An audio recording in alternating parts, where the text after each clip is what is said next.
A genius is the man who can do the average thing when everyone else around him is losing his mind. Napoleon, the world is full of obvious things which nobody by any chance ever observes. Sherlock Holmes. I spent my college years working as a valet at a nice hotel in Los Angeles. One frequent guest was a technology executive. He was a genius, having designed and patented a key component in Wi-Fi routers in his 20s. He had started and sold several companies. He was wildly successful. He also had a relationship with money I'd describe as a mix of insecurity and childish stupidity. He carried a stack of $100 bills several inches thick. He showed it to everyone who wanted to see it and many who didn't. He bragged openly and loudly about his wealth, often while drunk and always apropos of nothing. One day he handed one of my colleagues several $1,000s of cash and said, "Go to the jewelry store down the street and get me a few $1,000 gold coins." An hour later, gold coins in hand, the tech executive and his buddies gathered around by a dock overlooking the Pacific Ocean. They then proceeded to throw the coins into the sea, skipping them like rocks, cackling as they argued whose went furthest. Just for fun. Days later, he shattered a lamp in the hotel's restaurant. A manager told him it was a $500 lamp and he'd have to replace it. "You want $500? The executive asked incredulously, while pulling a brick of cash from his pocket and handing it to the manager. "Here's $5,000. Now get out of my face, and don't ever insult me like that again." You may wonder how long this behavior could last, and the answer was not long.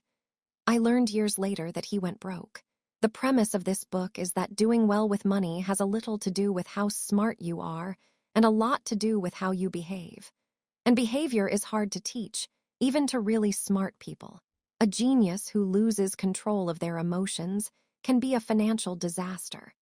The opposite is also true. Ordinary folks with no financial education can be wealthy if they have a handful of behavioral skills that have nothing to do with formal measures of intelligence. My favorite Wikipedia entry begins. Ronald James Reed was an American philanthropist, investor, janitor, and gas station attendant. Ronald Reed was born in rural Vermont. He was the first person in his family to graduate high school, made all the more impressive by the fact that he hitchhiked to campus each day. For those who knew Ronald Reed, there wasn't much else worth mentioning. His life was about as low-key as they come. Red fixed cars at a gas station for 25 years and swept floors at J.C. Penney for 17 years. He bought a 2-bedroom house for $12,000 at age 38 and lived there for the rest of his life. He was widowed at age 50 and never remarried. A friend recalled that his main hobby was chopping firewood. Reed died in 2014, age 92, which is when the humble rural janitor made international headlines. 2,813,503 Americans died in 2014. Fewer than 4,000 of them had a net worth of over $8 million when they passed away. Ronald Reed was one of them. In his will, the former janitor left $2 million to his stepkids and more than $6 million to his local hospital and library. Those who knew Reed were baffled. Where did he get all that money? It turned out there was no secret. There was no lottery win and no inheritance. Reed saved what little he could and invested it in blue-chip stocks. Then he waited, for decades on end, as tiny savings compounded into more than $8 million. That's it, from janitor to philanthropist. A few months before Ronald Reed died, another man named Richard was in the news. Richard Fuscone was everything Ronald Reed was not. A Harvard-educated Merrill Lynch executive with an MBA. Fuscone had such a successful career in finance that he retired in his 40s to become a philanthropist. Former Merrill CEO David Kamansky praised Fuscone's business savvy, leadership skills, sound judgment, and personal integrity. Crain's Business magazine once included him in a 40 under 40 list of successful business people. But then, like the gold coin skipping tech executive, everything fell apart.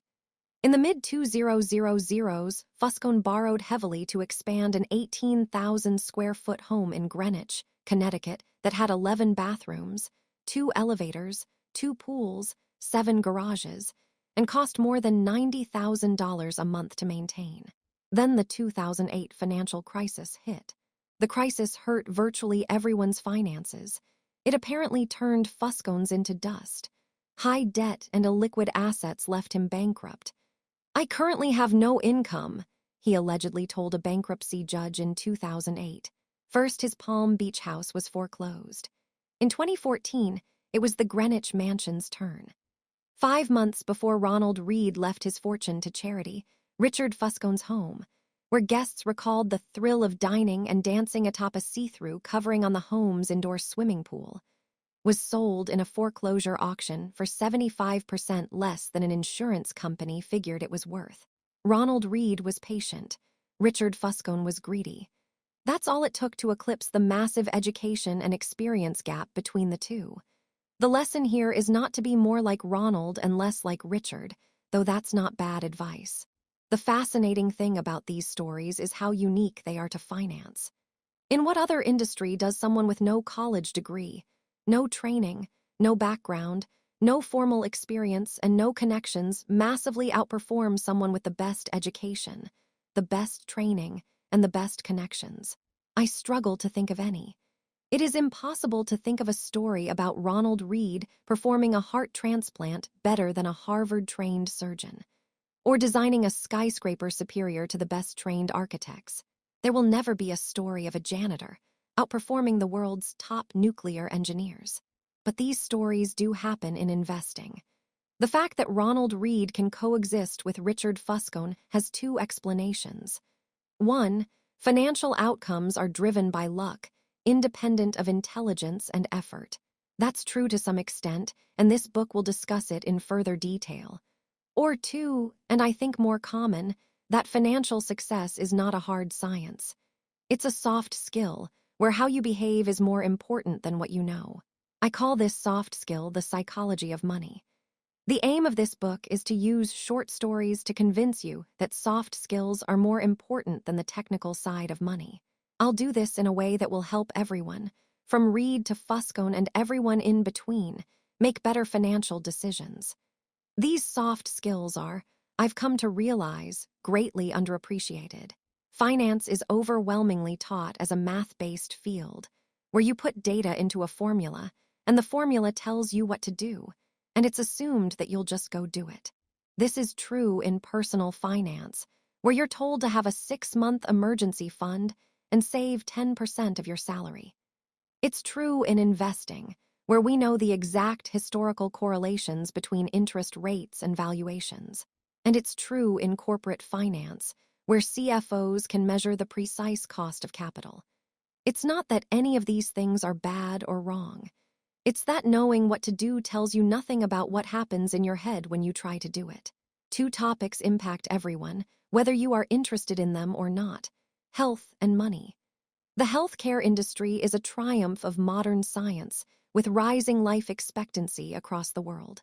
Scientific discoveries have replaced doctors' old ideas about how the human body works, and virtually everyone is healthier because of it. The money industry, investing, personal finance, business planning, is another story. Finance has scooped up the smartest minds coming from top universities over the last 2 decades. Financial engineering was the most popular major in Princeton's School of Engineering a decade ago. Is there any evidence it has made us better investors? I have seen none. Through collective trial and error over the years, we learned how to become better farmers, skilled plumbers, and advanced chemists. But has trial and error taught us to become better with our personal finances? Are we less likely to bury ourselves in debt, more likely to save for a rainy day, prepare for retirement, have realistic views about what money does and doesn't do to our happiness? I've seen no compelling evidence. Most of the reason why, I believe, is that we think about and are taught about money in ways that are too much like physics, with rules and laws, and not enough like psychology, with emotions and nuance. And that, to me, is as fascinating as it is important. Money is everywhere, it affects all of us, and confuses most of us. Everyone thinks about it a little differently. It offers lessons on things that apply to many areas of life, like risk, confidence, and happiness. Few topics offer a more powerful magnifying glass that helps explain why people behave the way they do than money. It is one of the greatest shows on earth. My own appreciation for the psychology of money is shaped by more than a decade of writing on the topic. I began writing about finance in early 2008. It was the dawn of a financial crisis and the worst recession in 80 years. To write about what was happening, I wanted to figure out what was happening. But the first thing I learned after the financial crisis was that no one could accurately explain what happened or why it happened, let alone what should be done about it. For every good explanation, there was an equally convincing rebuttal. Engineers can determine the cause of a bridge collapse because there's agreement that if a certain amount of force is applied to a certain area, that area will break. Physics isn't controversial. It's guided by laws. Finance is different. It's guided by people's behaviors. And how I behave might make sense to me but look crazy to you. The more I studied and wrote about the financial crisis, the more I realized that you could understand it better through the lenses of psychology and history, not finance. To grasp why people bury themselves in debt, you don't need to study interest rates. You need to study the history of greed, insecurity, and optimism. To get why investors sell out at the bottom of a bear market, you don't need to study the math of expected future returns. You need to think about the agony of looking at your family and wondering if your investments are imperiling their future. I love Voltaire's observation that history never repeats itself. Man always does. It applies so well to how we behave with money.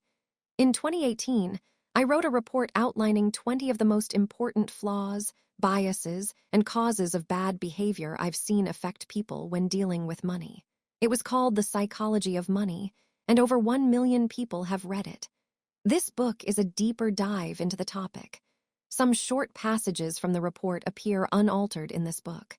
What you're holding is 20 chapters, each describing what I consider to be the most important and often counterintuitive features of the psychology of money.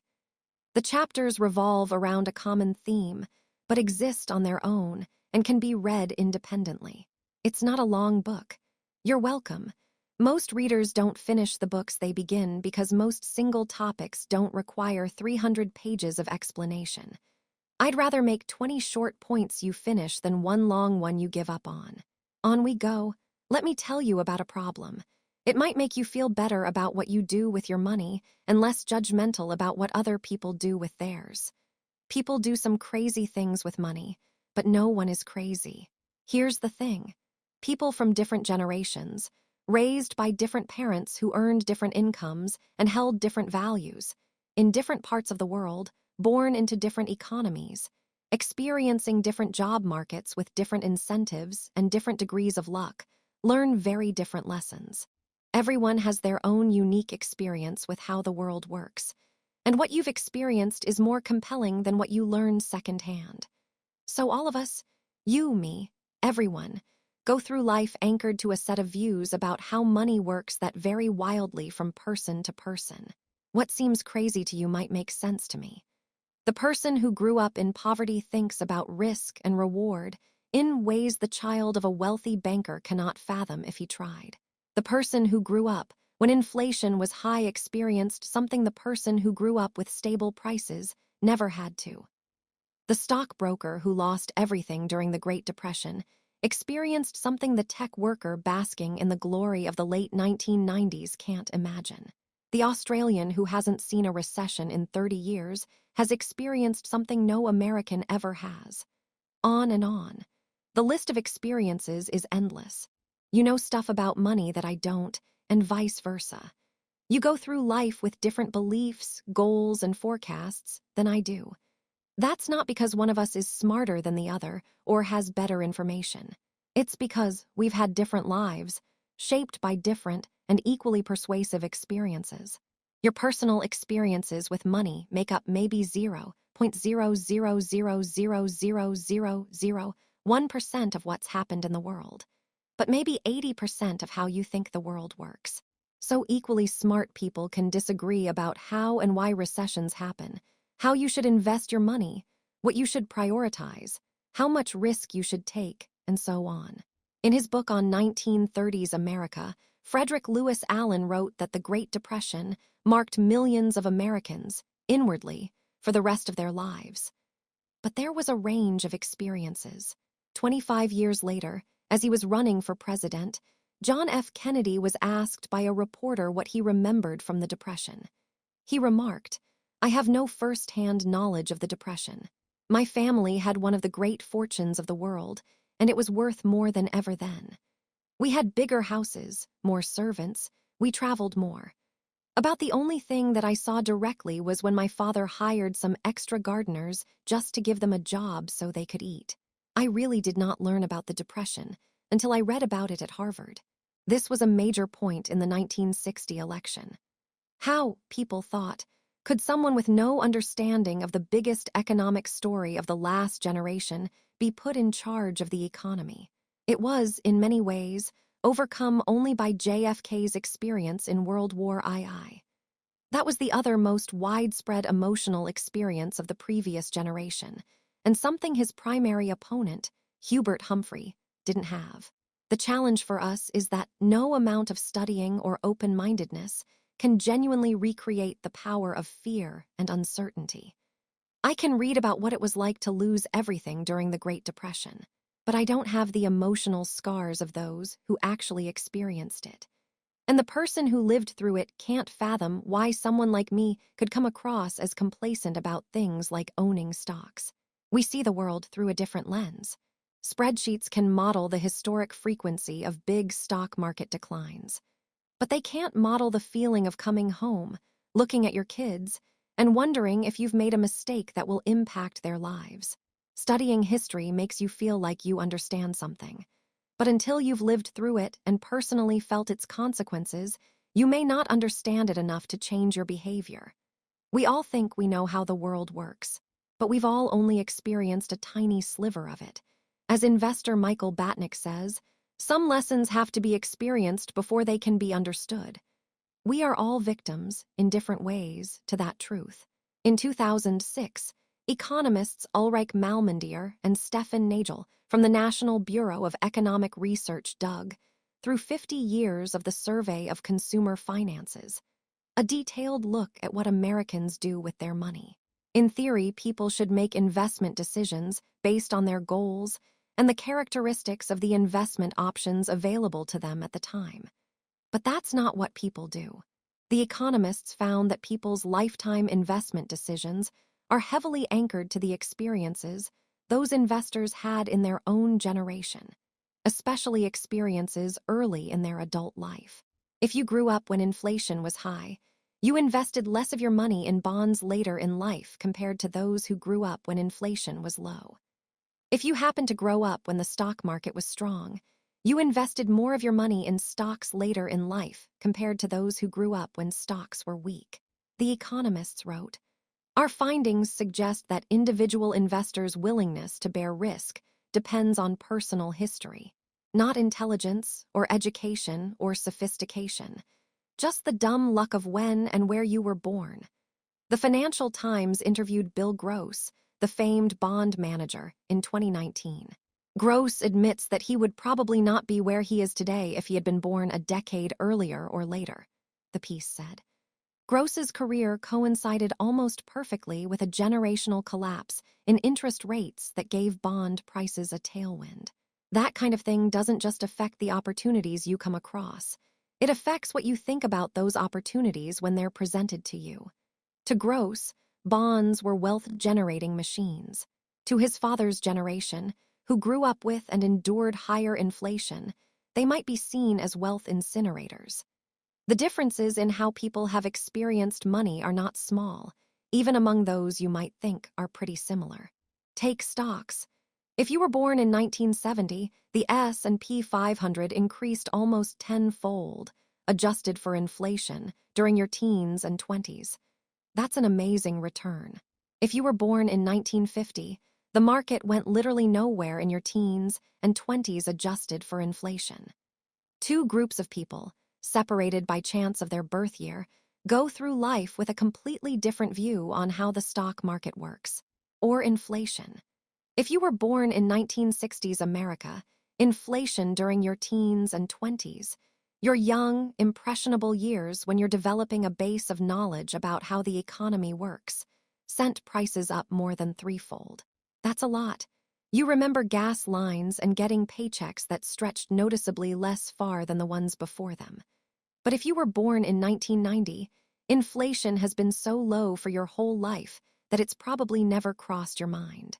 America's nationwide unemployment in November 2009 was around 10%. But the unemployment rate for African American males age 16 to 19 without a high school diploma was 49%. For Caucasian females over age 45 with a college degree, it was 4%. Local stock markets in Germany and Japan were wiped out during World War II. Entire regions were bombed out. At the end of the war, German farms only produced enough food to provide the country's citizens with 1,000 calories a day. Compare that to the U.S., where the stock market more than doubled from 1941 through the end of 1945, and the economy was the strongest it had been in almost 2 decades.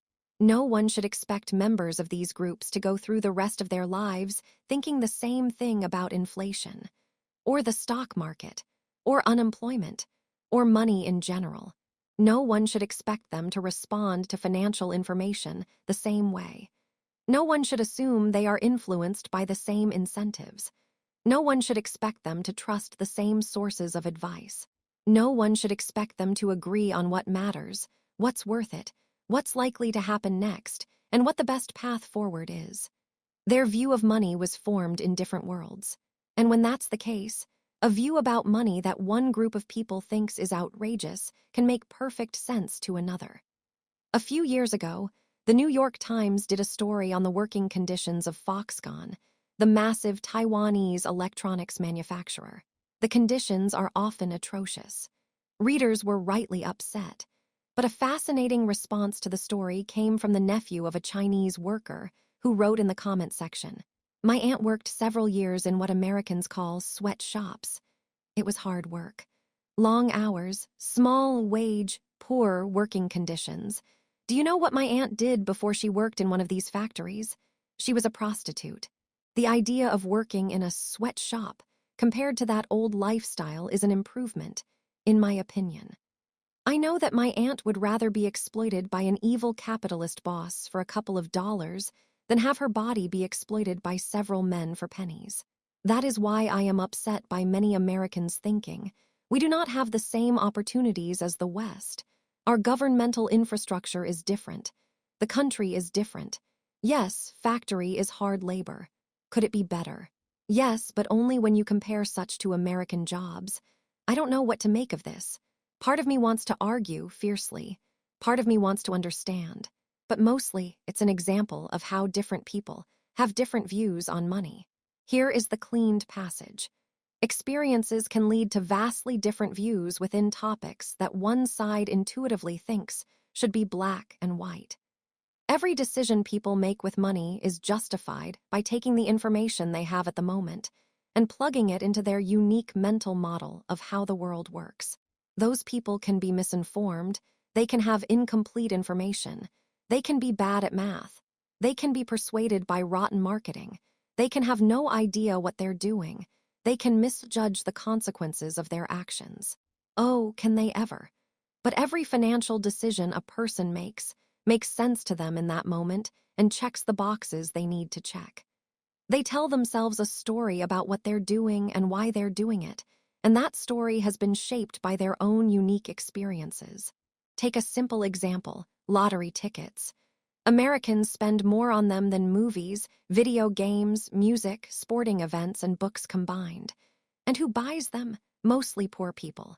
The lowest-income households in the U.S., on average, spend $412 a year on lotto tickets, 4 times the amount of those in the highest income groups. 40% of Americans cannot come up with $400 in an emergency, which is to say, those buying $400 in lottery tickets are by and large The same people who say they couldn't come up with $400 in an emergency. They are blowing their safety nets on something with a 1 in millions chance of hitting it big. That seems crazy to me. It probably seems crazy to you, too. But I'm not in the lowest income group. You're likely not, either. So it's hard for many of us to intuitively grasp the subconscious reasoning of low-income lottery ticket buyers. But strain a little, and you can imagine it going something like this. We live paycheck to paycheck, and saving seems out of reach. Our prospects for much higher wages seem out of reach.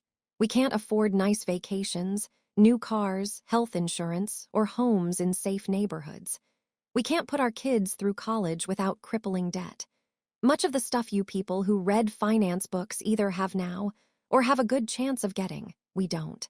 Buying a lottery ticket is the only time in our lives we can hold a tangible dream of getting the good stuff that you already have and take for granted. We are paying for a dream, and you may not understand that because you are already living a dream. That's why we buy more tickets than you do.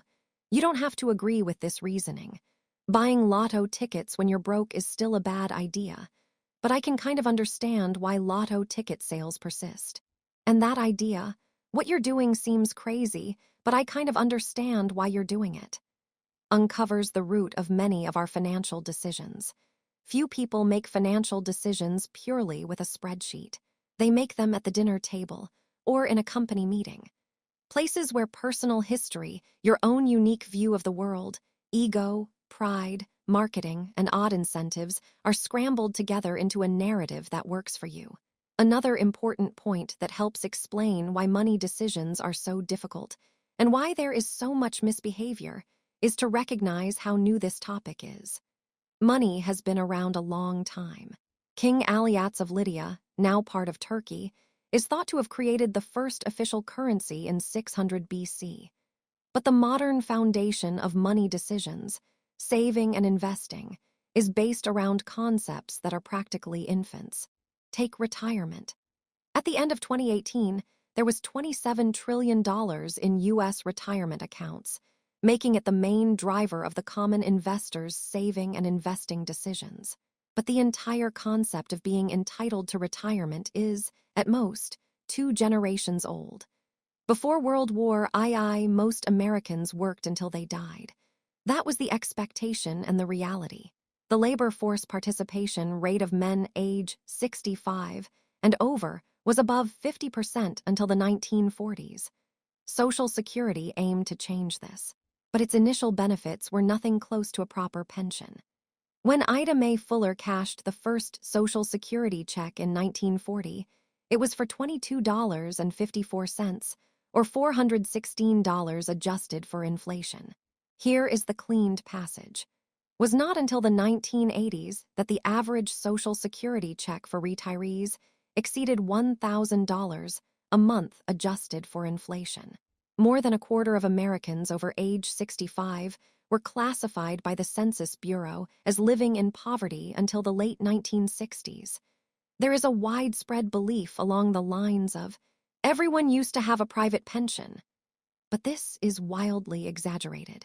The Employee Benefit Research Institute explains, only a quarter of those age 65 or older had pension income in 1975. Among that lucky minority, only 15% of household income came from a pension. The New York Times wrote in 1955 about the growing desire, but continued inability, to retire. To rephrase an old saying, everyone talks about retirement, but apparently very few do anything about it. It was not until the 1980s that the idea that everyone deserves, and should have, a dignified retirement took hold. And the way to get that dignified retirement ever since has been an expectation that everyone will save and invest their own money. Let me reiterate how new this idea is. The 401(k), the backbone savings vehicle of American retirement, did not exist until 1978. The Roth IRA was not born until 1998. If it were a person, it would be barely old enough to drink. It should surprise no one that many of us are bad at saving and investing for retirement. We're not crazy. We're all just newbies. Same goes for college. The share of Americans over age 25 with a bachelor's degree has gone from less than 1 in 20 in 1940 to 1 in 4 by 2015. The average college tuition over that time rose more than fourfold adjusted for inflation. Something so big and so important hitting society so fast explains why, for example, so many people have made poor decisions with student loans over the last 20 years. There is not decades of accumulated experience to even attempt to learn from. We're winging it. Same for index funds, which are less than 50 years old. And hedge funds, which didn't take off until the last 25 years. Even widespread use of consumer debt, mortgages, credit cards, and car loans did not take off until after World War II, when the GI Bill made it easier for millions of Americans to borrow. Dogs were domesticated 10,000 years ago and still retain some behaviors of their wild ancestors. Yet here we are, with between 20 and 50 years of experience in the modern financial system, hoping to be perfectly acclimated. For a topic that is so influenced by emotion versus fact, this is a problem. And it helps explain why we don't always do what we're supposed to with money. We all do crazy stuff with money, because we're all relatively new to this game, and what looks crazy to you might make sense to me. But no one is crazy. We all make decisions based on our own unique experiences that seem to make sense to us in a given moment. Now let me tell you a story about how Bill Gates got rich. Luck and risk are siblings. They are both the reality that every outcome in life is guided by forces other than individual effort.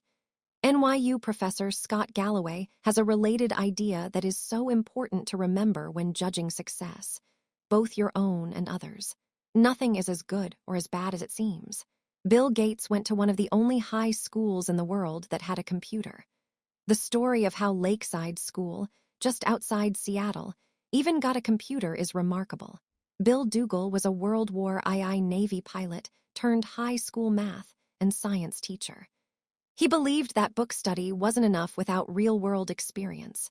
He also realized that we'd need to know something about computers when we got to college, recalled late Microsoft co-founder Paul Allen. In 1968, Dougal petitioned the Lakeside School Mothers Club to use the proceeds from its annual rummage sale, about $3,000, to lease a teletype Model 30 computer hooked up to the General Electric mainframe terminal for computer timesharing. The whole idea of timesharing only got invented in 1965, Gates later said. Someone was pretty forward-looking. Most university graduate schools did not have a computer anywhere near as advanced as Bill Gates had access to in 8th grade, and he couldn't get enough of it. Gates was 13 years old in 1968 when he met classmate Paul Allen. Allen was also obsessed with the school's computer, and the two hit it off. Lakeside's computer wasn't part of its general curriculum. It was an independent study program. Bill and Paul could toy away with the thing at their leisure. Their leisure, letting their creativity run wild. After school, late into the night on weekends. They quickly became computing experts. During one of their late-night sessions, Allen recalled Gates showing him a Fortune magazine and saying, "What do you think it's like to run a Fortune 500 company?" Allen said he had no idea. "Maybe we'll have our own computer company someday," Gates said.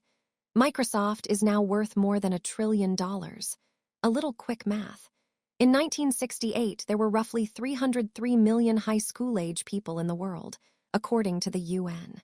About 18 million of them lived in the United States. About 270,000 of them lived in Washington state. A little over 100,000 of them lived in the Seattle area, and only about 300 of them attended Lakeside School.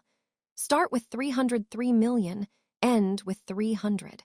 1 in a million high school-age students attended the high school that had the combination of cash and foresight to buy a computer. Bill Gates happened to be one of them. Gates is not shy about what this meant.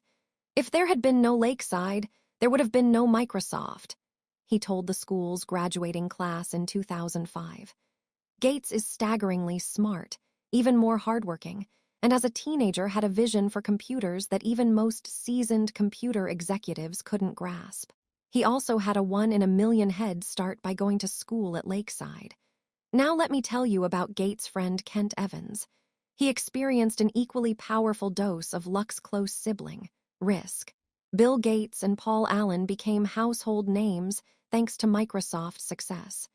But back at Lakeside, there was a third member of this gang of high school computer prodigies. Kent Evans and Bill Gates became best friends in 8th grade. Evans was, by Gates' own account, the best student in the class. The two talked on the phone ridiculous amounts, Gates recalls in the documentary Inside Bill's Brain. "I still know Kent's phone number," he says, 525-7851. Evans was as skilled with computers as Gates and Allen. Lakeside once struggled to manually put together the school's class schedule, a maze of complexity to get hundreds of students the classes they need at times that don't conflict with other courses. The school tasked Bill and Kent, children by any measure, to build a computer program to solve the problem. It worked. And unlike Paul Allen, Kent shared Bill's business mind and endless ambition. Kent always had the big briefcase, like a lawyer's briefcase, Gates recalls. "We were always scheming about what we'd be doing 5 or 6 years in the future. Should we go be CEOs? What kind of impact could you have? Should we go be generals? Should we go be ambassadors?" Whatever it was, Bill and Kent knew they'd do it together. After reminiscing on his friendship with Kent, Gates trails off. "We would have kept working together. I'm sure we would have gone to college together." Kent could have been a founding partner of Microsoft with Gates and Allen, but it would never happen. Kent died in a mountaineering accident before he graduated high school. Every year there are around 36 mountaineering deaths in the United States. The odds of being killed on a mountain in high school are roughly 1 in a million. Bill Gates experienced 1 in a million luck by ending up at Lakeside. Kent Evans experienced 1 in a million risk by never getting to finish what he and Gates set out to achieve. The same force, the same magnitude, working in opposite directions. Luck and risk are both the reality that every outcome in life is guided by forces other than individual effort. They are so similar that you can't believe in one without equally respecting the other. They both happen because the world is too complex to allow 100% of your actions to dictate 100% of your outcomes. They are driven by the same thing.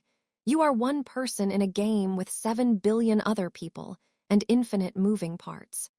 The accidental impact of actions outside of your control can be more consequential than the ones you consciously take. But both are so hard to measure and hard to accept that they too often go overlooked. For every Bill Gates, there is a Kent Evans who was just as skilled and driven, but ended up on the other side of life roulette. If you give luck and risk their proper respect, you realize that when judging people's financial success, both your own and others, it's never as good or as bad as it seems. Years ago, I asked economist Robert Shiller, who won the Nobel Prize in economics, "What do you want to know about investing that we can't know?" "The exact role of luck in successful outcomes," he answered. I love that response, because no one actually thinks luck doesn't play a role in financial success. But since it's hard to quantify luck and rude to suggest people's success is owed to it, the default stance is often to implicitly ignore luck as a factor of success. If I say, there are 1 billion investors in the world, by sheer chance, would you expect 10 of them to become billionaires predominantly off luck? You would reply, of course. But then if I ask you to name those investors, to their face, you will likely back down. When judging others, attributing success to luck makes you look jealous and mean, even if we know it exists. And when judging yourself, attributing success to luck can be too demoralizing to accept. Economist Bhaskar Mazumdar has shown that incomes among brothers are more correlated than height or weight. If you are rich and tall, your brother is more likely to also be rich than he is tall. I think most of us intuitively know this is true. The quality of your education and the doors that open for you are heavily linked to your parents' socioeconomic status. But find me 2 rich brothers, and I'll show you 2 men who do not think this study's findings apply to them. Failure, which can be anything from bankruptcy to not meeting a personal goal, is equally abused. Did failed businesses not try hard enough? Were bad investments not thought through well enough? Are wayward careers due to laziness? Sometimes, yes, of course. But how much? It's so hard to know. Everything worth pursuing has less than 100% odds of succeeding, and risk is just what happens when you end up on the unfortunate side of that equation. Just as with luck, the story gets too hard, too messy, too complex if we try to pick apart how much of an outcome was a conscious decision versus a risk. Say I buy a stock, and 5 years later it's gone nowhere. It's possible that I made a bad decision by buying it in the first place. It's also possible that I made a good decision that had an 80% chance of making money, and I just happened to end up on the side of the unfortunate 20%. How do I know which is which? Did I make a mistake, or did I just experience the reality of risk? It's possible to statistically measure whether some decisions were wise, but in the real world, day to day, we simply don't. It's too hard. We prefer simple stories, which are easy but often devilishly misleading. After spending years around investors and business leaders, I've come to realize that someone else's failure is usually attributed to bad decisions, while your own failures are usually chalked up to the dark side of risk. When judging your failures, I'm likely to prefer a clean and simple story of cause and effect, because I don't know what's going on inside your head.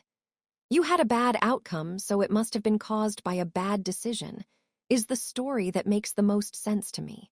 But when judging myself, I can make up a wild narrative justifying my past decisions and attributing bad outcomes to risk. The cover of Forbes magazine does not celebrate poor investors who made good decisions, but happened to experience the unfortunate side of risk. But it almost certainly celebrates rich investors who made okay or even reckless decisions and happened to get lucky.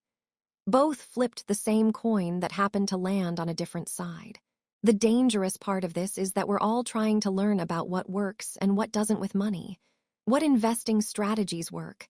Which ones don't? What business strategies work? Which ones don't? How do you get rich? How do you avoid being poor? We tend to seek out these lessons by observing successes and failures and saying, "Do what she did, avoid what he did." If we had a magic wand, we would find out exactly what proportion of these outcomes were caused by actions that are repeatable, versus the role of random risk and luck that swayed those actions one way or the other. But we don't have a magic wand. We have brains that prefer easy answers without much appetite for nuance. So identifying the traits we should emulate or avoid can be agonizingly hard.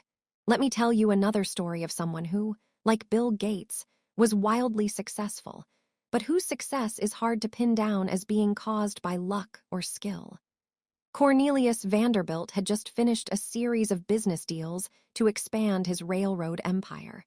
One of his business advisors leaned in to tell Vanderbilt that every transaction he agreed to broke the law. "My God, John," said Vanderbilt, "you don't suppose you can run a railroad in accordance with the— Here is the cleaned passage, for my parents who teach me, Gretchen who guides me, Miles and Reese who inspire me. Introduction, the greatest show on earth 1. No one's crazy 2. Luck and risk 3. Never enough. 4. Confounding compounding 5. Getting wealthy versus staying wealthy 6. Tails you win 7. Freedom 8. Man in the car paradox 9. Wealth is what you don't see 10. Save money 11. Reasonable rational 12. Surprise 13. Room for error 14. You'll chain. 15. Nothing's free 16. You and me 17. The seduction of pessimism 18. When you'll believe anything 19. Altogether now 20. Confessions postscript. A brief history of why the U.S. consumer thinks the way they do. Endnotes acknowledgments. A genius is the man who can do the average thing when everyone else around him is losing his mind. Napoleon, the world is full of obvious things which nobody by any chance ever observes. Sherlock Holmes. I spent my college years working as a valet at a nice hotel in Los Angeles. One frequent guest was a technology executive. He was a genius, having designed and patented a key component in Wi-Fi routers in his 20s. He had started and sold several companies. He was wildly successful. He also had a relationship with money I'd describe as a mix of insecurity and childish stupidity. He carried a stack of $100 bills several inches thick. He showed it to everyone who wanted to see it and many who didn't. He bragged openly and loudly about his wealth, often while drunk and always apropos of nothing. One day he handed one of my colleagues several $1,000s of cash and said, "Go to the jewelry store down the street and get me a few $1,000 gold coins." An hour later, gold coins in hand, the tech executive and his buddies gathered around by a dock overlooking the Pacific Ocean. They then proceeded to throw the coins into the sea, skipping them like rocks, cackling as they argued whose went furthest. Just for fun.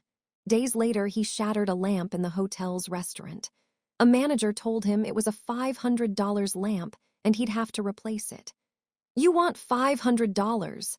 The executive asked incredulously, while pulling a brick of cash from his pocket and handing it to the manager. "Here's $5,000. Now get out of my face, and don't ever insult me like that again." You may wonder how long this behavior could last, and the answer was not long. I learned years later that he went broke. The premise of this book is that doing well with money has a little to do with how smart you are and a lot to do with how you behave.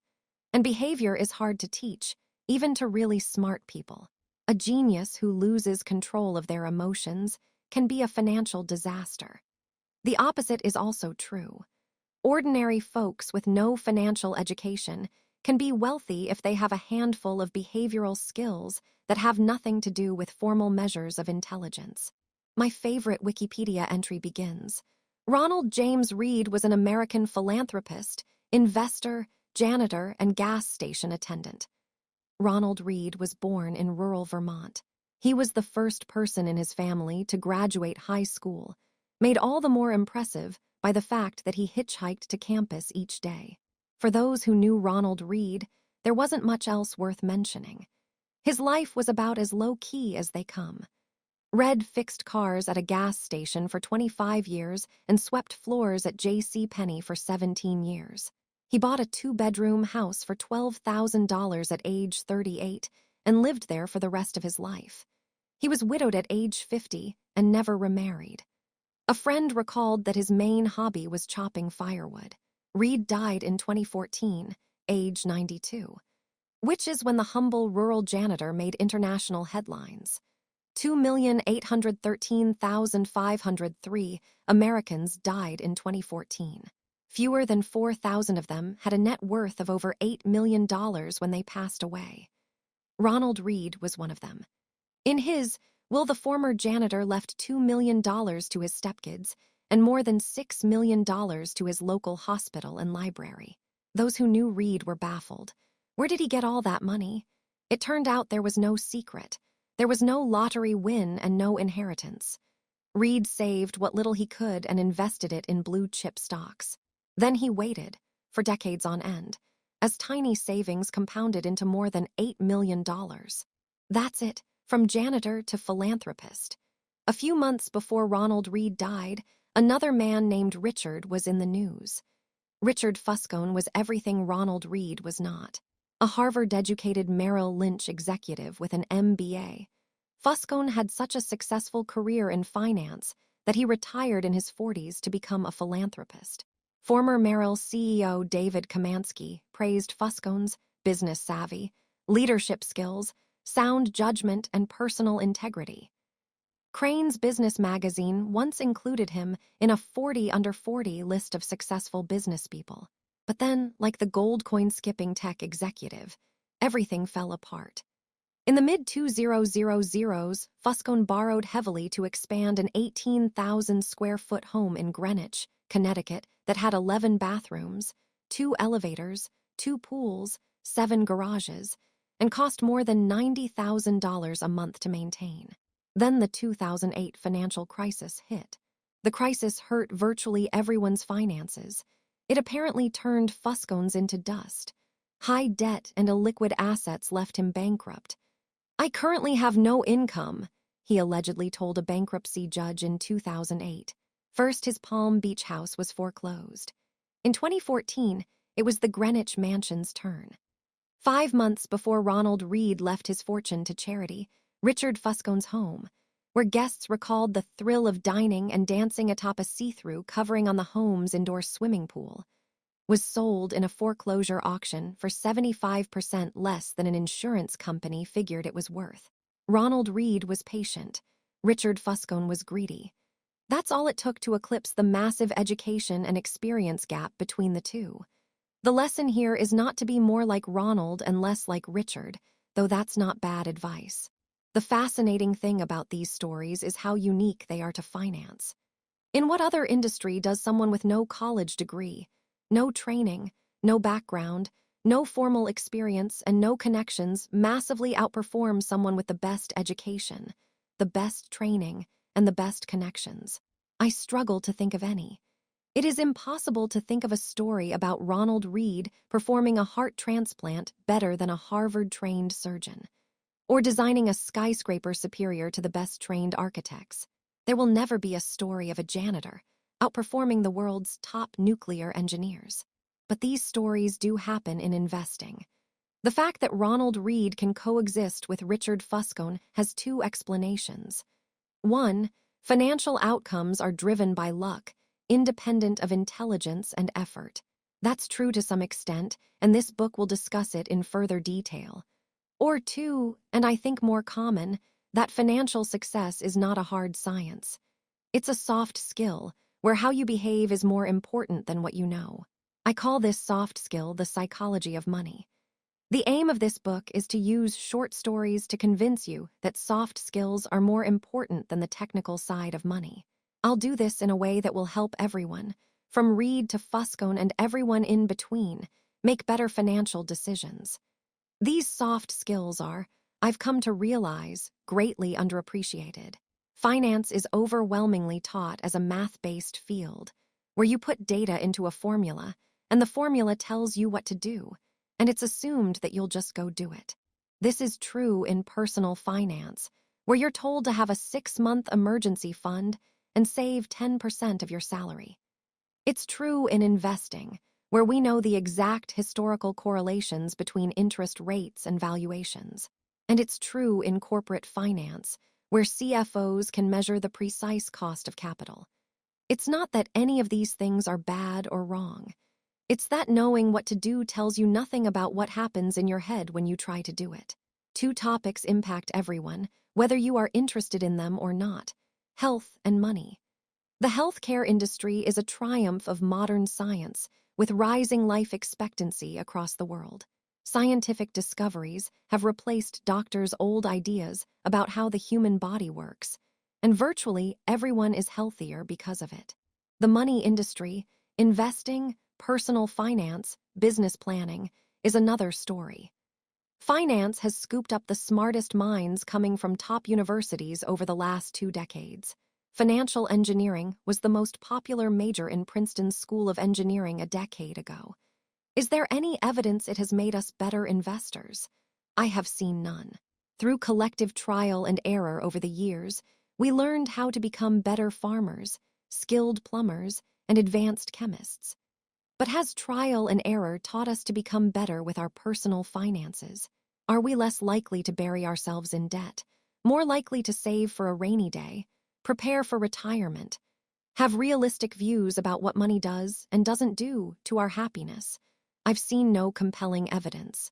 Most of the reason why, I believe, is that we think about and are taught about money in ways that are too much like physics, with rules and laws, and not enough like psychology, with emotions and nuance. And that, to me, is as fascinating as it is important. Money is everywhere, it affects all of us, and confuses most of us. Everyone thinks about it a little differently. It offers lessons on things that apply to many areas of life, like risk, confidence, and happiness.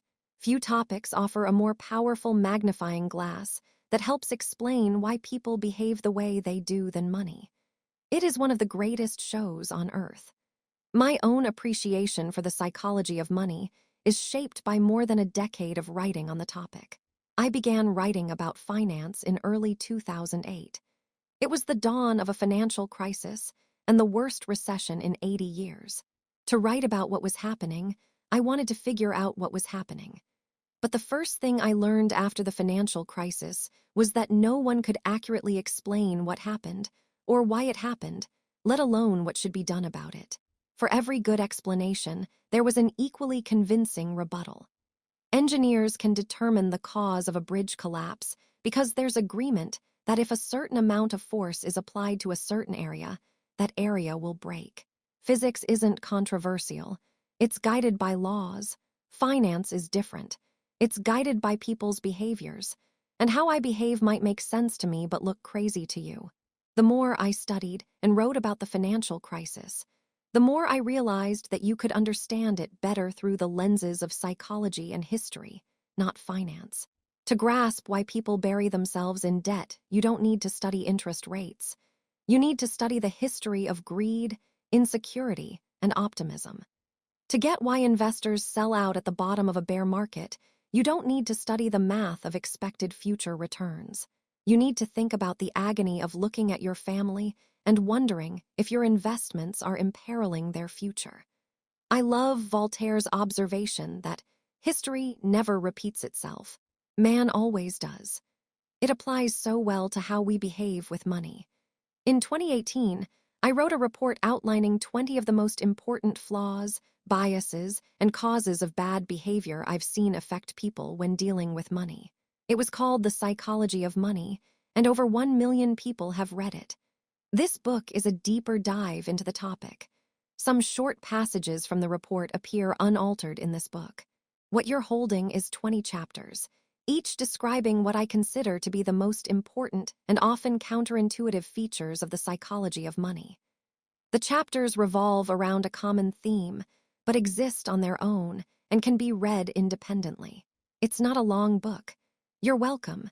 Most readers don't finish the books they begin because most single topics don't require 300 pages of explanation. I'd rather make 20 short points you finish than one long one you give up on.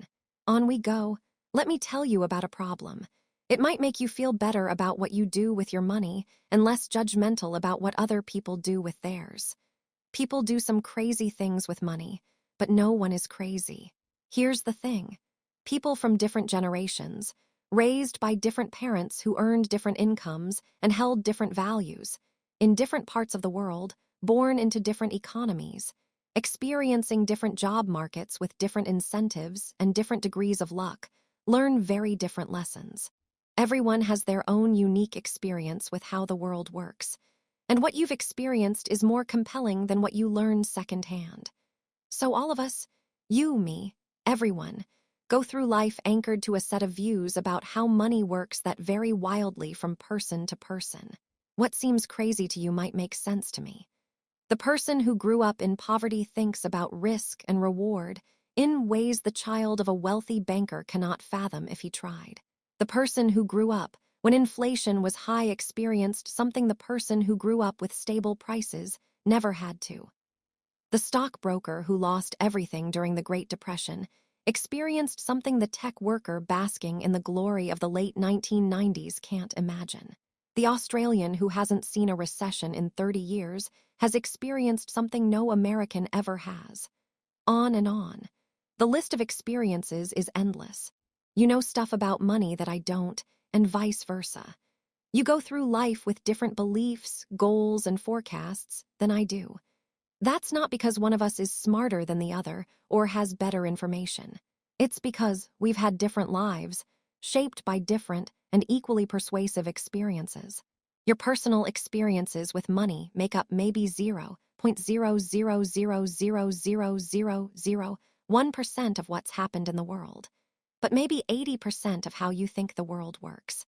So equally smart people can disagree about how and why recessions happen, how you should invest your money, what you should prioritize, how much risk you should take, and so on. In his book on 1930s America, Frederick Lewis Allen wrote that the Great Depression marked millions of Americans, inwardly, for the rest of their lives. But there was a range of experiences.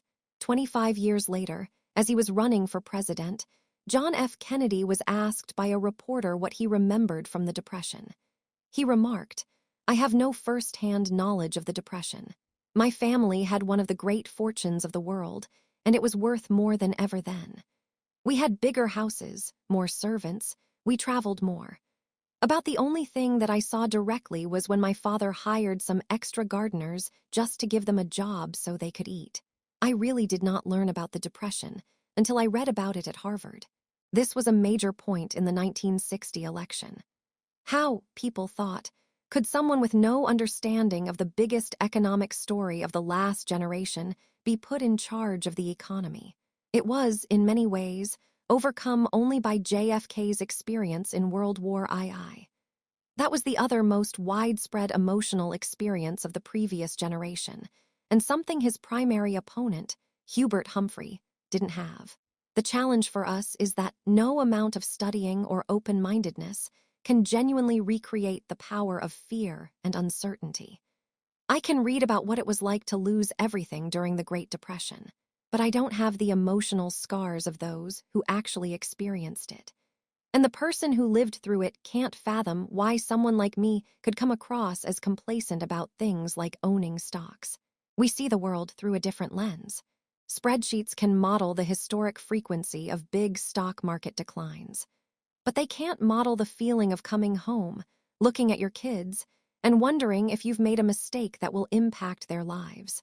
Studying history makes you feel like you understand something. But until you've lived through it and personally felt its consequences, you may not understand it enough to change your behavior.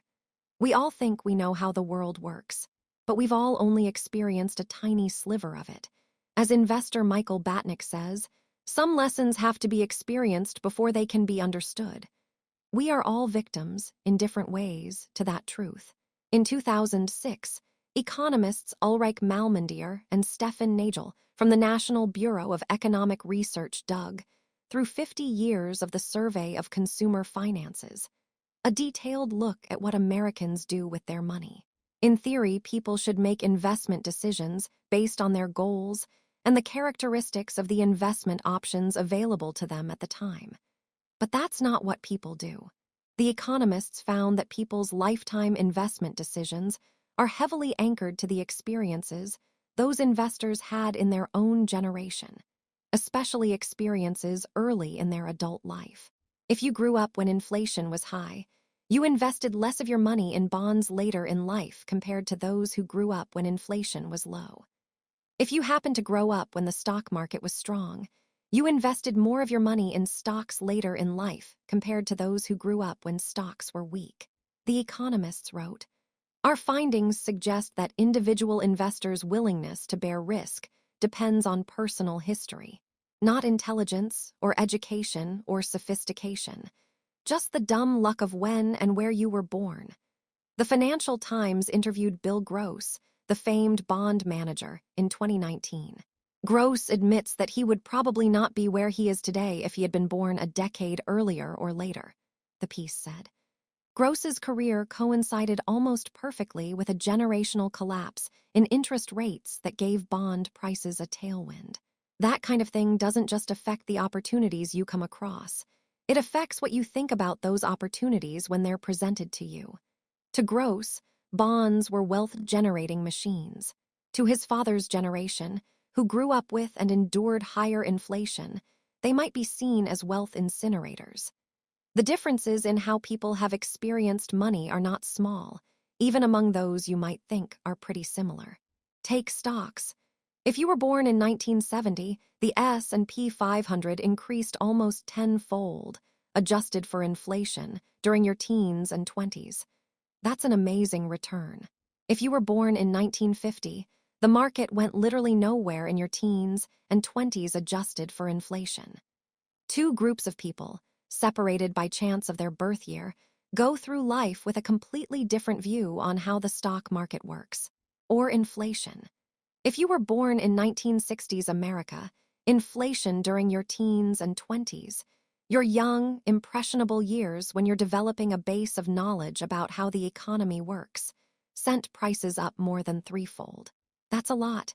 You remember gas lines and getting paychecks that stretched noticeably less far than the ones before them. But if you were born in 1990, inflation has been so low for your whole life that it's probably never crossed your mind. America's nationwide unemployment in November 2009 was around 10%. But the unemployment rate for African American males age 16 to 19 without a high school diploma was 49%. For Caucasian females over age 45 with a college degree, it was 4%. Local stock markets in Germany and Japan were wiped out during World War II. Entire regions were bombed out. At the end of the war, German farms only produced enough food to provide the country's citizens with 1,000 calories a day. Compare that to the U.S., where the stock market more than doubled from 1941 through the end of 1945, and the economy was the strongest it had been in almost 2 decades. No one should expect members of these groups to go through the rest of their lives thinking the same thing about inflation, or the stock market, or unemployment, or money in general. No one should expect them to respond to financial information the same way. No one should assume they are influenced by the same incentives. No one should expect them to trust the same sources of advice. No one should expect them to agree on what matters, what's worth it, what's likely to happen next, and what the best path forward is. Their view of money was formed in different worlds. And when that's the case, a view about money that one group of people thinks is outrageous can make perfect sense to another.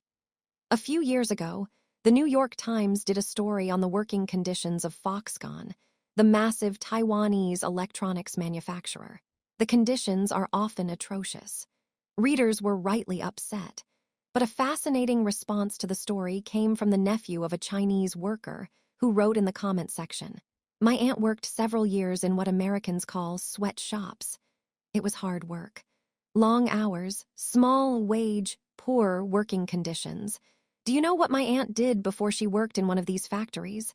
She was a prostitute. The idea of working in a sweatshop compared to that old lifestyle is an improvement, in my opinion. I know that my aunt would rather be exploited by an evil capitalist boss for a couple of dollars than have her body be exploited by several men for pennies. That is why I am upset by many Americans thinking we do not have the same opportunities as the West. Our governmental infrastructure is different. The country is different. Yes, factory is hard labor. Could it be better? Yes, but only when you compare such to American jobs. I don't know what to make of this. Part of me wants to argue fiercely. Part of me wants to understand. But mostly, it's an example of how different people have different views on money. Here is the cleaned passage. Experiences can lead to vastly different views within topics that one side intuitively thinks should be black and white. Every decision people make with money is justified by taking the information they have at the moment and plugging it into their unique mental model of how the world works.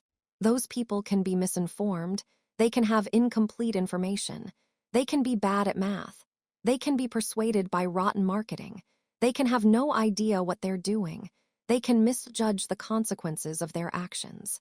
Oh, can they ever? But every financial decision a person makes sense to them in that moment and checks the boxes they need to check. They tell themselves a story about what they're doing and why they're doing it, and that story has been shaped by their own unique experiences. Take a simple example, lottery tickets. Americans spend more on them than movies, video games, music, sporting events, and books combined. And who buys them? Mostly poor people.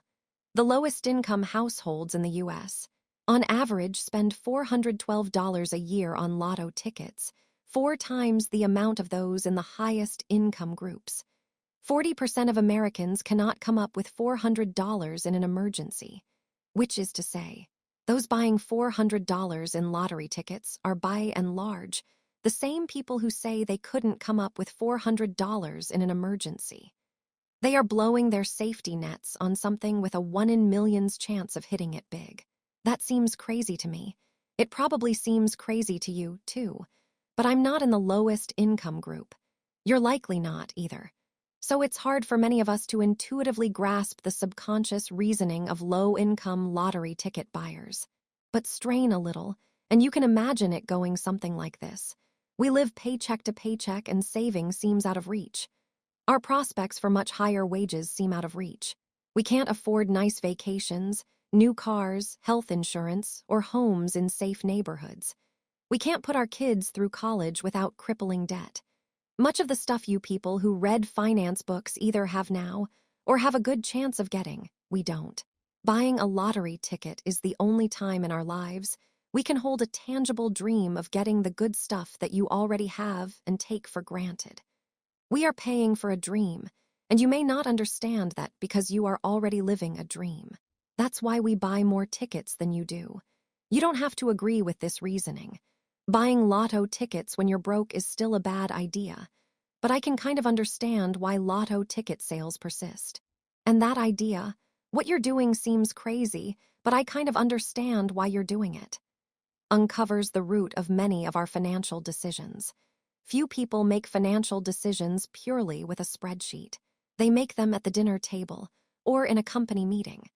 Places where personal history, your own unique view of the world, ego, pride, marketing, and odd incentives are scrambled together into a narrative that works for you. Another important point that helps explain why money decisions are so difficult and why there is so much misbehavior is to recognize how new this topic is. Money has been around a long time. King Aliats of Lydia, now part of Turkey, is thought to have created the first official currency in 600 BC. But the modern foundation of money decisions, saving and investing, is based around concepts that are practically infants. Take retirement. At the end of 2018, there was $27 trillion in U.S. retirement accounts, making it the main driver of the common investor's saving and investing decisions. But the entire concept of being entitled to retirement is, at most, 2 generations old. Before World War II, most Americans worked until they died. That was the expectation and the reality. The labor force participation rate of men age 65 and over was above 50% until the 1940s. Social Security aimed to change this, but its initial benefits were nothing close to a proper pension. When Ida Mae Fuller cashed the first Social Security check in 1940, it was for $22.54, or $416 adjusted for inflation. Here is the cleaned passage. Was not until the 1980s that the average Social Security check for retirees exceeded $1,000 a month adjusted for inflation. More than a quarter of Americans over age 65 were classified by the Census Bureau as living in poverty until the late 1960s. There is a widespread belief along the lines of, everyone used to have a private pension. But this is wildly exaggerated. The Employee Benefit Research Institute explains, only a quarter of those age 65 or older had pension income in 1975. Among that lucky minority, only 15% of household income came from a pension. The New York Times wrote in 1955 about the growing desire, but continued inability, to retire. To rephrase an old saying, everyone talks about retirement, but apparently very few do anything about it. It was not until the 1980s that the idea that everyone deserves, and should have, a dignified retirement took hold. And the way to get that dignified retirement ever since has been an expectation that everyone will save and invest their own money. Let me reiterate how new this idea is. The 401(k), the backbone savings vehicle of American retirement, did not exist until 1978. The Roth IRA was not born until 1998. If it were a person, it would be barely old enough to drink. It should surprise no one that many of us are bad at saving and investing for retirement. We're not crazy. We're all just newbies. Same goes for college. The share of Americans over age 25 with a bachelor's degree has gone from less than 1 in 20 in 1940 to 1 in 4 by 2015. The average college tuition over that time rose more than fourfold adjusted for inflation. Something so big and so important hitting society so fast explains why, for example, so many people have made poor decisions with student loans over the last 20 years. There is not decades of accumulated experience to even attempt to learn from. We're winging it. Same for index funds, which are less than 50 years old. and hedge funds, which didn't take off until the last 25 years. Even widespread use of consumer debt, mortgages, credit cards, and car loans did not take off until after World War II, when the GI Bill made it easier for millions of Americans to borrow. Dogs were domesticated 10,000 years ago and still retain some behaviors of their wild ancestors. Yet here we are, with between 20 and 50 years of experience in the modern financial system, hoping to be perfectly acclimated. For a topic that is so influenced by emotion versus fact, this is a problem. And it helps explain why we don't always do what we're supposed to with money. We all do crazy stuff with money, because we're all relatively new to this game, and what looks crazy to you might make sense to me. But no one is crazy. We all make decisions based on our own unique experiences that seem to make sense to us in a given moment. Now let me tell you a story about how Bill Gates got rich.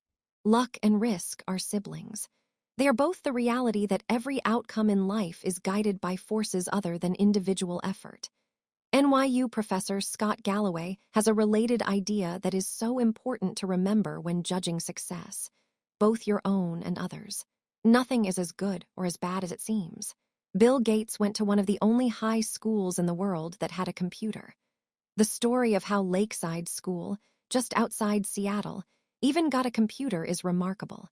Bill Dougal was a World War II Navy pilot turned high school math and science teacher.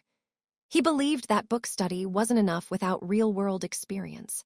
He also realized that we'd need to know something about computers when we got to college, recalled late Microsoft co-founder Paul Allen.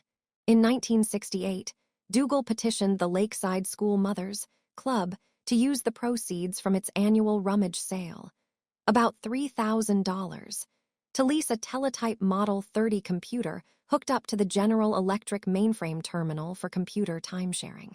The whole idea of timesharing only got invented in 1965, Gates later said. Someone was pretty forward-looking. Most university graduate schools did not have a computer anywhere near as advanced as Bill Gates had access to in 8th grade, and he couldn't get enough of it. Gates was 13 years old in 1968 when he met classmate Paul Allen. Allen was also obsessed with the school's computer, and the two hit it off. Lakeside's computer wasn't part of its general curriculum. It was an independent study program. Bill and Paul could toy away with the thing at their leisure. Their leisure, letting their creativity run wild. After school, late into the night on weekends. They quickly became computing experts. During one of their late-night sessions, Allen recalled Gates showing him a Fortune magazine and saying, "What do you think it's like to run a Fortune 500 company?" Allen said he had no idea. "Maybe we'll have our own computer company someday," Gates said. Microsoft is now worth more than $1 trillion. A little quick math. In 1968, there were roughly 303 million high school-age people in the world, according to the UN. About 18 million of them lived in the United States. About 270,000 of them lived in Washington state. A little over 100,000 of them lived in the Seattle area, and only about 300 of them attended Lakeside School. Start with 303 million, end with 300. 1 in a million high school-age students attended the high school that had the combination of cash and foresight to buy a computer. Bill Gates happened to be one of them. Gates is not shy about what this meant. If there had been no Lakeside, there would have been no Microsoft, he told the school's graduating class in 2005. Gates is staggeringly smart, even more hardworking, and as a teenager had a vision for computers that even most seasoned computer executives couldn't grasp. He also had a 1 in a million head start by going to school at Lakeside. Now let me tell you about Gates' friend Kent Evans. He experienced an equally powerful dose of luck's close sibling, risk. Bill Gates and Paul Allen became household names thanks to Microsoft's success. But back at Lakeside, there was a third member of this gang of high school computer prodigies. Kent Evans and Bill Gates became best friends in 8th grade. Evans was, by Gates' own account, the best student in the class. The two talked on the phone ridiculous amounts, Gates recalls in the documentary Inside Bill's Brain. "I still know Kent's phone number," he says. 525-7851. Evans was as skilled with computers as Gates and Allen. Lakeside once struggled to manually put together the school's class schedule, a maze of complexity to get hundreds of students the classes they need at times that don't conflict with other courses. The school tasked Bill and Kent, children by any measure, to build a computer program to solve the problem. It worked. And unlike Paul Allen, Kent shared Bill's business mind and endless ambition. Kent always had the big briefcase like a lawyer's briefcase, Gates recalls. We were always scheming about what we'd be doing 5 or 6 years in the future. Should we go be CEOs? What kind of impact could you have? Should we go be generals? Should we go be ambassadors? Whatever it was, Bill and Kent knew they'd do it together. After reminiscing on his friendship with Kent, Gates trails off. We would have kept working together. I'm sure we would have gone to college together. Kent could have been a founding partner of Microsoft with Gates and Allen, but it would never happen.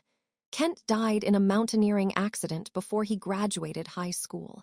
Every year there are around 3 dozen mountaineering deaths in the United States.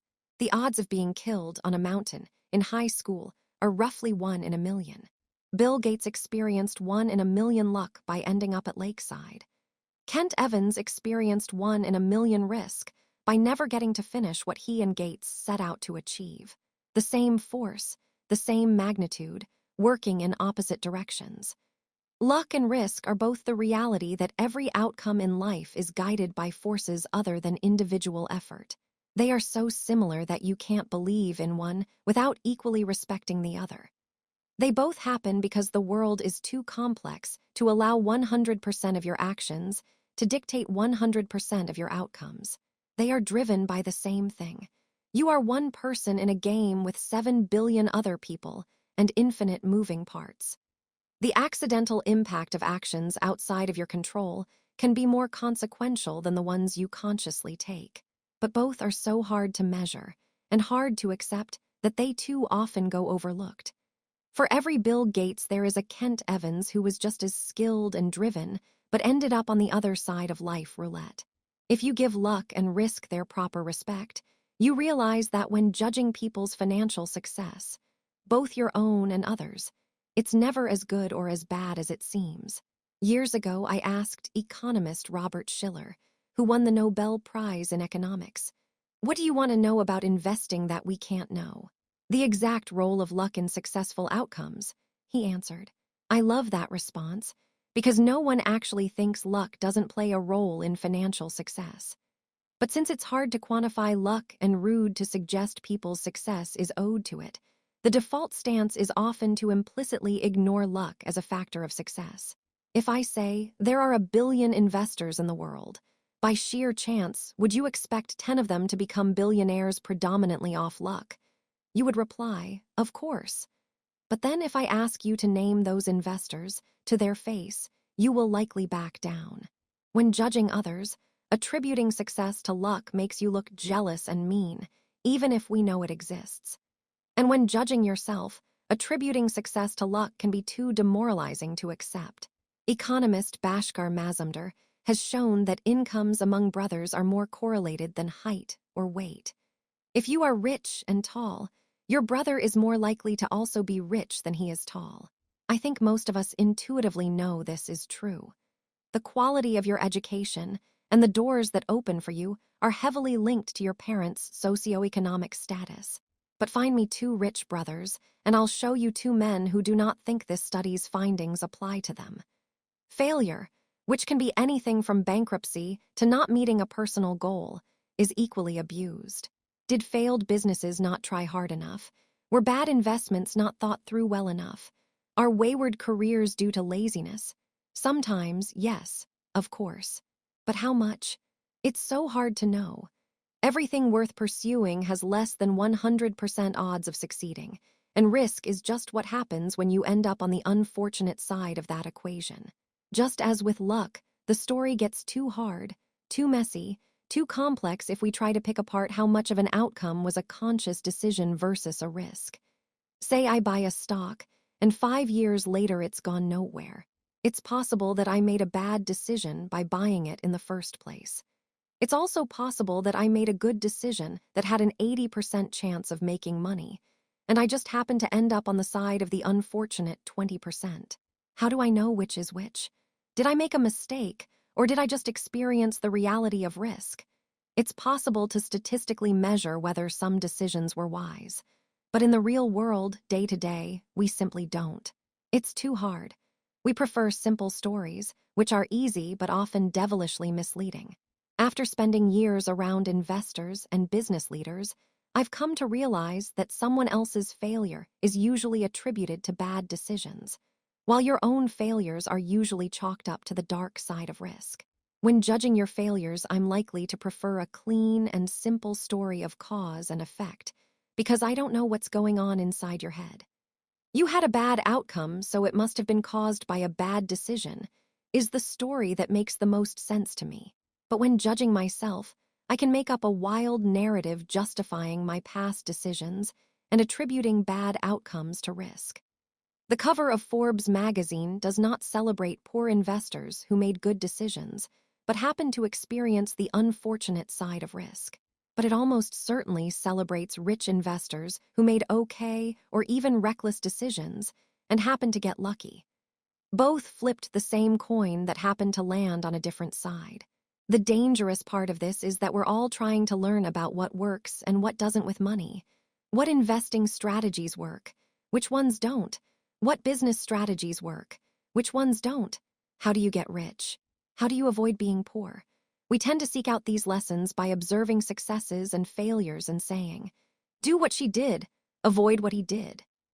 If we had a magic wand, we would find out exactly what proportion of these outcomes were caused by actions that are repeatable, versus the role of random risk and luck that swayed those actions one way or the other. But we don't have a magic wand. We have brains that prefer easy answers without much appetite for nuance. So identifying the traits we should emulate or avoid can be agonizingly hard. Let me tell you another story of someone who, like Bill Gates, was wildly successful, but whose success is hard to pin down as being caused by luck or skill. Cornelius Vanderbilt had just finished a series of business deals to expand his railroad empire. One of his business advisors leaned in to tell Vanderbilt that every transaction he agreed to broke the law. "My God, John," said Vanderbilt, "you don't suppose you can run a railroad in accordance with the statutes of the state of New York, do you?" My first thought when reading this was, that attitude is why he was so successful. Laws didn't accommodate railroads during Vanderbilt's day, so he said to hell with it and went ahead anyway. Vanderbilt was wildly successful, so it's tempting to view his law flaunting, which was notorious and vital to his success, as sage wisdom. That scrappy visionary let nothing get in his way, but how dangerous is that analysis? No sane person would recommend flagrant crime as an entrepreneurial trait. You can easily imagine Vanderbilt's story turning out much different, an outlaw whose young company collapsed under court order. So we have a problem here.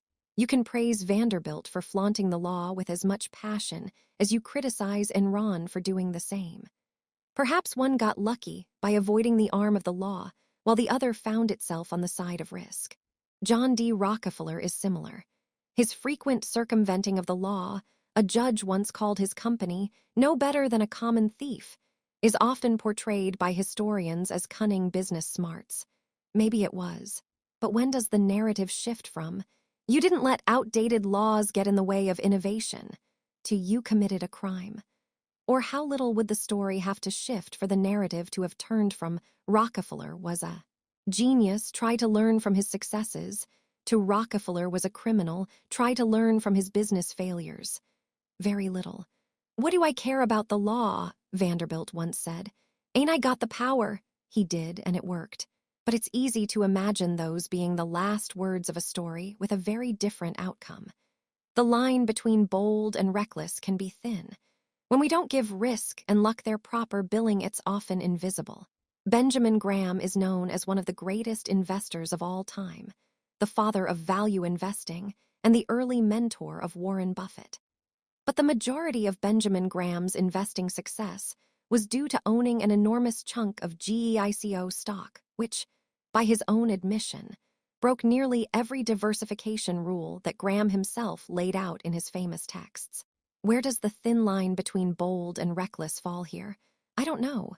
Graham wrote about his GEICO bonanza. One lucky break or one supremely shrewd decision, can we tell them apart? Not easily.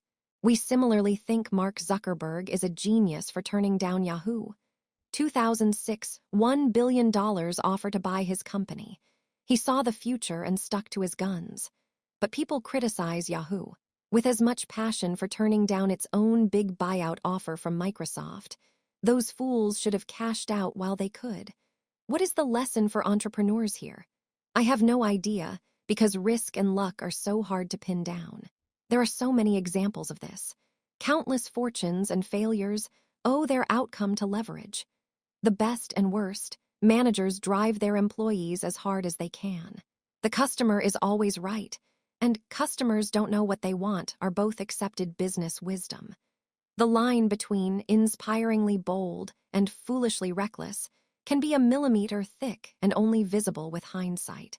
Risk and luck are doppelgangers. This is not an easy problem to solve. The difficulty in identifying what is luck, what is skill, and what is risk is one of the biggest problems we face when trying to learn about the best way to manage money.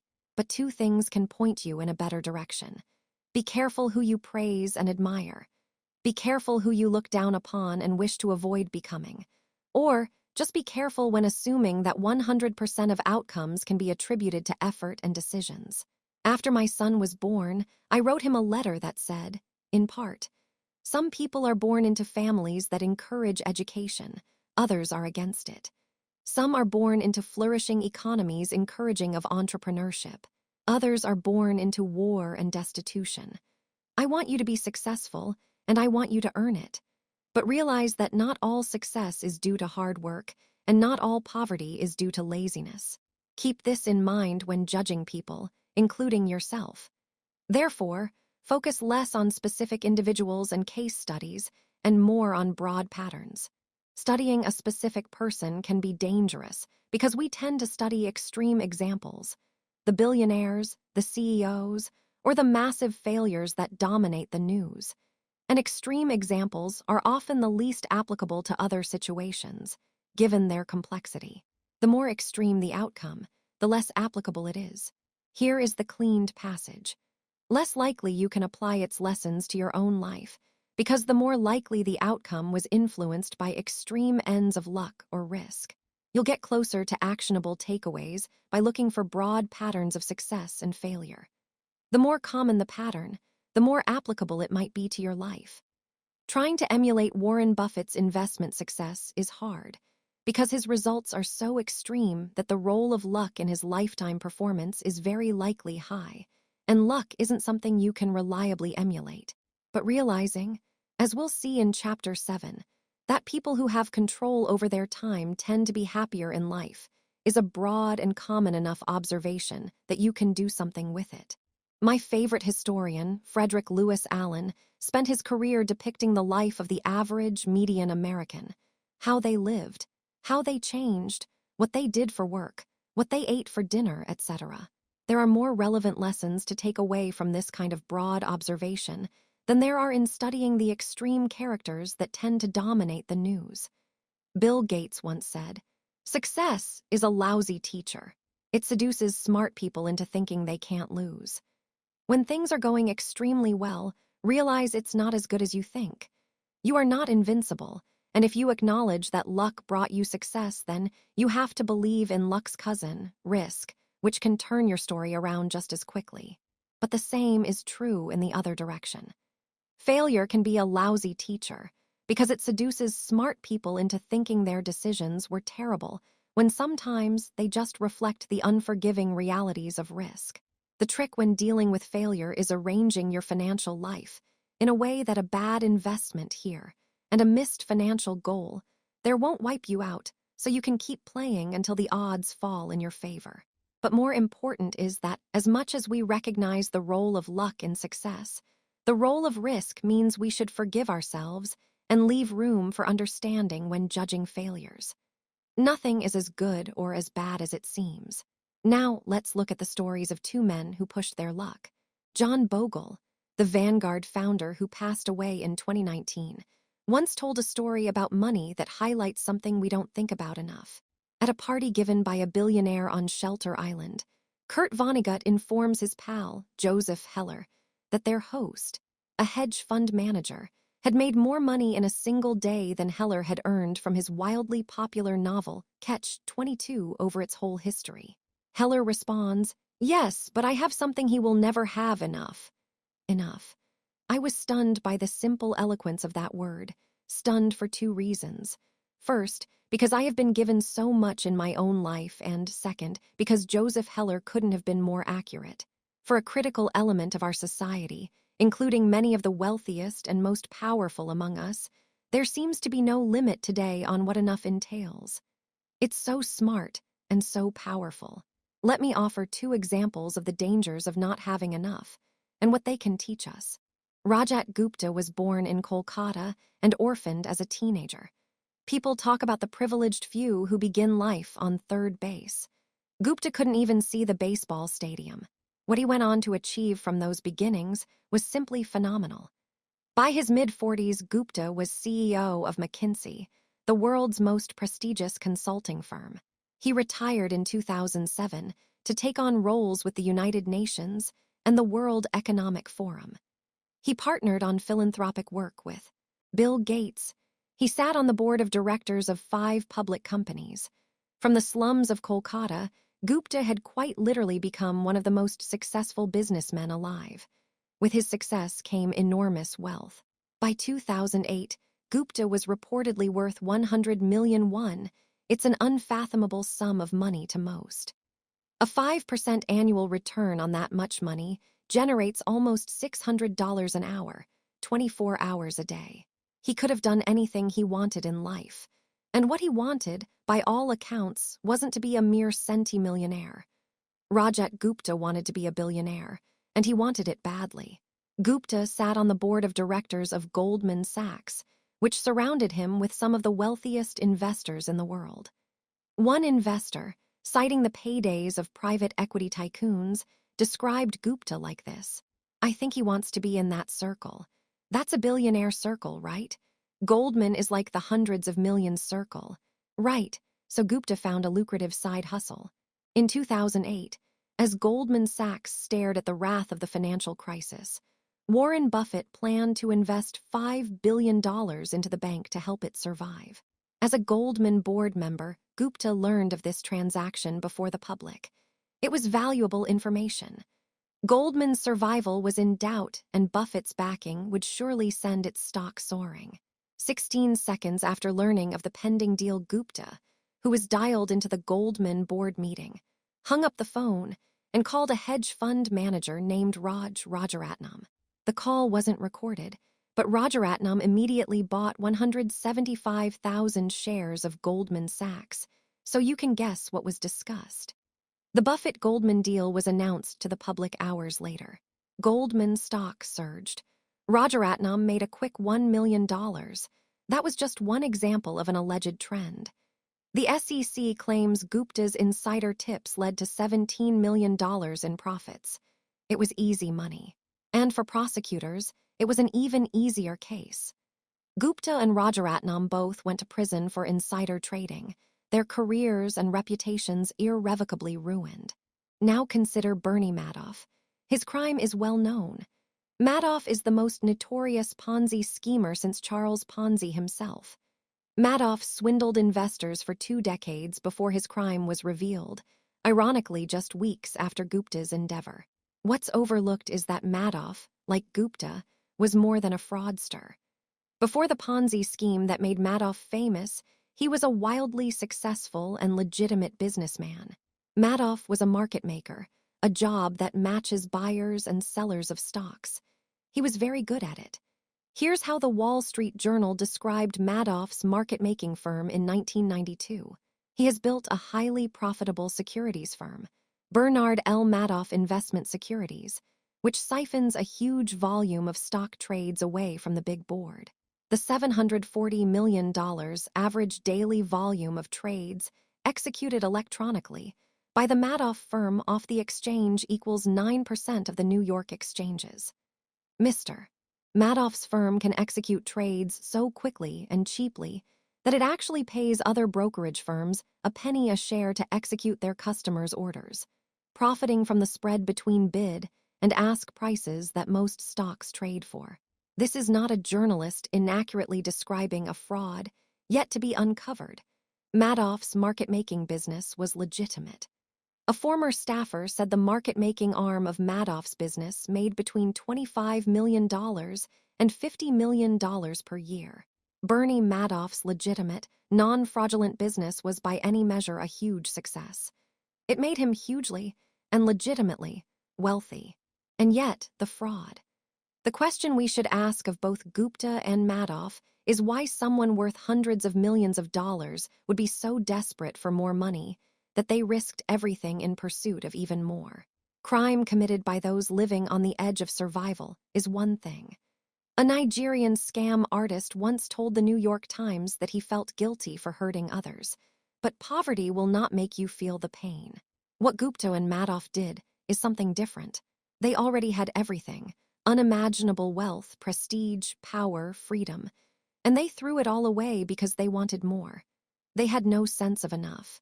They are extreme examples, but there are non-criminal versions of this behavior.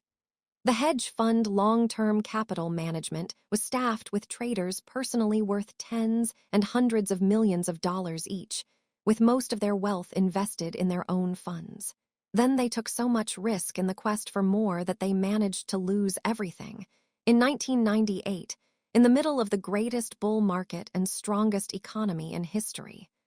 Warren Buffett later put it, to make money they didn't have and didn't need, they risked what they did have and did need. And that's foolish. It is just plain foolish. If you risk something that is important to you for something that is unimportant to you, it just does not make any sense. There is no reason to risk what you have and need for what you don't have and don't need.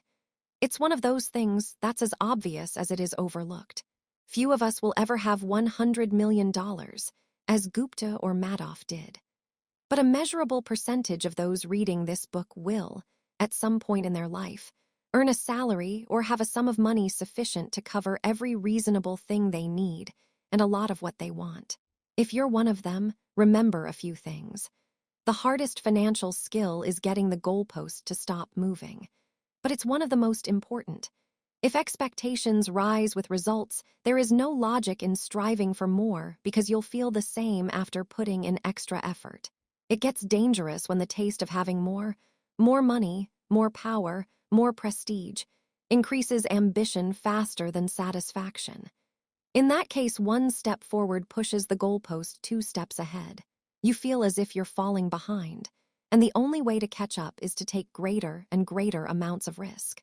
Modern capitalism is a pro at 2 things, generating wealth and generating envy. Perhaps they go hand in hand. Wanting to surpass your peers can be the fuel of hard work. But life isn't any fun without a sense of enough. Happiness, as it's said, is just results minus expectations. Social comparison is the problem here. Consider a rookie baseball player who earns $500,000 a year. He is, by any definition, rich. But say he plays on the same team as Mike Trout, who has a 12-year, $430 million contract. By comparison, the rookie is broke. But then think about Mike Trout. $36 million per year is an insane amount of money. But to make it on the list of the top 10 highest-paid hedge fund managers, in 2018, you needed to earn at least $340 million in 1 year 14. That's who people like Trout might compare their incomes to. And the hedge fund manager, who makes $340 million per year, compares himself to the top 5 hedge fund managers, who earned at least $770 million in 2018. Those top managers can look ahead to people like Warren Buffett, whose personal fortune increased by $3.5 billion in 2018. And someone like Buffett could look ahead to Jeff Bezos, whose net worth increased by $24 billion in 2018, a sum that equates to more per hour than the rich baseball player made in a full year. The point is that the ceiling of social comparison is so high that virtually no one will ever hit it, which means it's a battle that can never be won, or that the only way to win is to not fight to begin with, to accept that you might have enough, even if it's less than those around you. A friend of mine makes an annual pilgrimage to Las Vegas. One year he asked a dealer, "What games do you play and what casinos do you play in?" The dealer, stone cold serious, replied, "The only way to win in a Las Vegas casino is to exit as soon as you enter." That's exactly how the game of trying to keep up with other people's wealth works. 2. 3. Enough is not too little. The idea of having enough might look like conservatism, leaving opportunity and potential on the table. I don't think that's right. Enough is realizing that the opposite, an insatiable appetite for more, will push you to the point of regret. The only way to know how much food you can eat is to eat until you're sick. Few try this because vomiting hurts more than any meal is good. For some reason, the same logic doesn't translate to business and investing, and many will only stop reaching for more when they break and are forced to. This can be as innocent as burning out at work or a risky investment allocation you can't maintain. On the other end, there's Rajat Guptas and Bernie Madoffs in the world, who resort to stealing because every dollar is worth reaching for regardless of consequence. Whatever it is, the inability to deny a potential dollar will eventually catch up to you. 4. There are many things never worth risking, no matter the potential gain. After he was released from prison, Rajat Gupta told the New York Times he had learned a lesson. Don't get too attached to anything, your reputation, your accomplishments, or any of it. I think about it now, what does it matter? Okay, this thing unjustly destroyed my reputation. That's only troubling if I am so attached to my reputation. This seems like the worst possible takeaway from his experience, and what I imagine is the comforting self-justifications of a man who desperately wants his reputation back, but knows it's gone. Reputation is invaluable. Freedom and independence are invaluable. Family and friends are invaluable. Being loved by those who you want to love you is invaluable. Happiness is invaluable. And your best shot at keeping these things is knowing when it's time to stop taking risks that might harm them. Knowing when you have enough. The good news is that the most powerful tool for building enough is remarkably simple and doesn't require taking risks that could damage any of these things. That's the next chapter. Lessons from one field can often teach us something important about unrelated fields. Take the billion-year history of ice ages and what they teach us about growing your money. Our scientific knowledge of Earth is younger than you might think. Understanding how the world works often involves drilling deep below its surface, something we haven't been able to do until fairly recently. Isaac Newton calculated the movement of the stars hundreds of years before we understood some of the basics of our planet. It was not until the 19th century that scientists agreed that Earth had, on multiple occasions, been covered in ice. There was too much evidence to argue otherwise. All over the world sat fingerprints of a previously frozen world. Huge boulders strewn in random locations, rock beds scraped down to thin layers. Evidence became clear that there had not been one ice age, but 5 distinct ones we could measure. The amount of energy needed to freeze the planet, melt it anew, and freeze it over yet again is staggering. What on earth, literally, could be causing these cycles? It must be the most powerful force on our planet, and it was, just not in the way anyone expected. There were plenty of theories about why ice ages occurred. To account for their enormous geological influence, the theories were equally grand.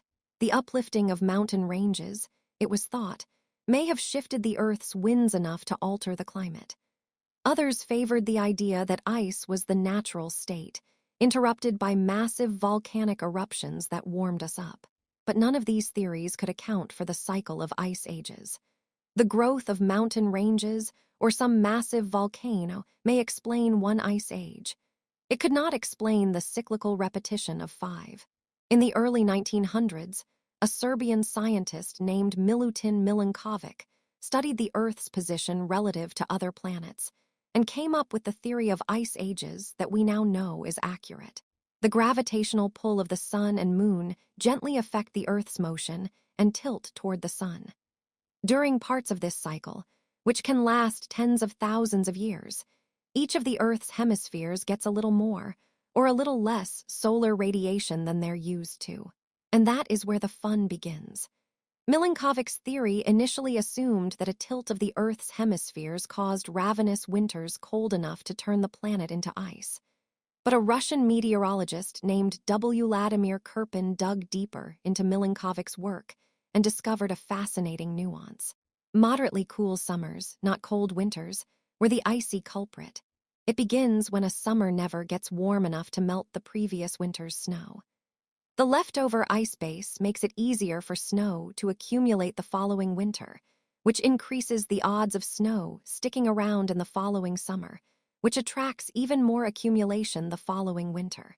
Perpetual snow reflects more of the sun's rays, which exacerbates cooling, which brings more snowfall, and on and on.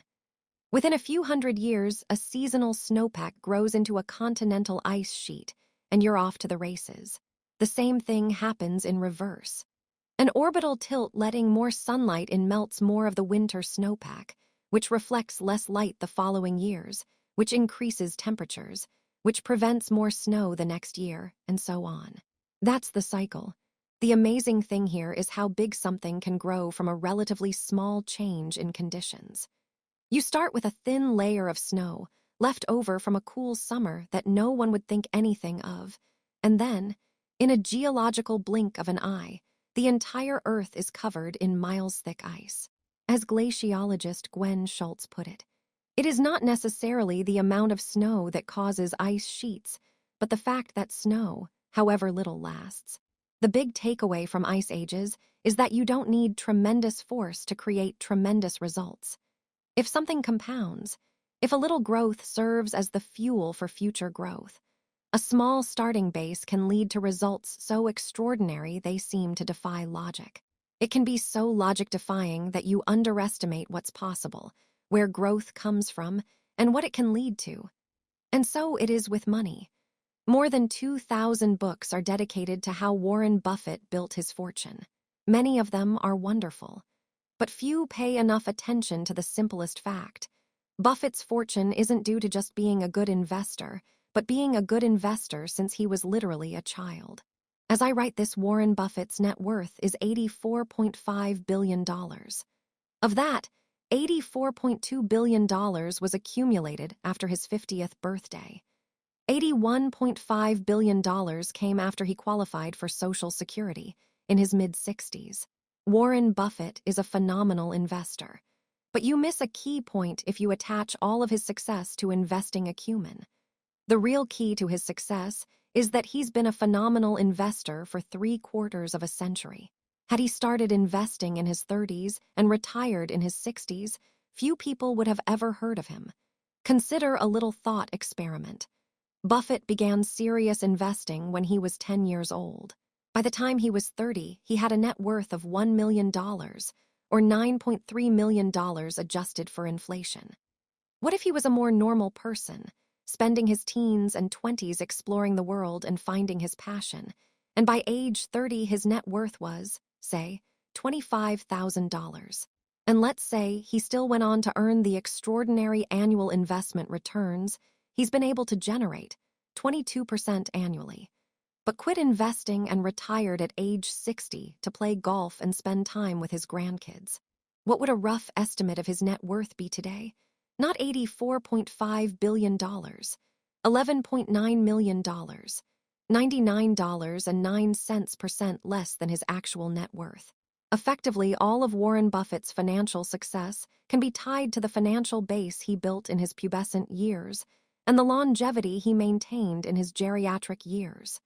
His skill is investing, but his secret is time. That's how compounding works. Think of this another way. Buffett is the richest investor of all time, but he's not actually the greatest, at least not when measured by average annual returns. Jim Simons, head of the hedge fund Renaissance Technologies, has compounded money at 66% annually since 1988. No one comes close to this record. As we just saw, Buffett has compounded at roughly 22% annually, a third as much. Simon's net worth, as I write, is $21 billion. He is, and I know how ridiculous this sounds given the numbers we're dealing with, 75% less rich than Buffett. Why the difference if Simons is such a better investor? Because Simons did not find his investment stride until he was 50 years old. He's had less than half as many years to compound as Buffett. If James Simons had earned his 66% annual returns for the 70-year span Buffett has built his wealth, he would be worth. Please hold your breath. 63 quintillion 900 quadrillion 781 trillion 700. Here is the cleaned passage. $80,748,160,000. These are ridiculous, impractical numbers. The point is that what seem like small changes in growth assumptions can lead to ridiculous, impractical numbers. And so when we are studying why something got to become as powerful as it has, why an ice age formed, or why Warren Buffett is so rich, we often overlook the key drivers of success. I have heard many people say the first time they saw a compound interest table, or one of those stories about how much more you'd have for retirement if you began saving in your 20s versus your 30s, changed their life. But it probably didn't. What it likely did was surprise them, because the results intuitively didn't seem right. Linear thinking is so much more intuitive than exponential thinking.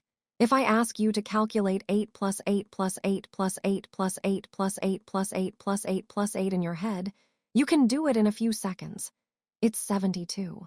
If I ask you to calculate 8 times 8 times 8 times 8 times 8 times 8 times 8 times 8 times 8, your head will explode. It's 134,217,728. IBM made a 3.5 megabyte hard drive in the 1950s. By the 1960s, things were moving into a few dozen megabytes.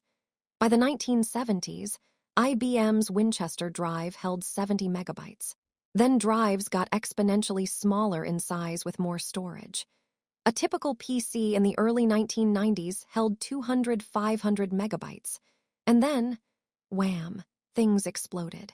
1999, Apple's iMac comes with a 6 gigabyte hard drive. 2003, 120 gigs on the Power Mac. 2006, 250 gigs on the new iMac. 2011, first 4 terabyte hard drive. 2017, 60 terabyte hard drives. 2019, 100 terabyte hard drives. Put that all together. From 1950 to 1990, we gained 296 megabytes. From 1990 through today, we gained 100 million megabytes. If you were a technology optimist in the 1950s, you may have predicted that practical storage would become 1,000 times larger. Maybe 10,000 times larger if you were swinging for the fences. Few would have said 30 million times larger within my lifetime. But that's what happened. The counterintuitive nature of compounding leads even the smartest of us to overlook its power. In 2004, Bill Gates criticized the new Gmail, wondering why anyone would need a gigabyte of storage. Author Stephen Levy wrote, "Despite his currency with cutting-edge technologies, his mentality was anchored in the old paradigm of storage being a commodity that must be conserved." You never get accustomed to how quickly things can grow. The danger here is that when compounding isn't intuitive, we often ignore its potential and focus on solving problems through other means. Not because we're overthinking, but because we rarely stop to consider compounding potential. None of the 2,000 books picking apart Buffett's success are titled, "This guy has been investing consistently for 3/4 of a century." But we know that's the key to the majority of his success. It's just hard to wrap your head around that math, because it's not intuitive. There are books on economic cycles, trading strategies, and sector bets. But the most powerful and important book should be called Shut Up and Wait. It's just one page with a long-term chart of economic growth. The practical takeaway is that the counterintuitiveness of compounding may be responsible for the majority of disappointing trades, bad strategies, and successful investing attempts. You can't blame people for devoting all their effort in what they learn, and what they do to trying to earn the highest investment returns. It intuitively seems like the best way to get rich. But good investing isn't necessarily about earning the highest returns, because the highest returns tend to be one-off hits that can't be repeated. It's about earning pretty good returns that you can stick with, and which can be repeated for the longest period of time. That's when compounding runs wild. The opposite of this, earning huge returns that can't be held onto, leads to some tragic stories. We'll need the next chapter to tell them. Here is the cleaned passage. There are a million ways to get wealthy and plenty of books on how to do so. But there's only one way to stay wealthy, some combination of frugality and paranoia. And that's a topic we don't discuss enough. Let's begin with a quick story about two investors, neither of whom knew the other, but whose paths crossed in an interesting way almost a century ago. Jesse Livermore was the greatest stock market trader of his day. Born in 1877, he became a professional trader before most people knew you could do such a thing. By age 30, he was worth the inflation-adjusted equivalent of $100 million. By 1929, Jesse Livermore was already one of the most well-known investors in the world. The stock market crash that year, which ushered in the Great Depression, cemented his legacy in history. More than a third of the stock market's value was wiped out in an October 1929 week, whose days were later named Black Monday, Black Tuesday, and Black Thursday. Livermore's wife, Dorothy, feared the worst when her husband returned home on October 29th. Reports of Wall Street speculators committing suicide were spreading across New York. She and her children greeted Jesse at the door in tears, while her mother was so distraught she hid in another room, screaming. Jesse, according to biographer Tom Rubithan, stood confused for a few moments before realizing what was happening. He then broke the news to his family. In a stroke of genius and luck, he had been short the market, betting stocks would decline. "You mean we are not ruined?" Dorothy asked. "No, darling, I have just had my best ever trading day. We are fabulously rich and can do whatever we like," Jesse said. Dorothy ran to her mother and told her to be quiet. In one day, Jesse Livermore made the equivalent of more than $3 billion. During one of the worst months in the history of the stock market, he became one of the richest men in the world.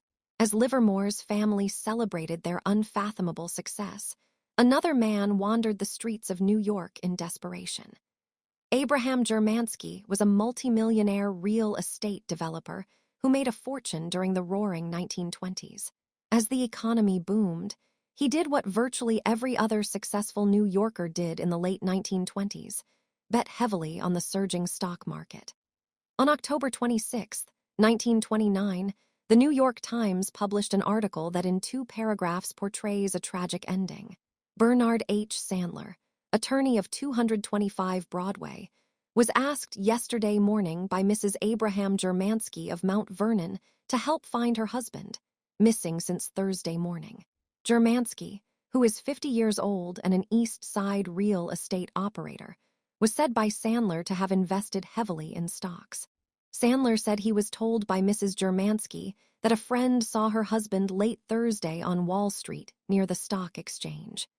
According to her informant, her husband was tearing a strip of ticker tape into bits and scattering it on the sidewalk as he walked toward Broadway. And that, as far as we know, was the end of Abraham Germansky. Here we have a contrast. The October 1929 crash made Jesse Livermore one of the richest men in the world. It ruined Abraham Germansky, perhaps taking his life. But fast forward 4 years and the stories cross paths again. After his 1929 blowout, Livermore, overflowing with confidence, made larger and larger bets. He wound up far over his head, in increasing amounts of debt, and eventually lost everything in the stock market. Broke and ashamed, he disappeared for 2 days in 1933. His wife set out to find him. Jesse L. Livermore, the stock market operator, of 1100 Park Avenue missing, and has not been seen since 3 p.m. yesterday, the New York Times wrote in 1933. He returned, but his path was set. Livermore eventually took his own life. The timing was different, but Germansky and Livermore shared a character trait. They were both very good at getting wealthy and equally bad at staying wealthy. Even if wealthy is not a word you'd apply to yourself, the lessons from that observation apply to everyone at all income levels. Getting money is one thing, keeping it is another. If I had to summarize money success in a single word, it would be survival. As we'll see in Chapter 6, 40% of companies successful enough to become publicly traded lost effectively all of their value over time. The Forbes 400 list of richest Americans has, on average, roughly 20% turnover per decade for causes that don't have to do with death or transferring money to another family member. Capitalism is hard, but part of the reason this happens is because getting money and keeping money are two different skills. Getting money requires taking risks, being optimistic, and putting yourself out there. But keeping money requires the opposite of taking risk. It requires humility and fear that what you've made can be taken away from you just as fast. It requires frugality and an acceptance that at least some of what you've made is attributable to luck. So past success can't be relied upon to repeat indefinitely. Michael Moritz, the billionaire head of Sequoia Capital, was asked by Charlie Rose why Sequoia was so successful. Moritz mentioned longevity, noting that some VC firms succeed for 5 or 10 years, but Sequoia has prospered for 4 decades. Rose asked why that was. I think we've always been afraid of going out of business. Rose, really? So it's fear, only the paranoid survive. Moritz, there's a lot of truth to that. We assume that tomorrow won't be like yesterday. We can't afford to rest on our laurels. We can't be complacent. We can't assume that yesterday's success translates into tomorrow's good fortune. Here again, survival. Not growth or brains or insight. The ability to stick around for a long time without wiping out or being forced to give up is what makes the biggest difference. This should be the cornerstone of your strategy, whether it's in investing or your career or a business you own. There are 2 reasons why a survival mentality is so key with money. One is the obvious. Few gains are so great that they're worth wiping yourself out over. The other, as we saw in Chapter 4, is the counterintuitive math of compounding. Compounding only works if you can give an asset years and years to grow. It's like planting oak trees. A year of growth will never show much progress. 10 years can make a meaningful difference, and 50 years can create something absolutely extraordinary. But getting and keeping that extraordinary growth requires surviving all the unpredictable ups and downs that everyone inevitably experiences over time. We can spend years trying to figure out how Buffett achieved his investment returns, how he found the best companies, the cheapest stocks, the best managers. That's hard. Less hard but equally important is pointing out what he didn't do. He didn't get carried away with debt. He didn't panic and sell during the 14 recessions he's lived through. He didn't sully his business reputation. He didn't attach himself to one strategy, one worldview, or one passing trend. He didn't rely on others' money. Managing investments through a public company meant investors couldn't withdraw their capital. He didn't burn himself out and quit or retire. He survived. Survival gave him longevity. And longevity, investing consistently from age 10 to at least age 89, is what made compounding work wonders. That single point is what matters most when describing his success. To show you what I mean, you have to hear the story of Rick Guerin. You've likely heard of the investing duo of Warren Buffett and Charlie Munger. But 40 years ago, there was a third member of the group, Rick Guerin. Warren, Charlie, and Rick made investments together and interviewed business managers together. Then, Rick kind of disappeared, at least relative to Buffett and Munger's success. Investor Monish Pabrai once asked Buffett what happened to Rick. Monish recalled. Warren said, "Charlie and I always knew that we would become incredibly wealthy. We were not in a hurry to get wealthy. We knew it would happen. Rick was just as smart as us, but he was in a hurry. What happened was that, in the 1973-1974 downturn, Rick was levered with margin loans. And the stock market went down almost 70% in those 2 years, so he got margin calls. He sold his Berkshire stock to Warren. Warren actually said, "I bought Rick's Berkshire stock at under $40 apiece." Rick was forced to sell because he was levered.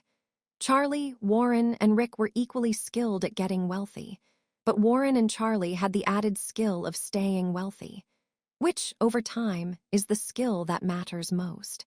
Nassim Taleb put it this way: having an edge and surviving are two different things. The first requires the second. You need to avoid ruin at all costs. Applying the survival mindset to the real world comes down to appreciating three things. One, more than I want big returns, I want to be financially unbreakable. And if I'm unbreakable, I actually think I'll get the biggest returns, because I'll be able to stick around long enough for compounding to work wonders. No one wants to hold cash during a bull market. They want to own assets that go up a lot. You look and feel conservative holding cash during a bull market because you become acutely aware of how much return you're giving up by not owning the good stuff. Say cash earns 1% and stocks return 10% a year. That 9% gap will gnaw at you every day. But if that cash prevents you from having to sell your stocks during a bear market, the actual return you earned on that cash is not 1% a year. It could be many multiples of that, because preventing one desperate, ill-timed stock sale can do more for your lifetime returns than picking dozens of big-time winners. Compounding doesn't rely on earning big returns. Merely good returns sustained uninterrupted for the longest period of time, especially in times of chaos and havoc, will always win. 2, planning is important, but the most important part of every plan is to plan on the plan not going according to plan. What's the saying? You plan, God laughs.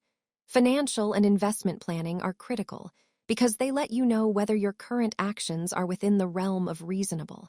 But few plans of any kind survive their first encounter with the real world.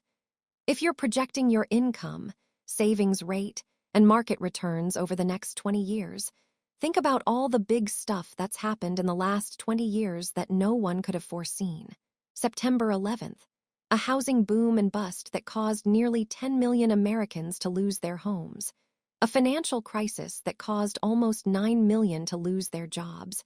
A record-breaking stock market rally that ensued. And a coronavirus that shakes the world as I write this. A plan is only useful if it can survive reality. And a future filled with unknowns is everyone's reality. A good plan doesn't pretend this weren't true.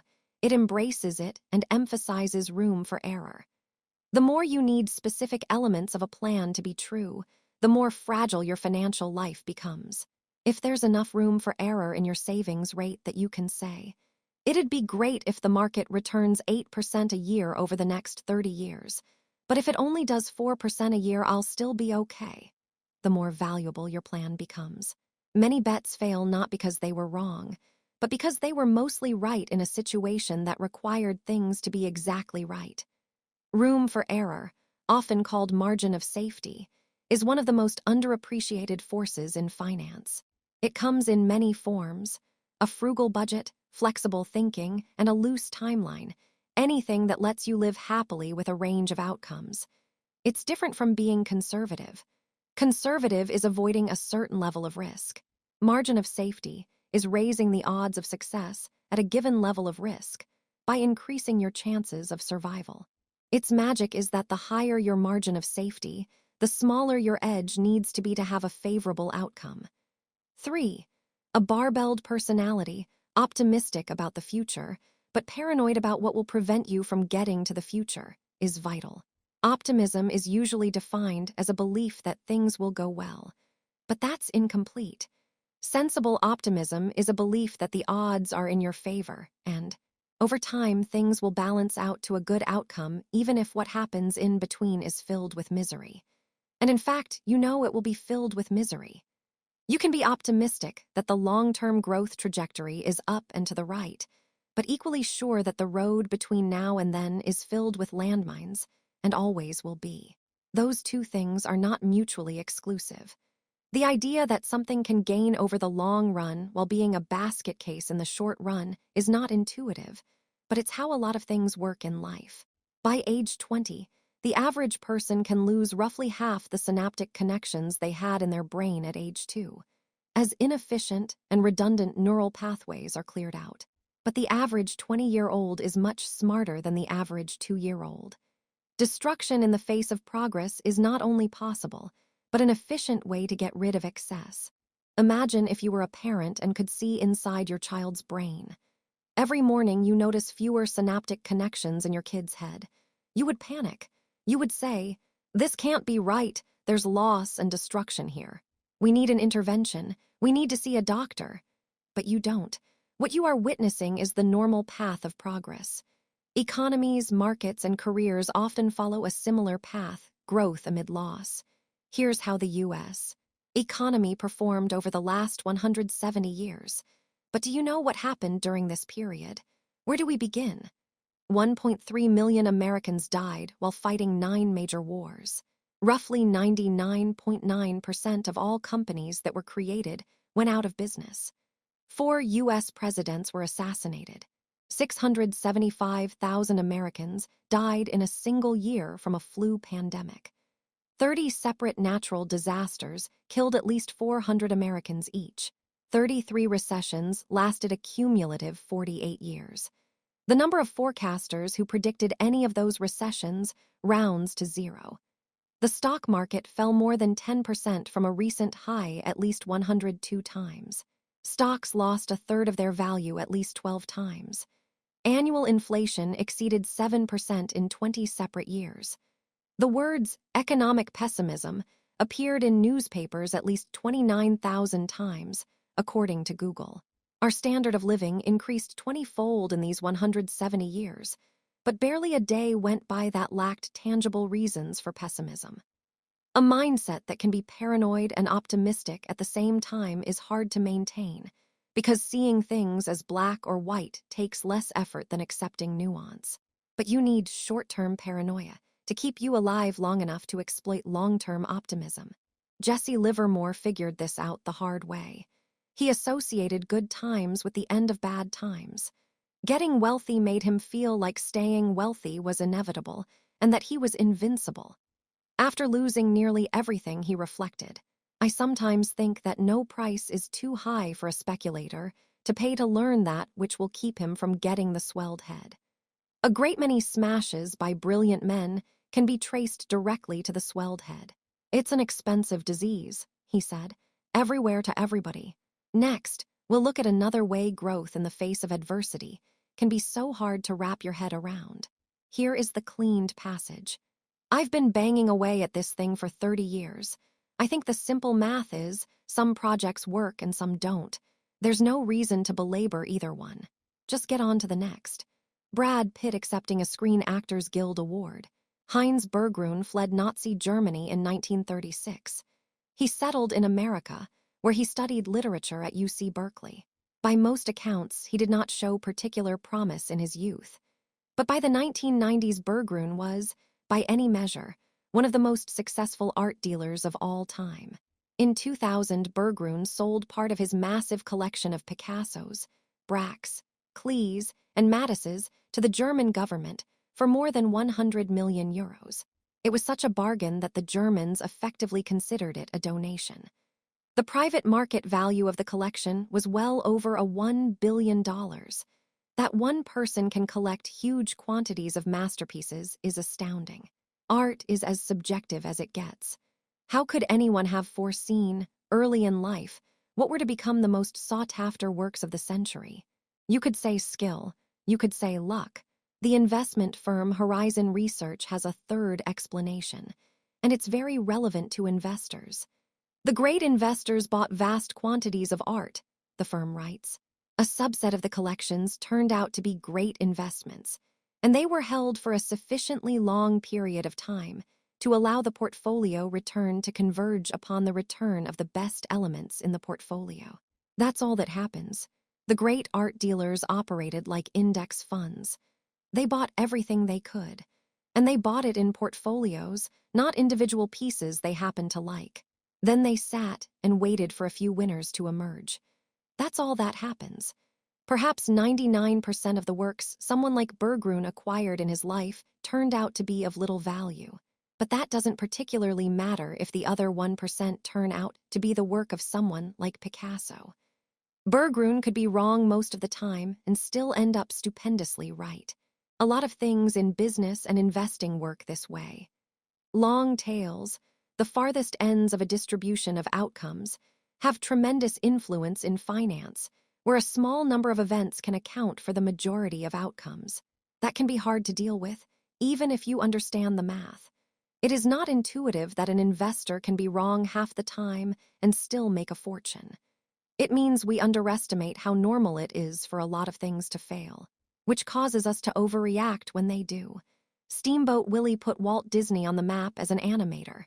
Business success was another story. Disney's first studio went bankrupt.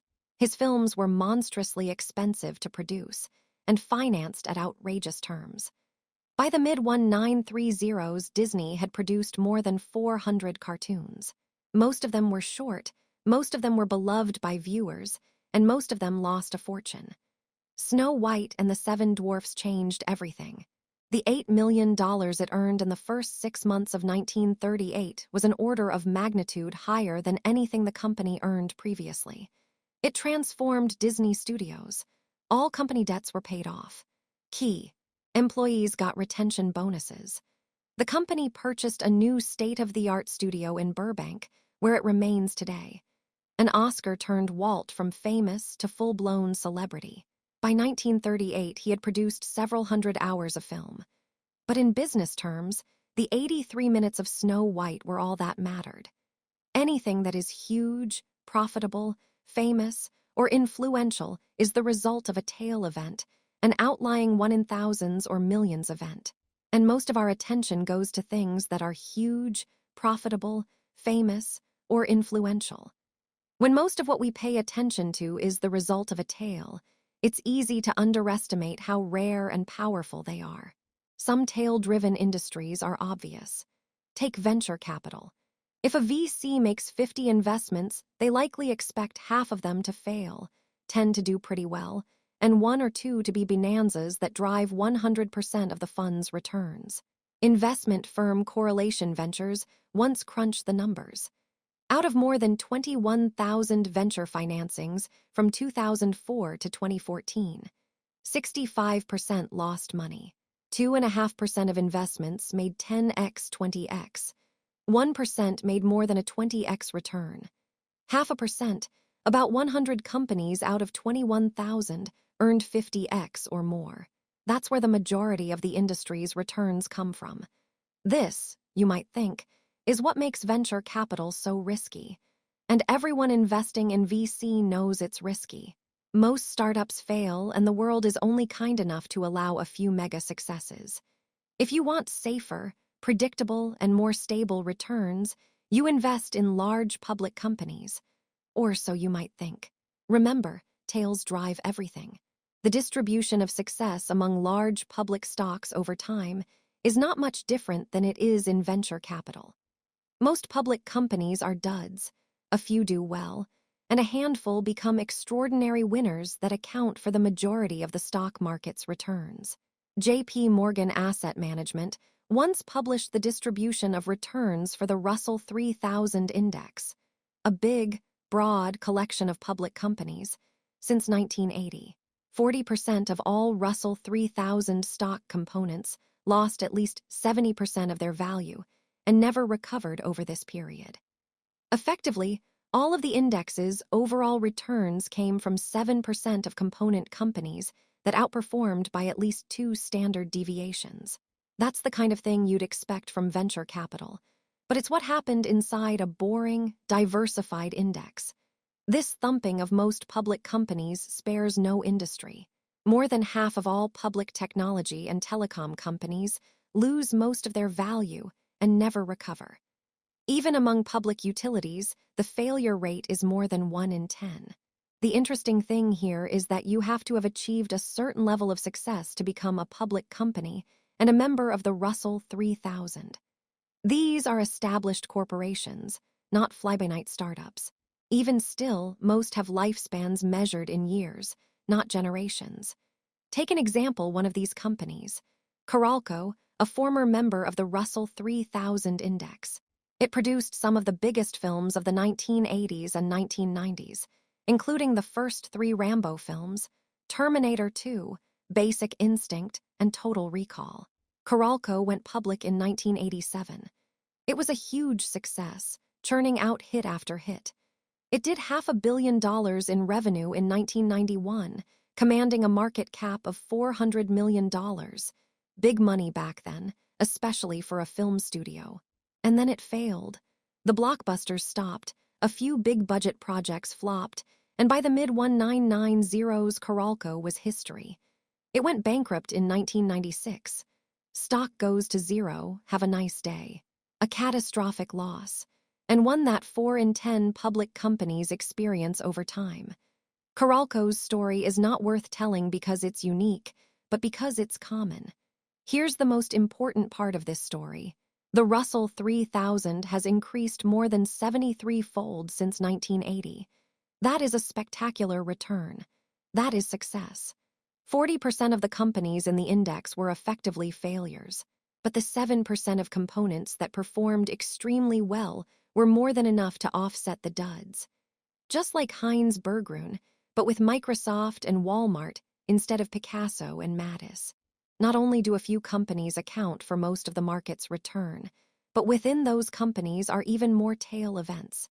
In 2018, Amazon drove 6% of the S&P 500's returns, and Amazon's growth is almost entirely due to Prime and Amazon Web Services, which itself are tail events in a company that has experimented with hundreds of products, from the Fire phone to travel agencies. Apple was responsible for almost 7% of the index's returns in 2018. And it is driven overwhelmingly by the iPhone, which in the world of tech products is as tail-wise as tails get. And who's working at these companies? Google's hiring acceptance rate is 0.2%. Facebook's is 0.1%. Apple's is about 2%. So the people working on these tail projects that drive tail returns have tail careers. The idea that a few things account for most results is not just true for companies in your investment portfolio. It's also an important part of your own behavior as an investor. Napoleon's definition of a military genius was the man who can do the average thing when all those around him are going crazy. It's the same in investing.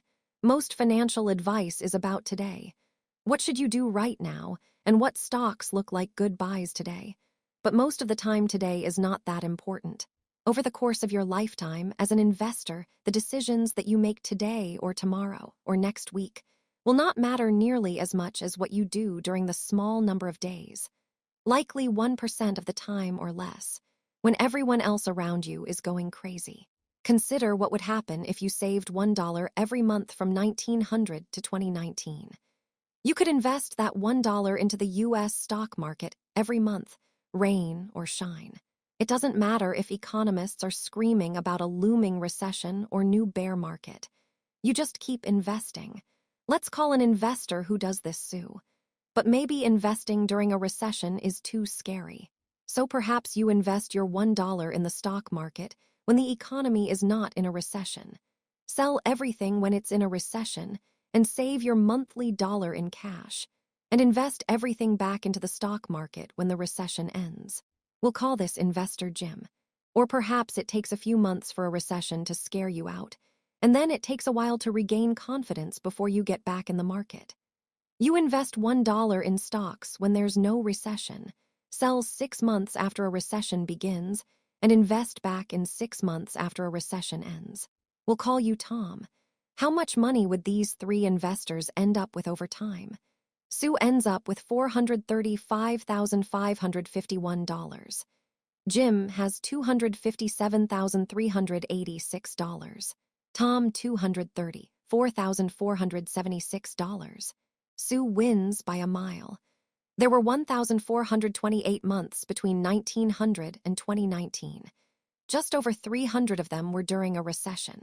So by keeping her cool during just the 22% of the time the economy was in or near a recession, Sue ends up with almost 3/4 more money than Jim or Tom. To give a more recent example, how you behaved as an investor during a few months in late 2008 and early 2009 will likely have more impact on your lifetime returns than everything you did from 2000 to 2008. There is the old pilot quip that their jobs are hours and hours of boredom punctuated by moments of sheer terror. It's the same in investing. Your success as an investor will be determined by how you respond to punctuated moments of terror, not the years spent on cruise control. A good definition of an investing genius is the man or woman who can do the average thing when all those around them are going crazy. Tails drive everything. When you accept that tails drive everything in business, investing, and finance, you realize that it's normal for lots of things to go wrong, break, fail, and fall. If you're a good stock picker, you'll be right maybe half the time. If you're a good business leader, maybe half of your product and strategy ideas will work. If you're a good investor, most years will be just okay, and plenty will be bad. If you're a good worker, you'll find the right company in the right field after several attempts and trials. And that's if you're good. Peter Lynch is one of the best investors of our time. If you're terrific in this business, you're right 6 times out of 10, he once said. There are fields where you must be perfect every time. Flying a plane, for example. Then there are fields where you want to be at least pretty good nearly all the time. A restaurant chef, let's say. Investing, business, and finance are just not like these fields. Something I've learned from both investors and entrepreneurs is that no one makes good decisions all the time. The most impressive people are packed full of horrendous ideas that are often acted upon. Take Amazon. It's not intuitive to think a failed product launch at a major company would be normal and fine. Intuitively, you'd think the CEO should apologize to shareholders. But CEO Jeff Bezos said shortly after the disastrous launch of the company's Fire phone, "If you think that's a big failure, we're working on much bigger failures right now." I am not kidding.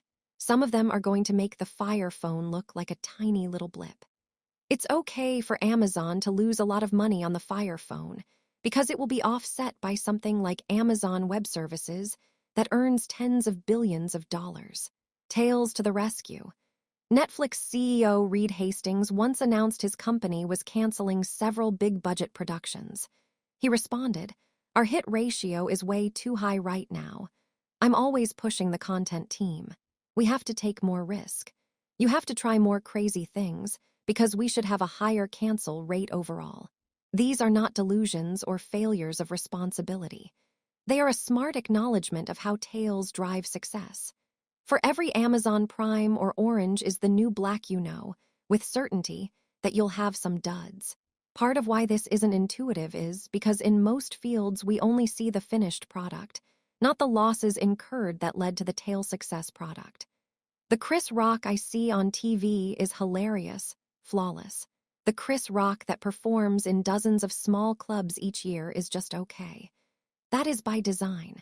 No comedic genius is smart enough to preemptively know what jokes will land well. Every big comedian tests their material in small clubs before using it in big venues. Rock was once asked if he missed small clubs. He responded, "When I start a tour, it's not like I start out in arenas. Before this last tour, I performed in this place in New Brunswick called the Stress Factory. I did about 40 or 50 shows getting ready for the tour." One newspaper profiled these small club sessions. It described Rock thumbing through pages of notes and fumbling with material. "I'm going to have to cut some of these jokes," he says mid-skit. "The good jokes I see on Netflix are the tales that stuck out of a universe of hundreds of attempts." A similar thing happens in investing. It's easy to find Warren Buffett's net worth or his average annual returns, or even his best, most notable investments. They're right there in the open, and they're what people talk about. It's much harder to piece together every investment he's made over his career. No one talks about the dud picks, the ugly businesses, the poor acquisitions.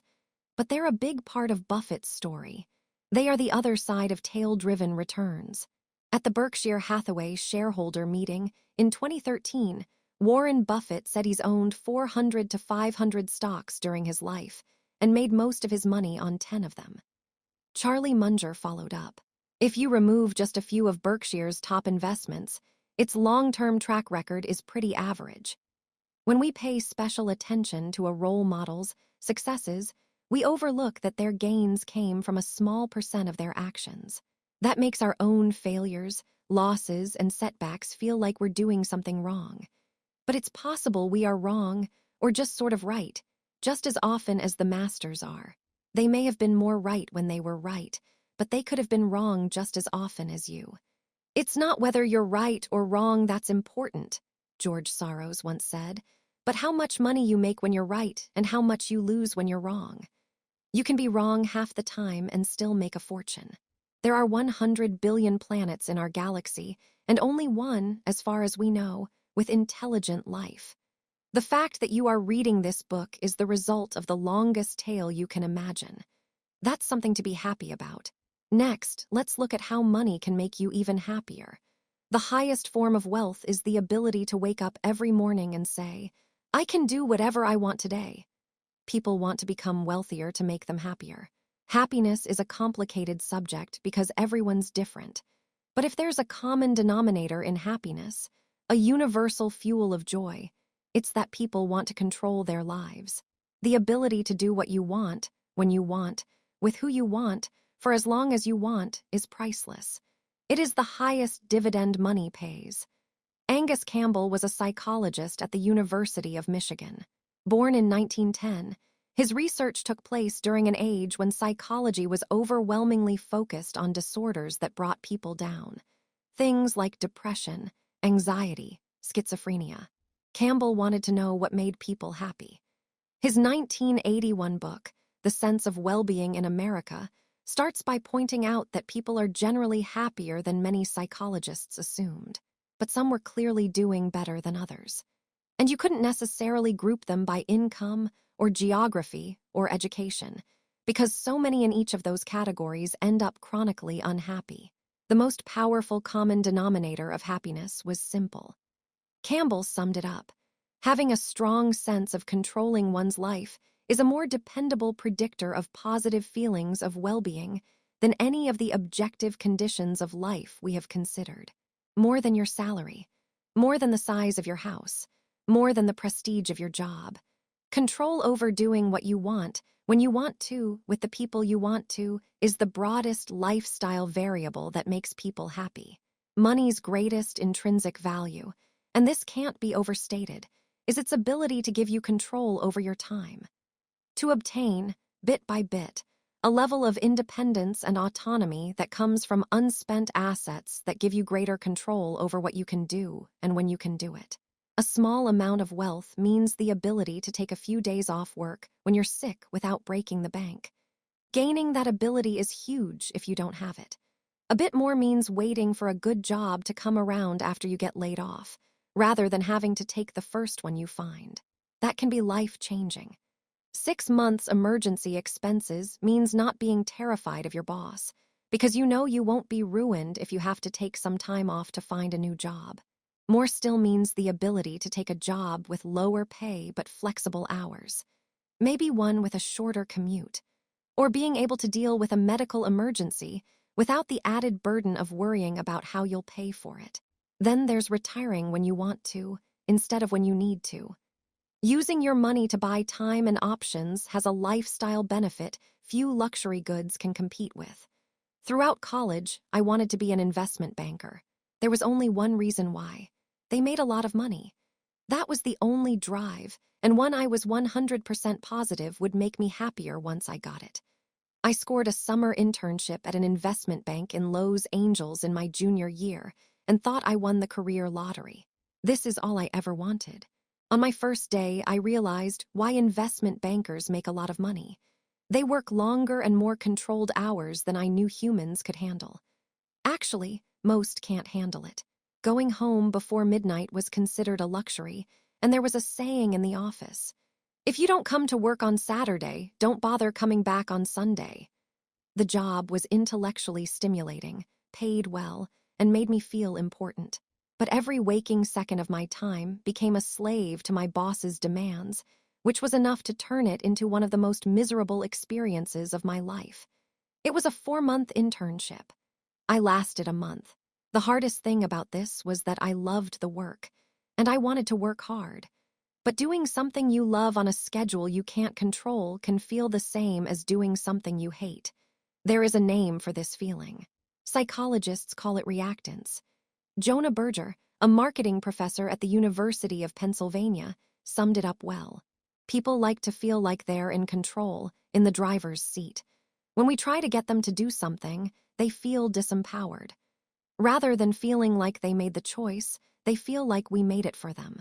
So they say no or do something else, even when they might have originally been happy to go along.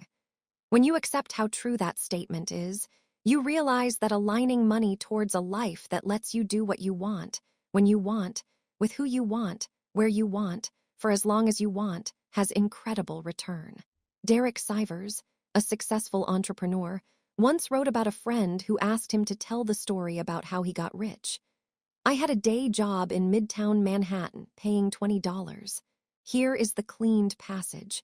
I never ate out and never took a taxi. My cost of living was about $1,000 a month, and I was earning $1,800 a month. I did this for 2 years and saved up $12,000. I was 22 years old. Once I had $12,000, I could quit my job and become a full-time musician. I knew I could get a few gigs per month to pay my cost of living, so I was free. I quit my job a month later and never had a job again. When I finished telling my friend this story, he asked for more.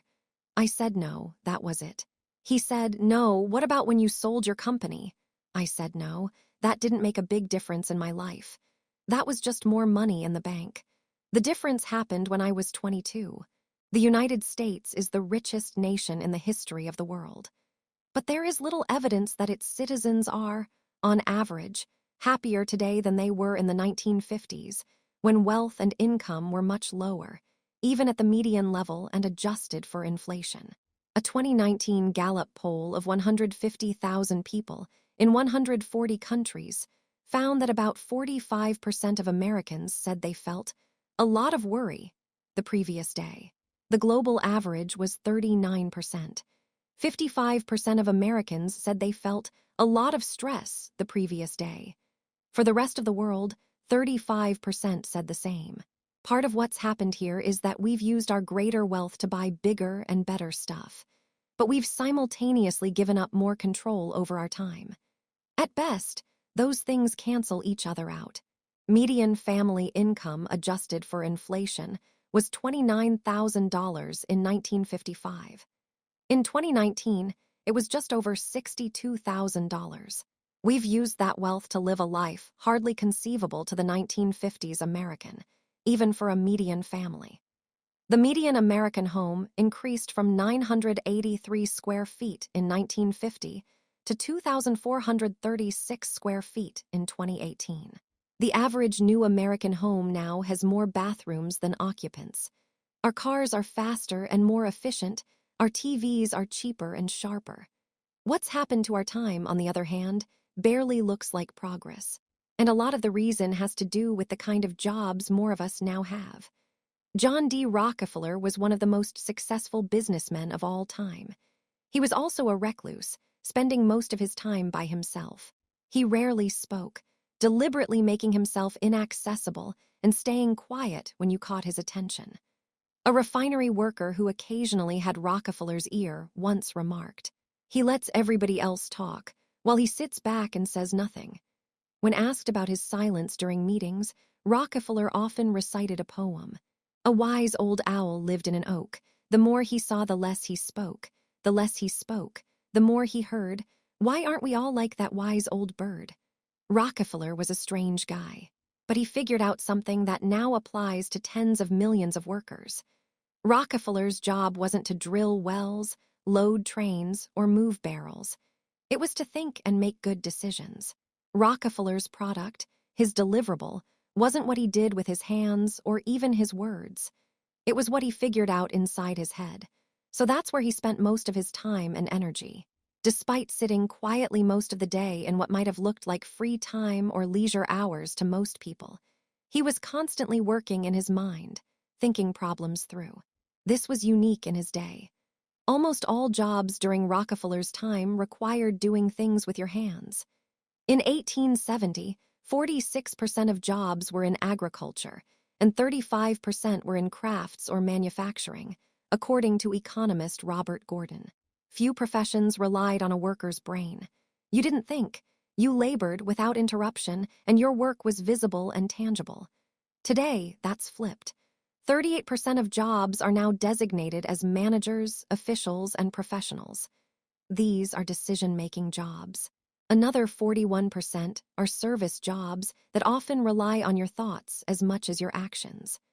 More of us have jobs that look closer to Rockefeller than a typical 1950s manufacturing worker, which means our days don't end when we clock out and leave the factory. We're constantly working in our heads, which means it feels like work never ends. If your job is to build cars, there is little you can do when you're not on the assembly line. You detach from work and leave your tools in the factory. But if your job is to create a marketing campaign, a thought-based and decision job, your tool is your head, which never leaves you. You might be thinking about your project during your commute, as you're making dinner, while you put your kids to sleep, and when you wake up stressed at 3 in the morning. You might be on the clock for fewer hours than you would in 1950, but it feels like you're working 24/7. Derek Thompson of The Atlantic once described it like this: if the operating equipment of the 21st century is a portable device, this means the modern factory is not a place at all. It is the day itself. The computer age has liberated the tools of productivity from the office. Most knowledge workers, whose laptops and smartphones are portable all-purpose media-making machines, can theoretically be as productive at 2 p.m. in the main office as at 2 a.m. in a Tokyo WeWork or at midnight on the couch. Compared to generations prior, control over your time has diminished. And since controlling your time is such a key happiness influencer, we shouldn't be surprised that people don't feel much happier even though we are, on average, richer than ever. What do we do about that? It's not an easy problem to solve because everyone's different. The first step is merely acknowledging what does, and does not, make almost everyone happy. In his book, 30 Lessons for Living, gerontologist Carl Pillemer interviewed 1,000 elderly Americans looking for the most important lessons they learned from decades of life experience. He wrote, "No one, not a single person out of 1,000, said that to be happy you should try to work as hard as you can to make money to buy the things you want. No one, not a single person, said it's important to be at least as wealthy as the people around you, and if you have more than they do, it's real success. No one, not a single person, said you should choose your work based on your desired future earning power. What they did value were things like quality friendships, being part of something bigger than themselves, and spending quality, unstructured time with their children. Your kids don't want your money, or what your money buys, anywhere near as much as they want you," Pillemer writes. Take it from those who have lived through everything. Controlling your time is the highest dividend money pays. Now, a short chapter on one of the lowest dividends money pays. The best part of being a valet is getting to drive some of the coolest cars to ever touch pavement. Guests came in driving Ferraris, Lamborghinis, Rolls-Royces, the whole aristocratic fleet. It was my dream to have one of these cars of my own because I thought they sent such a strong signal to others that you made it. You're smart. You're rich. You have taste. You're important. Look at me. The irony is that I rarely, if ever, looked at them, the drivers. When you see someone driving a nice car, you rarely think, "Wow, the guy driving that car is cool." Instead, you think, "Wow, if I had that car, people would think I'm cool." Subconscious or not, this is how people think. There is a paradox here. People tend to want wealth to signal to others that they should be liked and admired. But in reality, those other people often bypass admiring you, not because they don't think wealth is admirable, but because they use your wealth as a benchmark for their own desire to be liked and admired.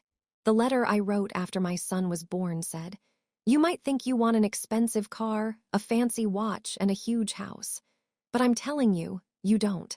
What you want is respect and admiration from other people, and you think having expensive stuff will bring it. It almost never does, especially from the people you want to respect and admire you.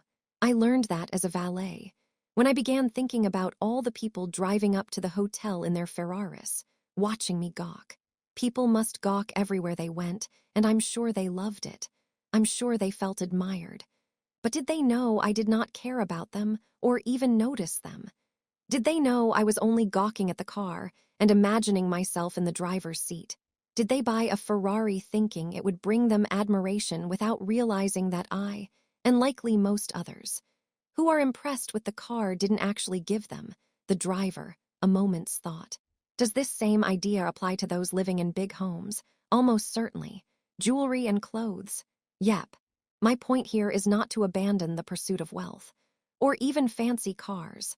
I like both. It's a subtle recognition that people generally aspire to be respected and admired by others, and using money to buy fancy things may bring less of it than you imagine. If respect and admiration are your goal, be careful how you seek it. Humility, kindness, and empathy will bring you more respect than horsepower ever will. We're not done talking about Ferraris. Another story about the paradox of fast cars in the next chapter. Money has many ironies. Here's an important one. Wealth is what you don't see. My time as a valet was in the mid-2000s in Los Angeles, when material appearance took precedence over everything but oxygen. If you see a Ferrari driving around, you might intuitively assume the owner of the car is rich, even if you're not paying much attention to them. But as I got to know some of these people, I realized that wasn't always the case. Many were mediocre successes who spent a huge percentage of their paycheck on a car. I remember a fellow we'll call Roger.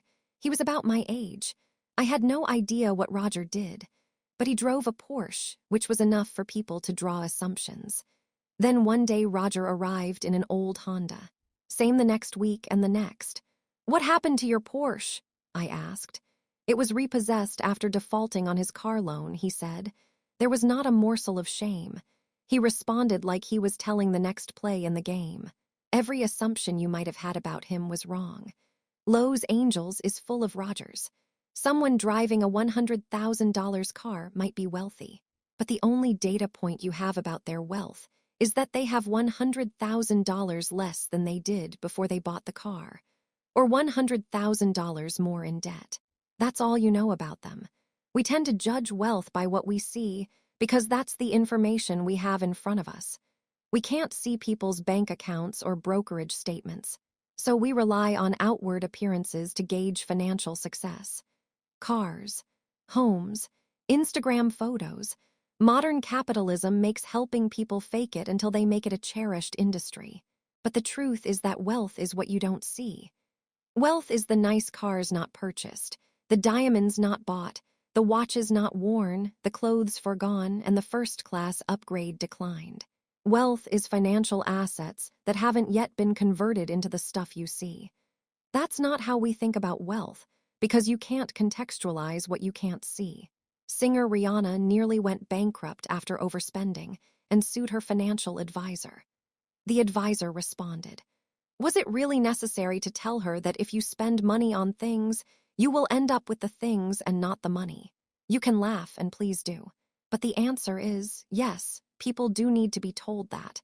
When most people say they want to be a millionaire, what they might actually mean is, I'd like to spend $1 million.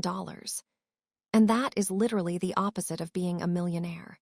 Investor Bill Mann once wrote, "There is no faster way to feel rich than to spend lots of money on really nice things. But the way to be rich is to spend money you have, and to not spend money you don't have." It's really that simple.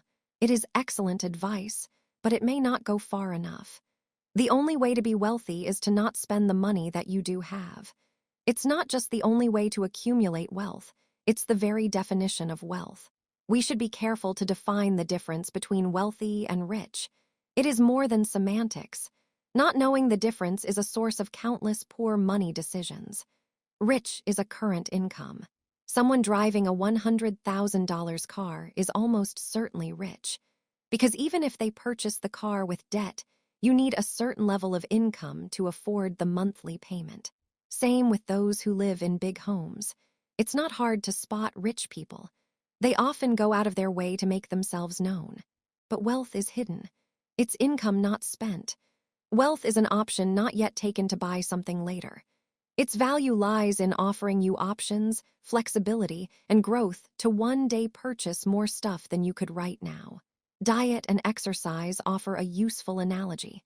Losing weight is notoriously hard, even among those putting in the work of vigorous exercise. In his book, The Body, Bill Bryson explains why. One study in America found that people overestimate the number of calories they burned in a workout by a factor of 4. They also then consumed, on average, about twice as many calories as they had just burned off. The fact is, you can quickly undo a lot of exercise by eating a lot of food, and most of us do. Exercise is like being rich. You think, I did the work and I now deserve to treat myself to a big meal. Wealth is turning down that treat meal and actually burning net calories. It's hard and requires self-control, but it creates a gap between what you could do and what you choose to do that accrues to you over time. The problem for many of us is that it is easy to find rich role models. It's harder to find wealthy ones because by definition their success is more hidden. There are, of course, wealthy people who also spend a lot of money on stuff. But even in those cases, what we see is their richness, not their wealth.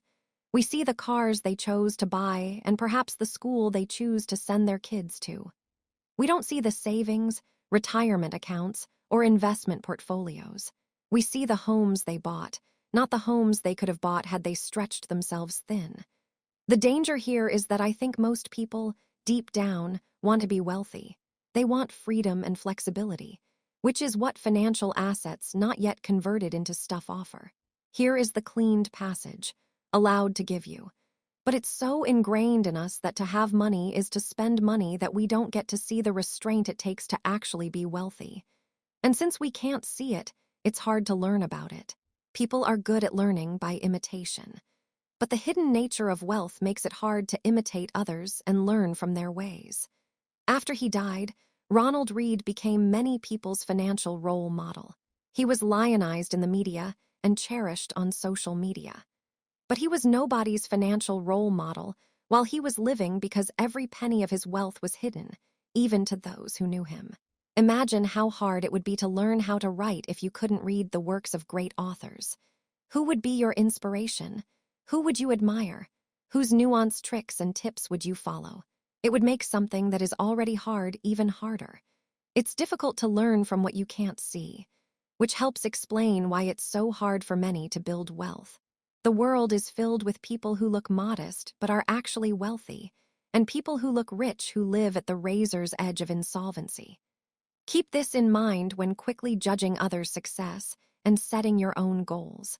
If wealth is what you don't spend, what good is it? Well, let me convince you to save money. Let me convince you to save money. It won't take long, but it's an odd task, isn't it? Do people need to be convinced to save money? My observation is that, yes, many do. Past a certain level of income, people fall into 3 groups: those who save, those who don't think they can save, and those who don't think they need to save. This is for the latter too. The first idea, simple but easy to overlook, is that building wealth has little to do with your income or investment returns, and lots to do with your savings rate. A quick story about the power of efficiency. In the 1970s, the world looked like it was running out of oil. The calculation wasn't hard. The global economy used a lot of oil, the global economy was growing, and the amount of oil we could drill couldn't keep up. We didn't run out of oil, thank goodness. But that wasn't just because we found more oil, or even got better at taking it out of the ground. The biggest reason we overcame the oil crisis is because we started building cars, factories, and homes that are more energy efficient than they used to be. The United States uses 60% less energy per dollar of GDP today than it did in 1950. The average miles per gallon of all vehicles on the road has doubled since 1975.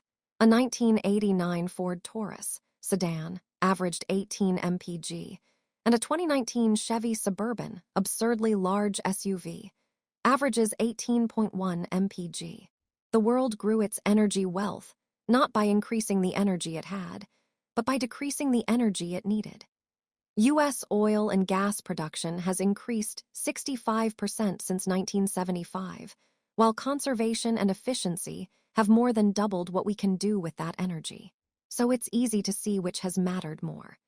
The important thing here is that finding more energy is largely out of our control and shrouded in uncertainty, because it relies on a slippery mix of having the right geology, geography, weather, and geopolitics. But becoming more efficient with the energy we use is largely in our control. The decision to buy a lighter car or ride a bike is up to you and has a 100% chance of improving efficiency. The same is true with our money. Investment returns can make you rich, but whether an investing strategy will work and how long it will work for and whether markets will cooperate is always in doubt. Results are shrouded in uncertainty. Personal savings and frugality, finances, conservation, and efficiency are parts of the money equation that are more in your control and have a 100% chance of being as effective in the future as they are today. If you view building wealth as something that will require more money or big investment returns, you may become as pessimistic as the energy doomers were in the 1970s. The path forward looks hard and out of your control. If you view it as powered by your own frugality and efficiency, the destiny is clearer. Wealth is just the accumulated leftovers after you spend what you take in. And since you can build wealth without a high income, but have no chance of building wealth without a high savings rate, it's clear which one matters more. More importantly, the value of wealth is relative to what you need. Say you and I have the same net worth, and say you're a better investor than me. I can earn 8% annual returns and you can earn 12% annual returns. But I'm more efficient with my money. Let's say I need half as much money to be happy while your lifestyle compounds as fast as your assets. I'm better off than you are, despite being a worse investor. I'm getting more benefit from my investments despite lower returns. The same is true for incomes. Learning to be happy with less money creates a gap between what you have and what you want, similar to the gap you get from growing your paycheck, but easier and more in your control. A high savings rate means having lower expenses than you otherwise could. And having lower expenses means your savings go farther than they would if you spent more. Think about this in the context of how much time and effort goes into achieving 0.1% of annual investment outperformance. Millions of hours of research, tens of billions of dollars of effort from professionals, and it's easy to see what's potentially more important or worth chasing. There are professional investors who grind 80 hours a week to add 1/10 of a percentage point to their returns, when there are 2 or 3 full percentage points of lifestyle bloat in their finances that can be exploited with less effort. Big investment returns and fat paychecks are amazing when they can be achieved, and some can achieve them. But the fact that there's so much effort put into one side of the finance equation and so little put into the other is an opportunity for most people. Past a certain level of income, what you need is just what sits below your ego. Everyone needs the basics. Once they're covered, there's another level of comfortable basics, and past that there's basics that are both comfortable, entertaining, and enlightening. But spending beyond a pretty low level of materialism is mostly a reflection of ego approaching income, a way to spend money to show people that you have, or had, money. Think of it like this, and one of the most powerful ways to increase your savings isn't to raise your income. It's to raise your humility. When you define savings as the gap between your ego and your income, you realize why many people with decent incomes save so little. It's a daily struggle against instincts to extend your peacock feathers to their outermost limits and keep up with others doing the same. People with enduring personal finance success, not necessarily those with high incomes, tend to have a propensity to not give a damn what others think about them. So people's ability to save is more in their control than they might think. Savings can be created by spending less. You can spend less if you desire less. And you will desire less if you care less about what others think of you. As I argue often in this book, money relies more on psychology than finance. And you don't need a specific reason to save. Some people save money for a down payment on a house, or a new car, or for retirement. That's great, of course, but saving does not require a goal of purchasing something specific. You can save just for saving's sake, and indeed you should. Everyone should. Only saving for a specific goal makes sense in a predictable world. But ours isn't. Saving is a hedge against life's inevitable ability to surprise the hell out of you at the worst possible moment. Another benefit of savings that isn't attached to a spending goal is what we discussed in Chapter 7, gaining control over your time. Everyone knows the tangible stuff money buys. The intangible stuff is harder to wrap your head around, so it tends to go unnoticed. But the intangible benefits of money can be far more valuable and capable of increasing your happiness than the tangible things that are obvious targets of our savings. Savings without a spending goal gives you options and flexibility, the ability to wait and the opportunity to pounce. It gives you time to think. It lets you change course on your own terms. Every bit of savings is like taking a point in the future that would have been owned by someone else and giving it back to yourself. Here is the cleaned passage. That flexibility and control over your time is an unseen return on wealth. What is the return on cash in the bank that gives you the option of changing careers, or retiring early, or freedom from worry? I'd say it's incalculable. It's incalculable in two ways. It's so large and important that we can't put a price on it. But it's also literally incalculable. We can't measure it like we can measure interest rates, and what we can't measure we tend to overlook. When you don't have control over your time, you're forced to accept whatever bad luck is thrown your way. But if you have flexibility, you have the time to wait for no-brainer opportunities to fall in your lap. This is a hidden return on your savings. Savings in the bank that earns 0% interest might actually generate an extraordinary return if they give you the flexibility to take a job with a lower salary but more purpose, or wait for investment opportunities that come when those without flexibility turn desperate. And that hidden return is becoming more important. The world used to be hyperlocal. Just over 100 years ago, 75% of Americans had neither telephones nor regular mail service, according to historian Robert Gordon. That made competition hyperlocal. A worker with just average intelligence might be the best in their town, and they got treated like the best because they didn't have to compete with the smarter worker in another town. That's now changed. A hyperconnected world means the talent pool you compete in has gone from hundreds or thousands, spanning your town, to millions or billions, spanning the globe. This is especially true for jobs that rely on working with your head versus your muscles. Teaching, marketing, analysis, consulting, accounting, programming, journalism, and even medicine increasingly compete in global talent pools. More fields will fall into this category as digitization erases global boundaries, as software eats the world, as venture capitalist Mark Andreessen puts it. A question you should ask as the range of your competition expands is, how do I stand out? I'm smart is increasingly a bad answer to that question, because there are a lot of smart people in the world. Almost 600 people ace the SATs each year. Another 7,000 come within a handful of points. In a winner-take-all and globalized world, these kinds of people are increasingly your direct competitors. Intelligence is not a reliable advantage in a world that's become as connected as ours has. But flexibility is. In a world where intelligence is hyper-competitive and many previous technical skills have become automated, competitive advantages tilt toward nuanced and soft skills, like communication, empathy, and perhaps most of all, flexibility. If you have flexibility, you can wait for good opportunities, both in your career and for your investments. You'll have a better chance of being able to learn a new skill when it's necessary. You'll feel less urgency to chase competitors who can do things you can't, and have more leeway to find your passion and your niche at your own pace. You can find a new routine, a slower pace, and think about life with a different set of assumptions. The ability to do those things when most others can't is one of the few things that will set you apart in a world where intelligence is no longer a sustainable advantage. Having more control over your time and options is becoming one of the most valuable currencies in the world. That's why more people can, and more people should, save money. You know what else they should do? Stop trying to be so rational.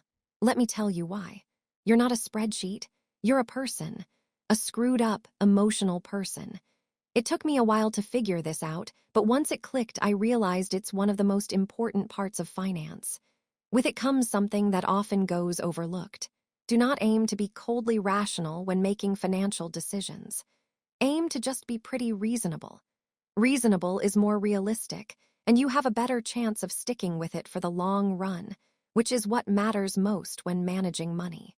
To show you what I mean, let me tell you the story of a guy who tried to cure syphilis with malaria. Julius Wagner-Jauregg was a 19th century psychiatrist with two unique skills. He was good at recognizing patterns, and what others saw as crazy, he found merely bold.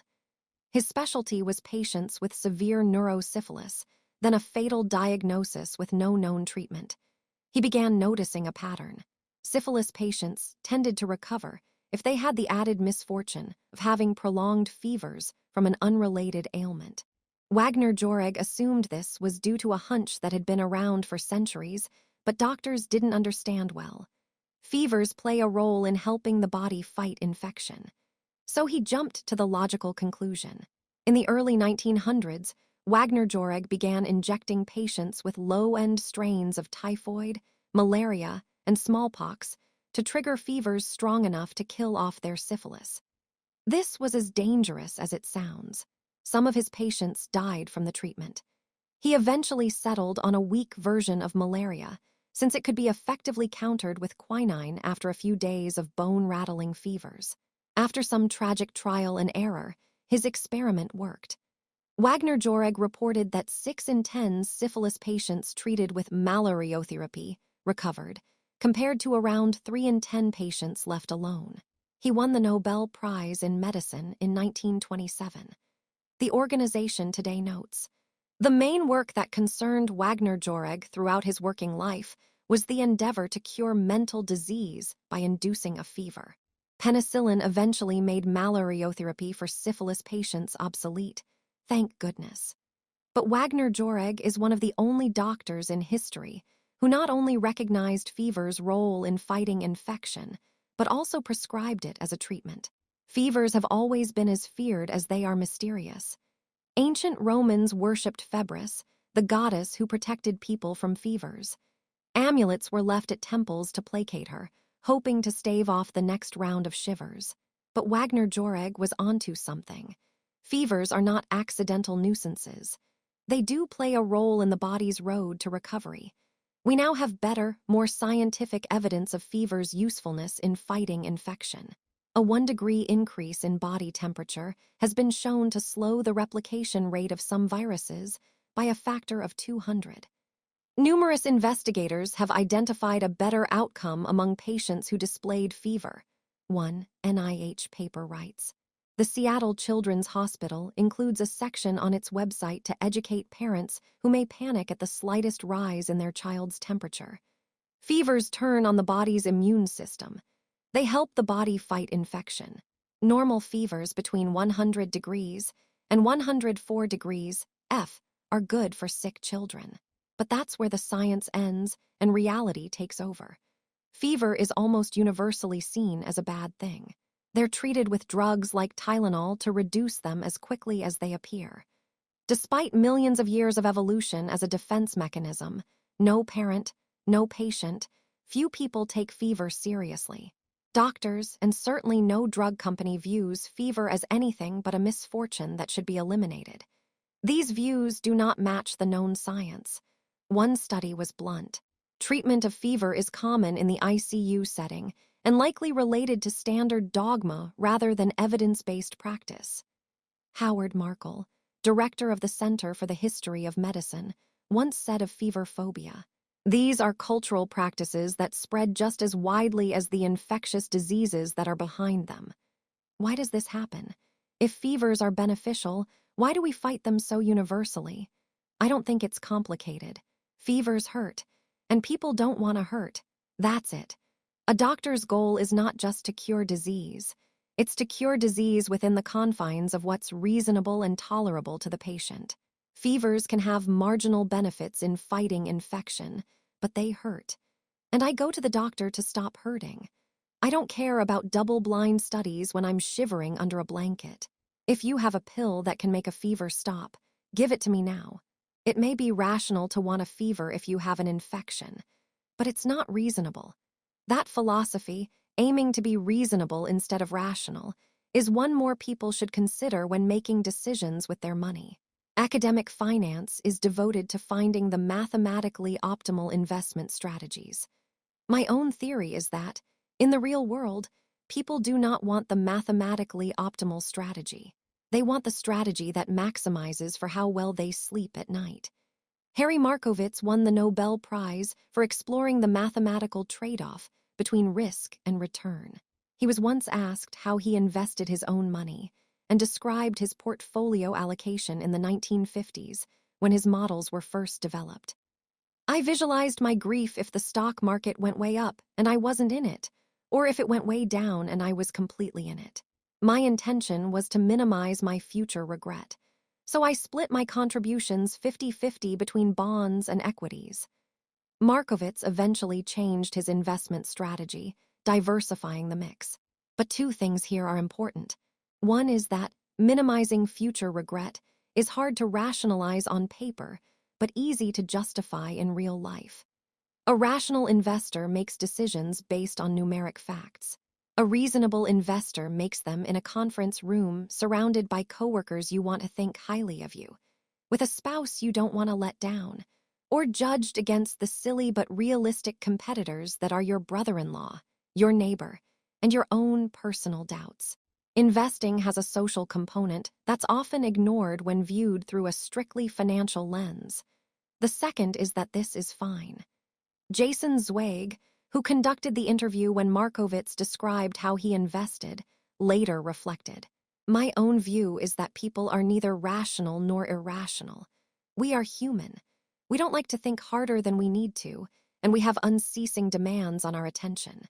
Seen in that light, there's nothing surprising about the fact that the pioneer of modern portfolio theory built his initial portfolio with so little regard for his own research. Nor is it surprising that he adjusted it later. Markowitz is neither rational nor irrational. He's reasonable. What's often overlooked in finance is that something can be technically true but contextually nonsense. In 2008, a pair of researchers from Yale published a study arguing young savers should supercharge their retirement accounts using 2-to-1 margin, $2 of debt for every dollar of their own money, when buying stocks. It suggests investors taper that leverage as they age, which lets a saver take more risk when they're young and can handle a magnified market roller coaster, and less when they're older. Even if using leverage left, you wiped out when you were young. If you use 2-to-1 margin, a 50% market drop leaves you with nothing. The researchers showed savers would still be better off in the long run so long as they picked themselves back up, followed the plan, and kept saving in a 2-to-1 leveraged account the day after being wiped out. The math works on paper.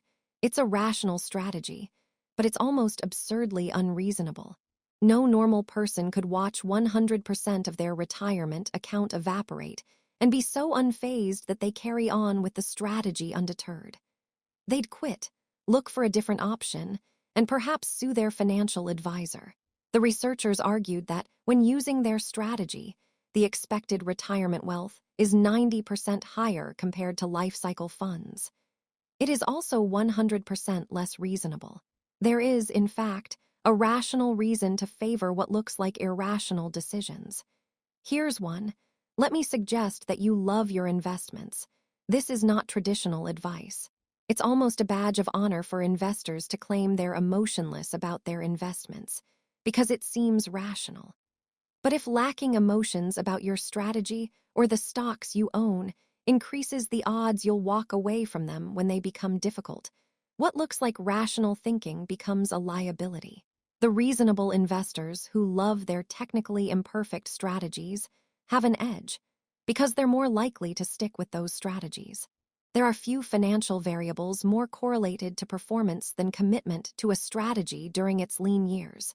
Both the amount of performance and the odds of capturing it over a given period of time.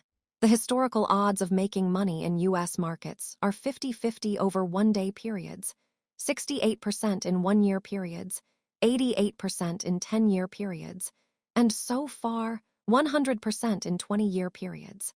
Anything that keeps you in the game has a quantifiable advantage. If you view "do what you love" as a guide to a happier life, it sounds like empty fortune cookie advice. If you view it as the thing providing the endurance necessary to put the quantifiable odds of success in your favor, you realize it should be the most important part of any financial strategy. Invest in a promising company you don't care about, and you might enjoy it when everything's going well. But when the tide inevitably turns, you're suddenly losing money on something you're not interested in. It's a double burden, and the path of least resistance is to move on to something else. If you're passionate about the company to begin with, you love the mission, the product, the team, the science, whatever, the inevitable down times when you're losing money or the company needs help are blunted by the fact that at least you feel like you're part of something meaningful. That can be the necessary motivation that prevents you from giving up and moving on. There are several other times when it's fine to be reasonable instead of rational with money. Here is the cleaned passage. There's a well-documented home bias where people prefer to invest in companies from the country they live in while ignoring the other 95% plus of the planet. It's not rational until you consider that investing is effectively giving money to strangers. If familiarity helps you take the leap of faith required to remain backing those strangers, it's reasonable. Day trading and picking individual stocks is not rational for most investors. The odds are heavily against your success. But they're both reasonable in small amounts if they scratch an itch hard enough to leave the rest of your more diversified investments alone. Investor Josh Brown, who advocates and mostly owns diversified funds, once explained why he also owns a smattering of individual stocks. "I'm not buying individual stocks because I think I'm going to generate alpha outperformance. I just love stocks and have ever since I was 20 years old. And it's my money, I get to do whatever." Quite reasonable. Most forecasts about where the economy and the stock market are heading next are terrible, but making forecasts is reasonable. It's hard to wake up in the morning telling yourself you have no clue what the future holds, even if it's true. Acting on investment forecasts is dangerous, but I get why people try to predict what will happen next year. It's human nature. It's reasonable. Jack Bogle, the late founder of Vanguard, spent his career on a crusade to promote low-cost passive index investing. Many thought it interesting that his son found a career as an active, high-fee hedge fund and mutual fund manager. Bogle, the man who said high-fee funds violate the humble rules of arithmetic, invested some of his own money in his son's funds.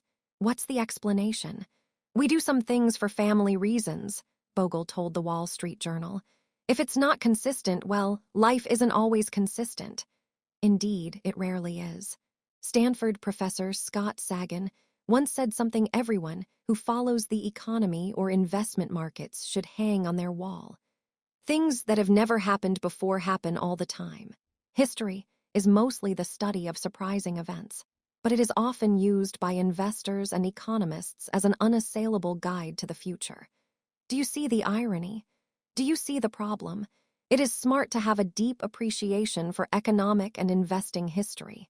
History helps us calibrate our expectations, study where people tend to go wrong, and offers a rough guide of what tends to work. But it is not, in any way, a map of the future. A trap many investors fall into is what I call historians as prophets fallacy. An over-reliance on past data as a signal to future conditions in a field where innovation and change are the lifeblood of progress. You can't blame investors for doing this. If you view investing as a hard science, history should be a perfect guide to the future. Geologists can look at 1 billion years of historical data and form models of how the Earth behaves. So can meteorologists. And doctors, kidneys operate the same way in 2020 as they did in 1020. But investing is not a hard science. It's a massive group of people making imperfect decisions with limited information about things that will have a massive impact on their well-being, which can make even smart people nervous, greedy, and paranoid. Richard Feynman, the great physicist, once said, "Imagine how much harder physics would be if electrons had feelings." Well, investors have feelings, quite a few of them. That's why it's hard to predict what they'll do next based solely on what they did in the past. Here is the cleaned passage. The cornerstone of economics is that things change over time, because the invisible hand hates anything staying too good or too bad indefinitely. Investor Bill Bonner once described how Mr. Market works. He's got a capitalism at work t-shirt on and a sledgehammer in his hand. Few things stay the same for very long, which means we can't treat historians as prophets. The most important driver of anything tied to money is the stories people tell themselves and the preferences they have for goods and services. Those things don't tend to sit still. They change with culture and generation. They're always changing and always will.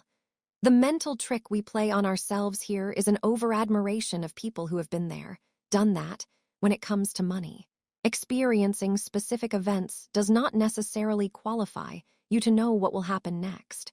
In fact, it rarely does, because experience leads to overconfidence more than forecasting ability. Investor Michael Batnick once explained this well. Confronted with the argument that few investors are prepared for rising interest rates because they've never experienced them.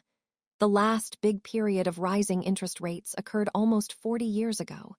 He argued that it didn't matter, because experiencing or even studying what happened in the past might not serve as any guide to what will happen when rates rise in the future. So what? Will the current rate hike look like the last one or the one before that? Will different asset classes behave similarly, the same, or the exact opposite? On the one hand, people that have been investing through the events of 1987, 2000, and 2008 have experienced a lot of different markets. On the other hand, isn't it possible that this experience can lead to overconfidence? Failing to admit you're wrong, anchoring to previous outcomes. Two dangerous things happen when you rely too heavily on investment history as a guide to what's going to happen next. One, you'll likely miss the outlier events that move the needle the most. The most important events in historical data are the big outliers, the record-breaking events. They are what move the needle in the economy and the stock market.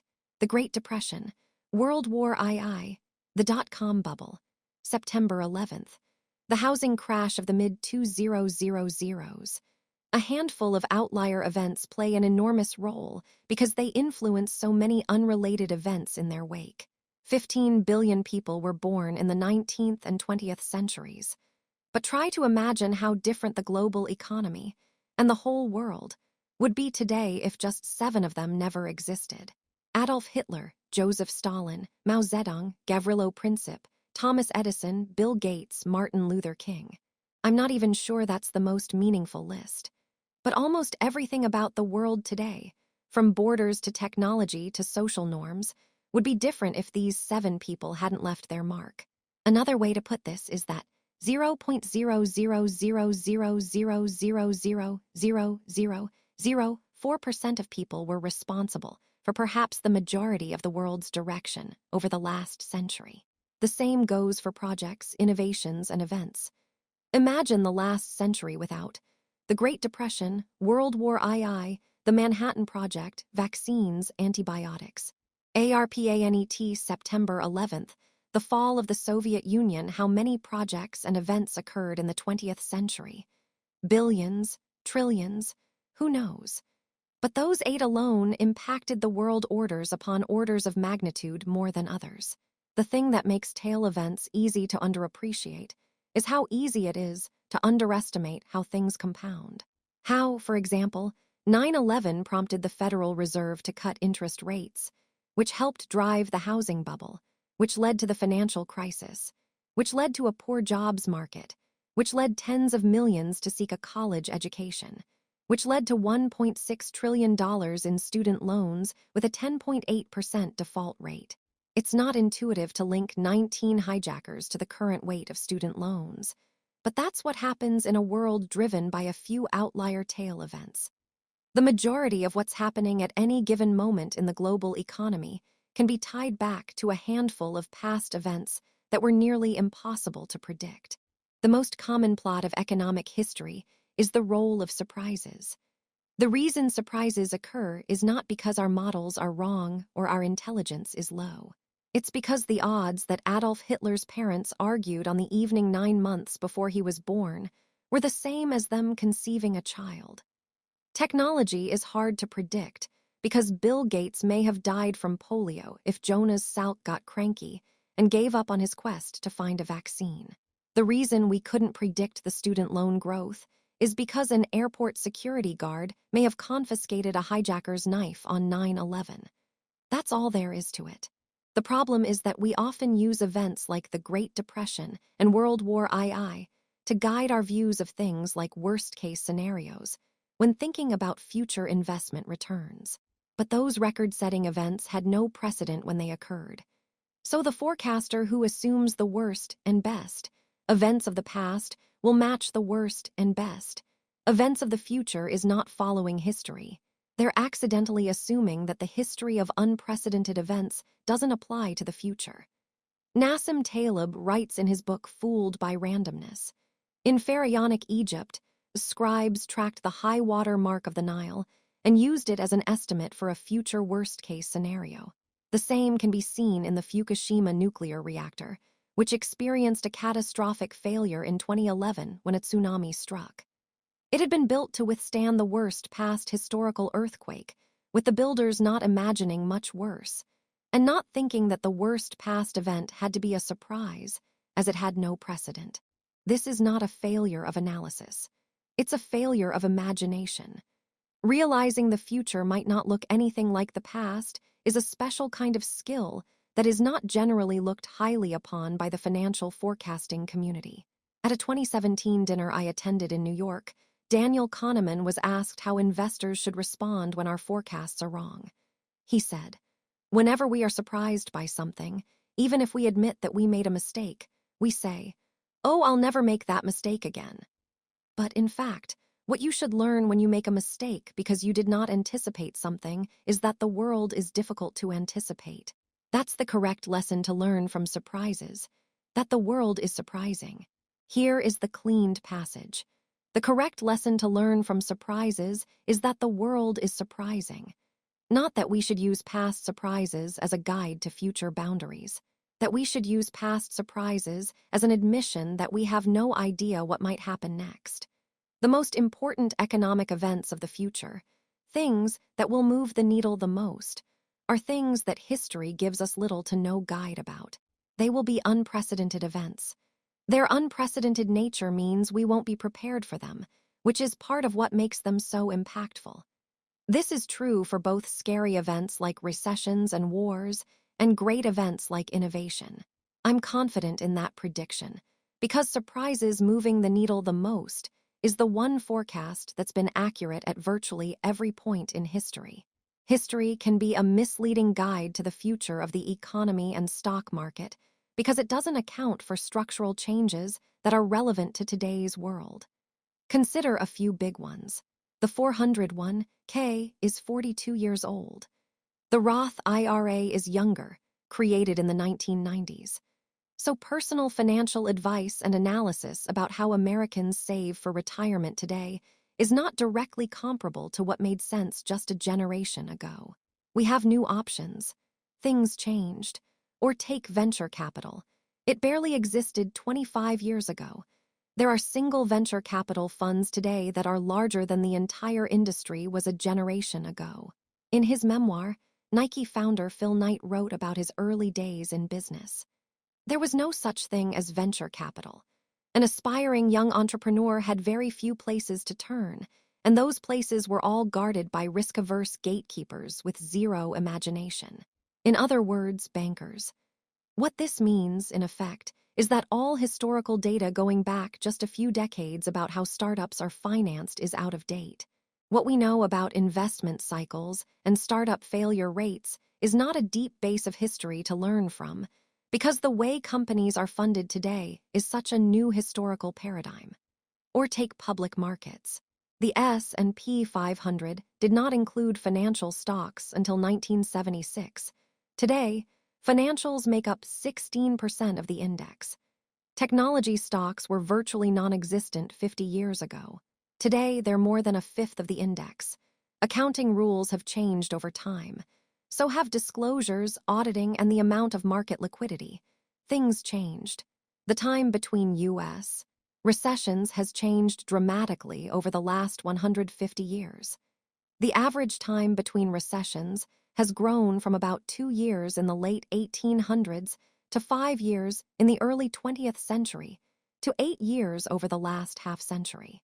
As I write this, it looks like we're going into recession. 12 years since the last recession began in December 2007. That's the longest gap between recessions since before the Civil War. There are plenty of theories on why recessions have become less frequent. One is that the Fed is better at managing the business cycle, or at least extending it. Another is that heavy industry is more prone to boom and bust overproduction than the service industries that dominated the last 50 years. The pessimistic view is that we now have fewer recessions, but when they occur, they are more powerful than before. For our argument, it doesn't matter which explanation is correct, particularly matter what caused the change.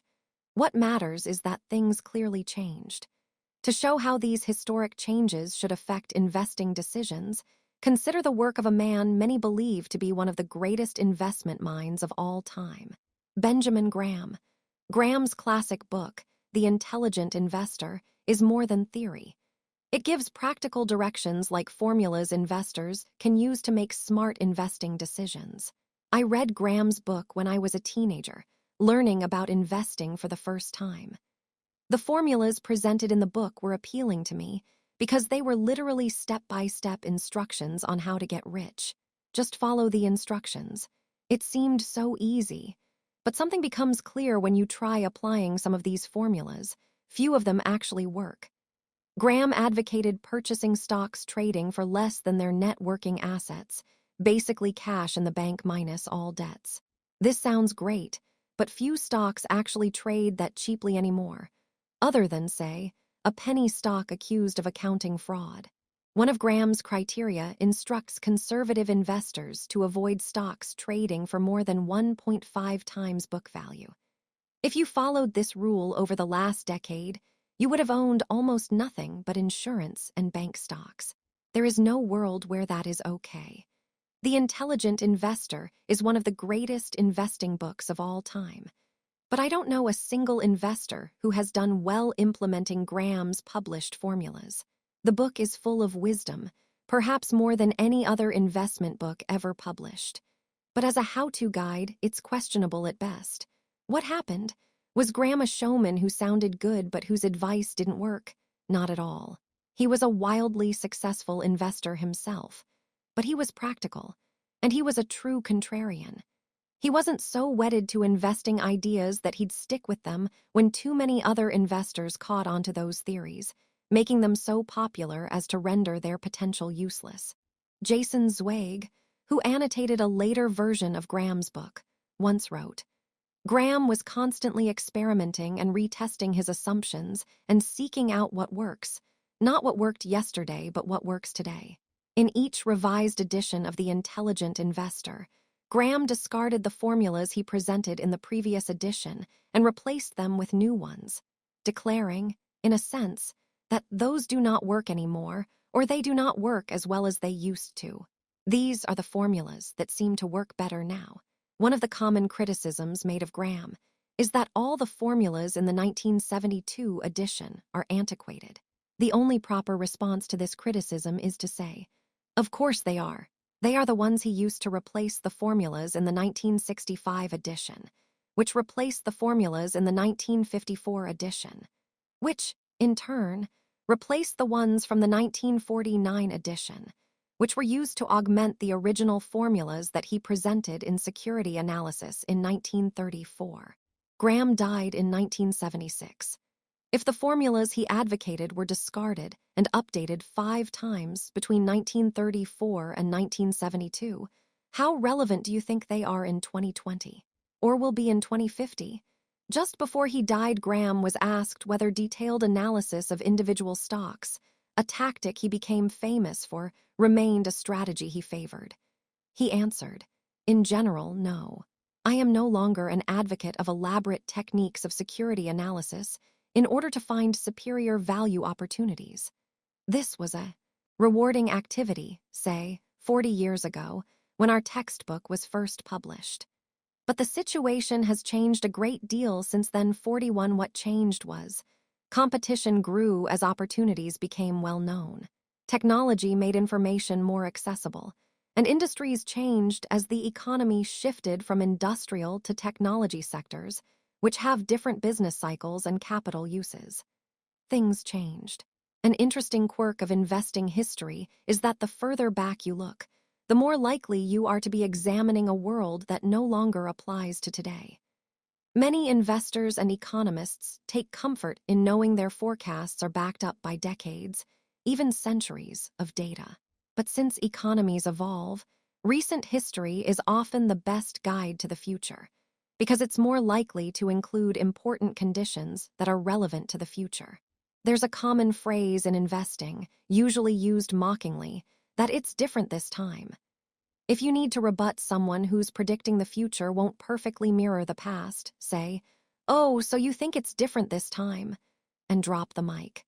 It comes from investor John Templeton's view that the 4 most dangerous words in investing are, "It's different this time." Templeton, though, admitted that it is different at least 20% of the time. The world changes. Of course it does. And those changes are what matter most over time. Michael Batnick put it, "The 12 most dangerous words in investing are, the 4 most dangerous words in investing are, it's different this time." That doesn't mean we should ignore history when thinking about money. But there's an important nuance. The further back in history you look, the more general your takeaways should be. General things like people's relationship to greed and fear, how they behave under stress, and how they respond to incentives tend to be stable in time. The history of money is useful for that kind of stuff. But specific trends, specific trades, specific sectors, specific causal relationships about markets, and what people should do with their money are always an example of evolution in progress. Historians are not prophets. The question, then, is how should we think about and plan for the future? Let's take a look in the next chapter. Some of the best examples of smart financial behavior can be found in an unlikely place, Las Vegas casinos. Not among all players, of course, but a tiny group of blackjack players who practice card counting can teach ordinary people something extraordinarily important about managing money: the importance of room for error. The fundamentals of blackjack card counting are simple. No one can know with certainty what card the dealer will draw next. But by tracking what cards have already been dealt, you can calculate what cards remain in the deck. Doing so can tell you the odds of a particular card being drawn by the dealer. As a player, you bet more when the odds of getting a card you want are in your favor and less when they are against you. The mechanics of how this is done don't matter here. What matters is that a blackjack card counter knows they are playing a game of odds, not certainties. In any particular hand, they think they have a good chance of being right, but no, there's a decent chance they're wrong. It might sound strange given their profession, but their strategy relies entirely on humility. Humility that they don't know, and cannot know exactly what's going to happen next, so play their hand accordingly. The card counting system. Here is the cleaned passage. Works because it tilts the odds ever so slightly from the house to the player. But bet too heavily even when the odds seem in your favor, and if you're wrong, you might lose so much that you don't have enough money to keep playing. There is never a moment when you're so right that you can bet every chip in front of you. The world isn't that kind to anyone, not consistently anyways. You have to give yourself room for error. You have to plan on your plan, not going according to plan. Kevin Lewis, a successful card counter portrayed in the book Bringing Down the House, wrote more about this philosophy. Although card counting is statistically proven to work, it does not guarantee you will win every hand, let alone every trip you make to the casino. We must make sure that we have enough money to withstand any swings of bad luck. Let's assume you have roughly a 2% edge over the casino. That still means the casino will win 49% of the time. Therefore, you need to have enough money to withstand any variant swings against you. A rule of thumb is that you should have at least 100 basic units. Assuming you start with $10,000, you could comfortably play a $100 unit. History is littered with good ideas taken too far which are indistinguishable from bad ideas. The wisdom in having room for error is acknowledging that uncertainty, randomness, and chance, unknowns, are an ever-present part of life. The only way to deal with them is by increasing the gap between what you think will happen and what can happen while still leaving you capable of fighting another day. Benjamin Graham is known for his concept of margin of safety. He wrote about it extensively and in mathematical detail. But my favorite summary of the theory came when he mentioned in an interview that the purpose of the margin of safety is to render the forecast unnecessary. It's hard to overstate how much power lies in that simple statement. Margin of safety, you can also call it room for error or redundancy, is the only effective way to safely navigate a world that is governed by odds, not certainties. And almost everything related to money exists in that kind of world. Forecasting with precision is hard. This is obvious to the card counter because no one could possibly know where a particular card lies in a shuffled deck. It's less obvious to someone asking, what will the average annual return of the stock market be over the next 10 years? Or, on what date will I be able to retire? But they are fundamentally the same. The best we can do is think about odds. Graham's margin of safety is a simple suggestion that we don't need to view the world in front of us as black or white, predictable or a crapshoot. The gray area, pursuing things where a range of potential outcomes are acceptable, is the smart way to proceed. But people underestimate the need for room for error in almost everything they do that involves money. Stock analysts give their clients price targets, not price ranges. Economic forecasters predict things with precise figures, rarely broad probabilities. The pundit who speaks in unshakable certainties will gain a larger following than the one who says, "We can't know for sure," and speaks in probabilities. We do this in all kinds of financial endeavors, especially those related to our own decisions. Harvard psychologist Max Bazerman once showed that when analyzing other people's home renovation plans, most people estimate the project will run between 25% and 50% over budget. But when it comes to their own projects, people estimate that renovations will be completed on time and at budget. Oh, the eventual disappointment. Here is the cleaned passage. Two things cause us to avoid room for error. One is the idea that somebody must know what the future holds, driven by the uncomfortable feeling that comes from admitting the opposite. The second is that you're therefore doing yourself harm by not taking actions that fully exploit an accurate view of that future coming true. But room for error is underappreciated and misunderstood. It's often viewed as a conservative hedge, used by those who don't want to take much risk or aren't confident in their views. But when used appropriately, it's quite the opposite. Room for error lets you endure a range of potential outcomes. And endurance lets you stick around long enough to let the odds of benefiting from a low-probability outcome fall in your favor. The biggest gains occur infrequently, either because they don't happen often or because they take time to compound. So the person with enough room for error in part of their strategy, cash, to let them endure hardship in another, stocks, has an edge over the person who gets wiped out, game over, when they're wrong. Bill Gates understood this well. When Microsoft was a young company, he said he came up with this incredibly conservative approach that I wanted to have enough money in the bank to pay a year's worth of payroll, even if we didn't get any payments coming in. Warren Buffett expressed a similar idea when he told Berkshire Hathaway shareholders in 2008, "I have pledged to you, the rating agencies and myself, to always run Berkshire with more than ample cash. When forced to choose, I will not trade even a night's sleep for the chance of extra profits."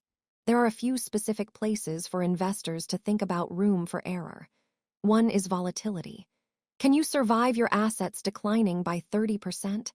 On a spreadsheet, maybe yes, in terms of actually paying your bills and staying cash flow positive.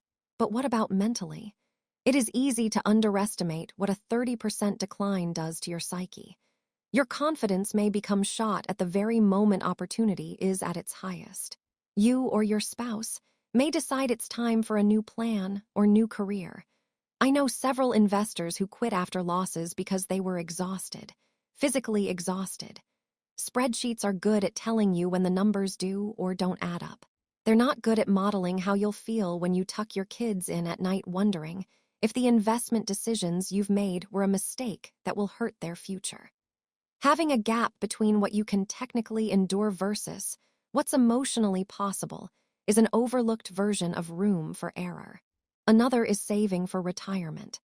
We can look at history and see, for example, that the U.S. stock market has returned an annual average of 6.8% after inflation since the 1870s.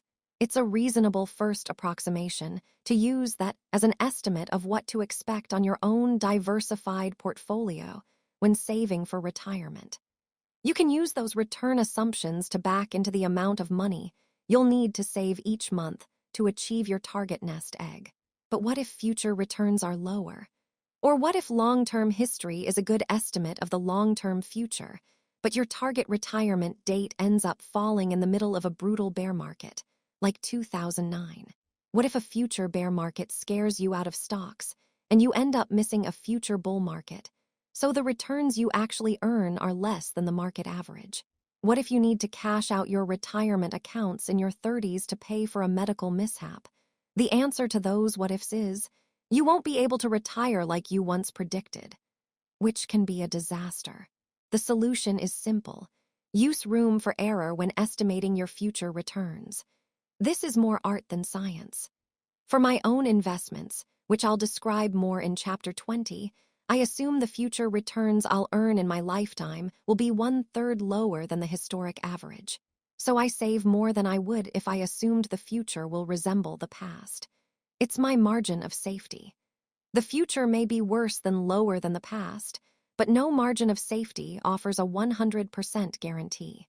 A 1/3 buffer is enough to allow me to sleep well at night, and if the future does resemble the past, I'll be pleasantly surprised. The best way to achieve felicity is to aim low, says Charlie Munger. Wonderful. An important cousin of room for error is what I call optimism bias in risk-taking, or Russian roulette should statistically work syndrome. An attachment to favorable odds when the downside is unacceptable in any circumstances. Nassim Taleb says, "You can be risk-loving and yet completely averse to ruin." And indeed, you should. The idea is that you have to take risk to get ahead, but no risk that can wipe you out is ever worth taking. The odds are in your favor when playing Russian roulette, but the downside is not worth the potential upside. There is no margin of safety that can compensate for the risk. Same with money. The odds of many lucrative things are in your favor. Real estate prices go up most years, and during most years you'll get a paycheck every other week. But if something has 95% odds of being right, the 5% odds of being wrong means you will almost certainly experience the downside at some point in your life. And if the cost of the downside is ruin, the upside the other 95% of the time likely isn't worth the risk, no matter how appealing it looks. Leverage is the devil here. Leverage, taking on debt to make your money go further, pushes routine risks into something capable of producing ruin. The danger is that rational optimism most of the time masks the odds of ruin some of the time. The result is we systematically underestimate risk. Housing prices fell 30% last decade. A few companies defaulted on their debt. That's capitalism. It happens. But those with high leverage had a double wipeout. Not only were they left broke, But being wiped out erased every opportunity to get back in the game at the very moment opportunity was ripe. A homeowner wiped out in 2009 had no chance of taking advantage of cheap mortgage rates in 2010. Lehman Brothers had no chance of investing in cheap debt in 2009. They were done. To get around this, I think of my own money as barbelled. I take risks with one portion and am terrified with the other. This is not inconsistent, but the psychology of money would lead you to believe that it is. I just want to ensure I can remain standing long enough for my risks to pay off. You have to survive to succeed. To repeat a point we've made a few times in this book, the ability to do what you want, when you want, for as long as you want, has an infinite ROI. Room for error does more than just widen the target around what you think might happen. It also helps protect you from things you'd never imagine, which can be the most troublesome events we face. The Battle of Stalingrad during World War II was the largest battle in history. With it came equally staggering stories of how people dealt with risk. One came in late 1942, when a German tank unit sat in reserve on grasslands outside the city. When tanks were desperately needed on the front lines, something happened that surprised everyone. Almost none of them worked. Out of 104 tanks in the unit, fewer than 20 were operable. Engineers quickly found the issue. Historian William Craig writes, "During the weeks of inactivity behind the front lines, field mice had nested inside the vehicles and eaten away insulation covering the electrical systems. The Germans had the most sophisticated equipment in the world. Yet there they were, defeated by mice. You can imagine their disbelief. This almost certainly never crossed their minds. What kind of tank designer thinks about mouse protection? Not a reasonable one, and not one who studied tank history. But these kinds of things happen all the time. You can plan for every risk except the things that are too crazy to cross your mind. And those crazy things can do the most harm because they happen more often than you think, and you have no plan for how to deal with them. Here is the cleaned passage. In 2006, Warren Buffett announced a search for his eventual replacement. He said he needed someone genetically programmed to recognize and avoid serious risks, including those never before encountered. I have seen this skill at work with startups my firm, Collaborative Fund, has backed. Ask a founder to list the biggest risks they face, and the usual suspects are mentioned. But beyond the predictable struggles of running a startup, here are a few issues we've dealt with among our portfolio companies. Water pipes broke, flooding and ruining a company's office. A company's office was broken into 3 times. A company was kicked out of its manufacturing plant. A store was shut down after a customer called the health department because she didn't like that another customer brought a dog inside. A CEO's email was spoofed in the middle of a fundraise that required all of his attention. A founder had a mental breakdown. Several of these events were existential to the company's future.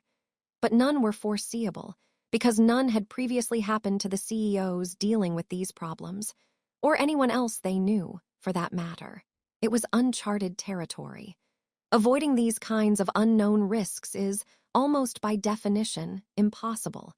You can't prepare for what you can't envision. If there's one way to guard against their damage, it's avoiding single points of failure. A good rule of thumb for a lot of things in life is that everything that can break will eventually break. So if many things rely on one thing working, and that thing breaks, you are counting the days to catastrophe. That's a single point of failure. Some people are remarkably good at avoiding single points of failure. Most critical systems on airplanes have backups, and the backups often have backups. Modern jets have 4 redundant electrical systems. You can fly with one engine and technically land with none, as every jet must be capable of stopping on a runway with its brakes alone, without thrust reverse from its engines. Suspension bridges can similarly lose many of their cables without falling. The biggest single point of failure with money is a sole reliance on a paycheck to fund short-term spending needs, with no savings to create a gap between what you think your expenses are and what they might be in the future. The trick that often goes overlooked, even by the wealthiest, is what we saw in Chapter 10, realizing that you don't need a specific reason to save. It's fine to save for a car or a home or for retirement, but it's equally important to save for things you can't possibly predict or even comprehend, the financial equivalent of field mice. Predicting what you'll use your savings for assumes you live in a world where you know exactly what your future expenses will be, which no one does. I save a lot, and I have no idea what I'll use the savings for in the future. Few financial plans that only prepare for known risks have enough margin of safety to survive the real world. In fact, the most important part of every plan is planning on your plan, not going according to plan. Now, let me show you how this applies to you. I grew up with a friend who came from neither privilege nor natural intellect, but was the hardest working guy I knew. These people have a lot to teach because they have an unfiltered understanding of every inch of the road to success. His life's mission and dream as a teenager was to be a doctor. To say the odds were stacked against him is being charitable. No reasonable person at the time would consider it a possibility. But he pushed. And, a decade older than his classmates, he eventually became a doctor.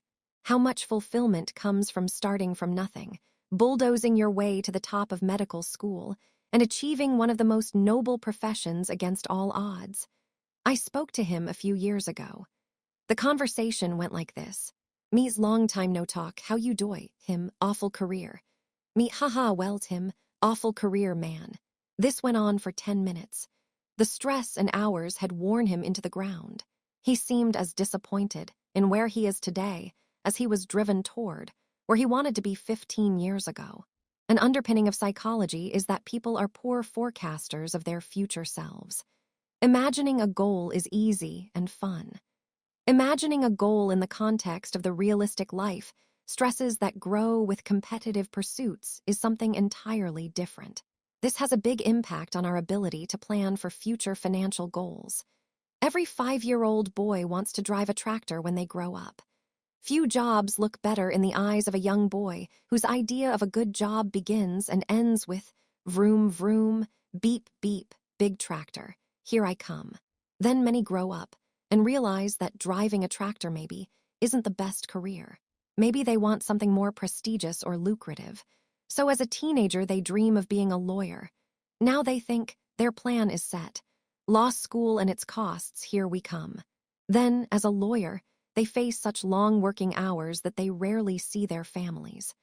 So perhaps they take a lower-paying job with flexible hours. Then they realize that childcare is so expensive that it consumes most of their paycheck, and they opt to be a stay-at-home parent. This, they conclude, is finally the right choice. Then, at age 70, they realize that a lifetime of staying home means they're unprepared to afford retirement. Many of us wind through life on a similar trajectory. Only 27% of college grads have a job related to their major, according to the Federal Reserve. 29% of stay-at-home parents have a college degree. Few likely regret their education, of course.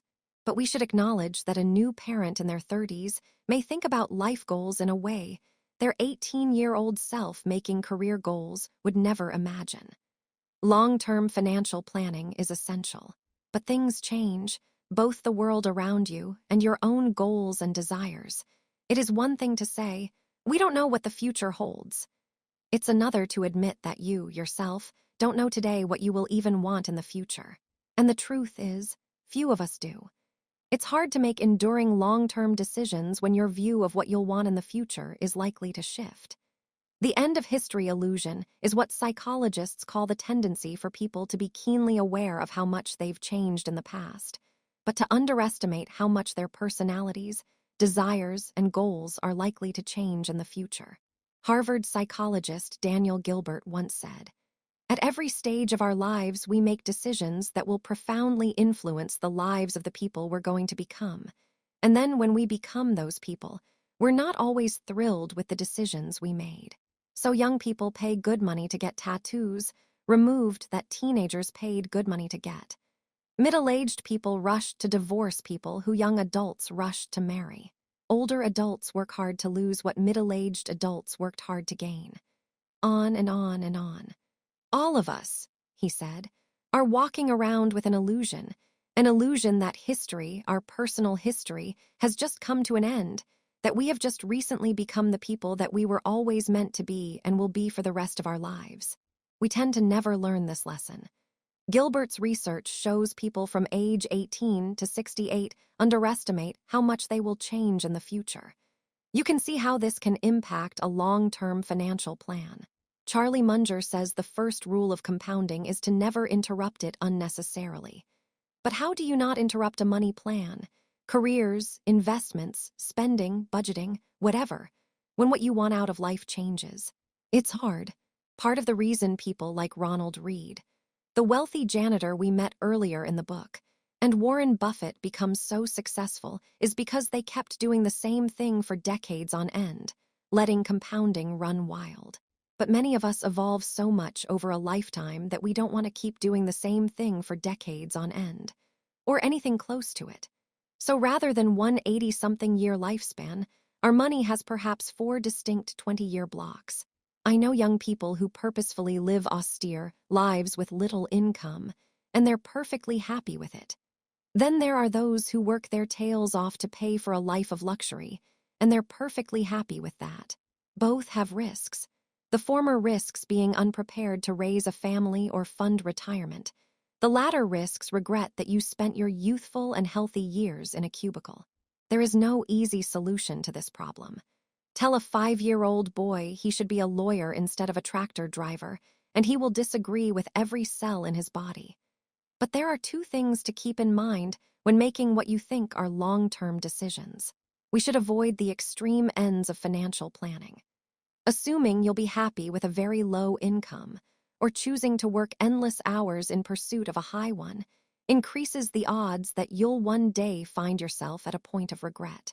The fuel of the end of history illusion is that people adapt to most circumstances, so the benefits of an extreme plan, the simplicity of having hardly anything, or the thrill of having almost everything, wear off. But the downsides of those extremes, not being able to afford retirement, or looking back at a life spent devoted to chasing dollars, become enduring regrets. Regrets are especially painful when you abandon a previous plan and feel like you have to run in the other direction twice as fast to make up for lost time. Compounding works best when you can give a plan years or decades to grow. This is true for not only savings, but careers and relationships. Endurance is key. And when you consider our tendency to change who we are over time, balance at every point in your life becomes a strategy to avoid future regret and encourage endurance. Aiming at every point in your working life to have moderate annual savings, moderate free time, no more than a moderate commute, and at least moderate time with your family, increases the odds of being able to stick with a plan and avoid regret than if any one of those things fall to the extreme sides of the spectrum. We should also come to accept the reality of changing our minds. Some of the most miserable workers I've met are people who stay loyal to a career only because it's the field they picked when deciding on a college major at age 18. When you accept the end of history illusion, you realize that the odds of picking a job when you're not old enough to drink that you will still enjoy when you're old enough to qualify for Social Security are low.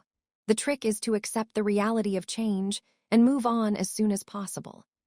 Jason Zweig, the Wall Street Journal investment columnist, worked with psychologist Daniel Kahneman on writing Kahneman's book Thinking, Fast and Slow.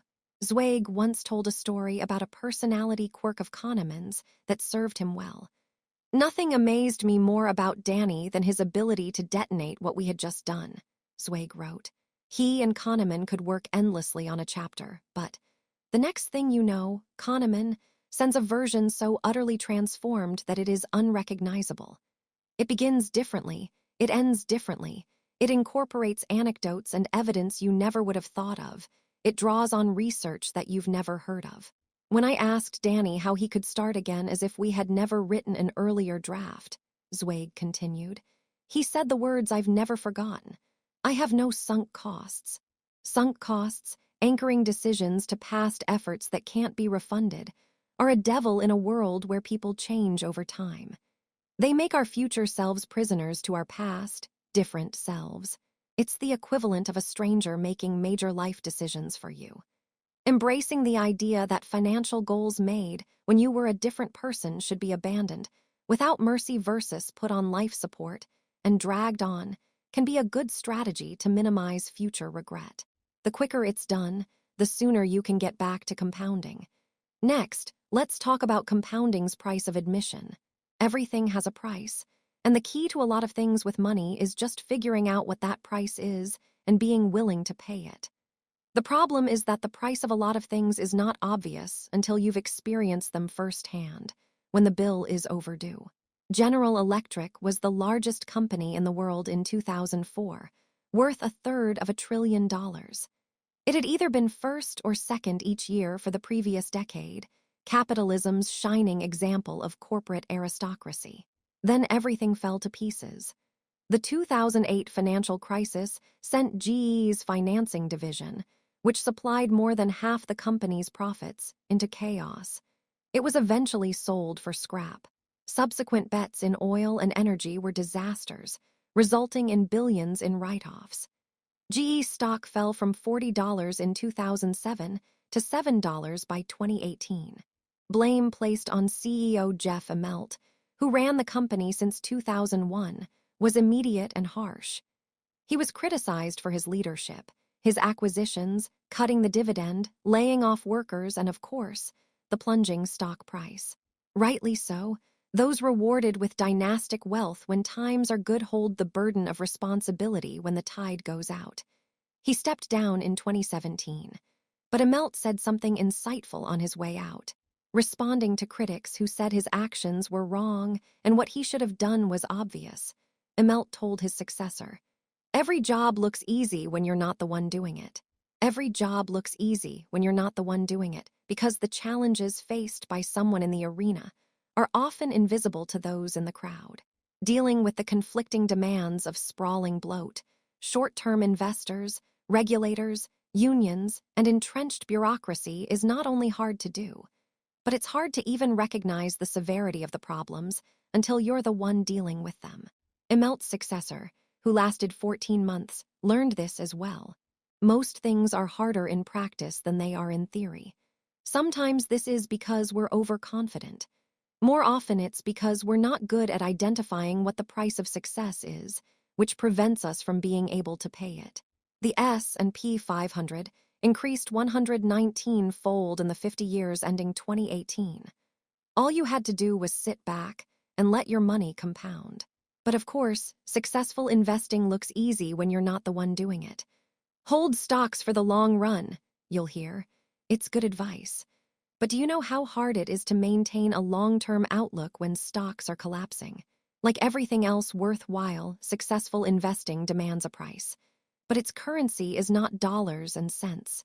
It's volatility, fear, doubt, uncertainty, and regret, all of which are easy to overlook until you're dealing with them in real time. The inability to recognize that investing has a price can tempt us to try to get something for nothing, which, like shoplifting, rarely ends well. Say you want a new car. It costs $30,000. You have 3 options. 1, pay $30,000 for it. 2, find a cheaper used one, or 3, steal it. In this case, 99% of people know to avoid the third option, because the consequences of stealing a car outweigh the upside. But say you want to earn an 11% annual return over the next 30 years so you can retire in peace. Does this reward come free? Of course not. The world is never that nice. There's a price tag, a bill that must be paid. In this case, it's a never-ending taunt from the market, which gives big returns and takes them away just as fast. Including dividends, the Dow Jones Industrial Average returned about 11% per year from 1950 to 2019, which is great. But the price of success during this period was dreadfully high. The shaded lines in the chart show when it was at least 5% below its previous all-time high. This is the price of market returns. The fee, it is the cost of admission, and it hurts. Like most products, the bigger the returns, the higher the price. Netflix stock returned more than 35,000% from 2002 to 2018, but traded below its previous all-time high on 94% of days. Monster Beverage. Here is the cleaned passage. 319,000% from 1995 to 2018, among the highest returns in history, but traded below its previous high 95% of the time during that period. Now here's the important part. Like the car, you have a few options. You can pay this price, accepting volatility and upheaval. Or you can find an asset with less uncertainty and a lower payoff, the equivalent of a used car. Or you can attempt the equivalent of Grand Theft Auto. Try to get the return while avoiding the volatility that comes along with it. Many people in investing choose the third option. Like a car thief, though well-meaning and law-abiding, they form tricks and strategies to get the return without paying the price. They trade in and out. They attempt to sell before the next recession and buy before the next boom. Most investors with even a little experience know that volatility is real and common. Many then take what seems like the next logical step, trying to avoid it. But the money gods do not look highly upon those who seek a reward without paying the price. Some car thieves will get away with it. Many more will be caught and punished. Same thing with investing. Morningstar once looked at the performance of tactical mutual funds, whose strategy is to switch between stocks and bonds at opportune times, capturing market returns with lower downside risk. They want the returns without paying the price. The study focused on the mid-2010 through late 2011 period, when U.S. stock markets went wild on fears of a new recession, and the S&P 500 declined more than 20%. This is the exact kind of environment the tactical funds are supposed to work in. It was their moment to shine. There were, by Morningstar's count, 112 tactical mutual funds during this period. Only 9 had better risk-adjusted returns than a simple 60-40 stock bond fund. Less than a quarter of the tactical funds had smaller maximum drawdowns than the Leave-It-Alone index. Morningstar wrote, with a few exceptions, tactical funds gained less, were more volatile, or were subject to just as much downside risk as the hands-off fund.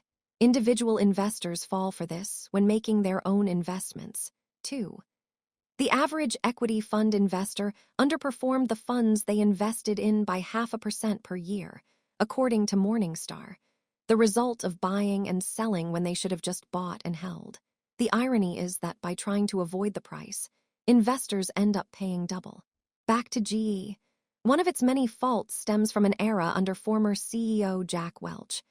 Welch became famous for ensuring quarterly earnings per share beat Wall Street estimates. He was the grandmaster. If Wall Street analysts expected 25 cents per share, Jack would deliver 26 cents no matter the state of business or the economy. He'd do that by massaging the numbers. That description is charitable, often pulling gains from future quarters into the current quarter to make the obedient numbers salute their master. Forbes reported one of dozens of examples. General Electric, for 2 years in a row, sold locomotives to unnamed financial partners instead of end users in transactions that left most of the risks of ownership with GE. Welch never denied this game. He wrote in his book Straight from the Gut, the response of our business leaders to the crises was typical of the GE culture. Even though the books had closed on the quarter, many immediately offered to pitch in to cover the earnings gap. Some said they could find an extra $10 million, $20 million, and even $30 million from their business to offset the surprise. The result was that under Welch's leadership, stockholders didn't have to pay the price. They got consistency and predictability, a stock that surged year after year without the surprises of uncertainty. Then the bill came due, like it always does. GE shareholders have suffered through a decade of consequences. Here is the cleaned passage. Mammoth losses that were previously shielded by accounting maneuvers. The penny gains of Welch's era became dime losses today. The strangest example of this comes from failed mortgage giants Freddie Mac and Fannie Mae, which in the early 2000s were caught underreporting current earnings by billions of dollars, with the intention of spreading those gains out over future periods to give investors the illusion of smoothness and predictability. the illusion of not having to pay the price. The question is, why do so many people who are willing to pay the price of cars, houses, food, and vacations try so hard to avoid paying the price of good investment returns? The answer is simple. The price of investing success is not immediately obvious. It's not a price tag you can see, so when the bill comes due, it doesn't feel like a fee for getting something good. It feels like a fine for doing something wrong. And while people are generally fine with paying fees, fines are supposed to be avoided. You're supposed to make decisions that preempt and avoid fines. Traffic fines and IRS fines mean you did something wrong and deserve to be punished. The natural response for anyone who watches their wealth decline and views that drop as a fine is to avoid future fines. It sounds trivial, but thinking of market volatility as a fee rather than a fine is an important part of developing the kind of mindset that lets you stick around long enough for investing gains to work in your favor. Few investors have the disposition to say, "I'm actually fine if I lose 20% of my money." This is doubly true for new investors who have never experienced a 20% decline. But if you view volatility as a fee, things look different. Disneyland tickets cost $100, but you get an awesome day with your kids you'll never forget. Last year, more than 18 million people thought that fee was worth paying. Few felt the $100 was a punishment or a fine. The worthwhile trade-off of fees is obvious when it's clear you're paying one. Same with investing, where volatility is almost always a fee, not a fine. Market returns are never free and never will be. They demand you pay a price, like any other product. You're not forced to pay this fee, just like you're not forced to go to Disneyland. You can go to the local county fair where tickets might be $10 or stay home for free. You might still have a good time, but you'll usually get what you pay for. Same with markets. The volatility uncertainty fee, the price of returns, is the cost of admission to get returns greater than low-fee parks like cash and bonds. The trick is convincing yourself that the market's fee is worth it. That's the only way to properly deal with volatility and uncertainty, not just putting up with it, but realizing that it's an admission fee worth paying. There's no guarantee that it will be. Sometimes it rains at Disneyland. But if you view the admission fee as a fine, you'll never enjoy the magic. Find the price, then pay it. The implosion of the dot-com bubble in the early 2000s reduced household wealth by $6.2 trillion. The end of the housing bubble cut away more than $8 trillion. It's hard to overstate how socially devastating financial bubbles can be. They ruin lives. Why do these things happen? And why do they keep happening? Why can't we learn our lessons? The common answer here is that people are greedy, and greed is an indelible feature of human nature. That may be true, and it's a good enough answer for most. But remember from Chapter 1, no one is crazy. People make financial decisions they regret, and they often do so with scarce information and without logic. But the decisions made sense to them when they were made. Blaming bubbles on greed and stopping there misses important lessons about how and why people rationalize what in hindsight look like greedy decisions. Part of why bubbles are hard to learn from is that they are not like cancer, where a biopsy gives us a clear warning and diagnosis.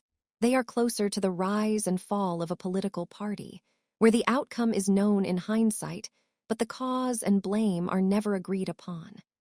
Competition for investment returns is fierce, and someone has to own every asset at every point in time.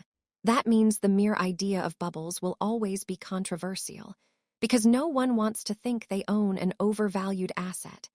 In hindsight, we're more likely to point cynical fingers than to learn lessons. I don't think we'll ever be able to fully explain why bubbles occur. It's like asking why wars occur. There are almost always several reasons, many of them conflicting, all of them controversial. It's too complicated a subject for simple answers. But let me propose one reason they happen that both goes overlooked and applies to you personally. Investors often innocently take cues from other investors who are playing a different game than they are. An idea exists in finance that seems innocent, but has done incalculable damage. It's the notion that assets have one rational price in a world where investors have different goals and time horizons. Ask yourself, how much should you pay for Google stock today? The answer depends on who you are. Do you have a 30-year time horizon? Then the smart price to pay involves a sober analysis of Google's discounted cash flows over the next 30 years. Are you looking to cash out within 10 years?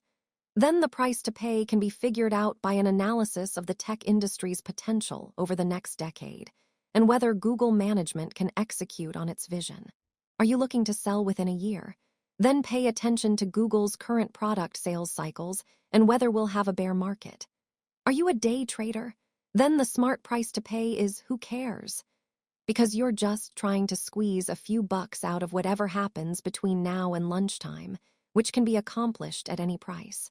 When investors have different goals and time horizons, and they do in every asset class, prices that look ridiculous to one person can make sense to another, because the factors those investors pay attention to are different.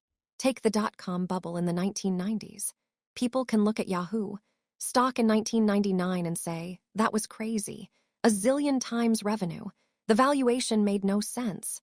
But many investors who owned Yahoo stock in 1999 had time horizons so short that it made sense for them to pay a ridiculous price. A day trader could accomplish what they needed whether Yahoo was at $5 a share or $500 a share, as long as it moved in the right direction that day. And it did, for years. An iron rule of finance is that money chases returns to the greatest extent that it can.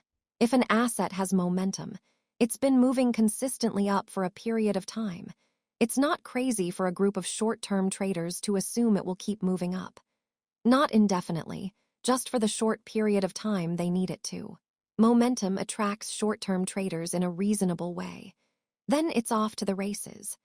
Bubbles form when the momentum of short-term returns attracts enough money that the makeup of investors shifts from mostly long-term to mostly short-term. That process feeds on itself. As traders push up short-term returns, they attract even more traders. Before long, and it often doesn't take long, the dominant market price setters with the most authority are those with shorter time horizons. Bubbles aren't so much about valuations rising. That's just a symptom of something else. Time horizons shrinking as more short-term traders enter the playing field. It's common to say the dot-com bubble was a time of irrational optimism about the future.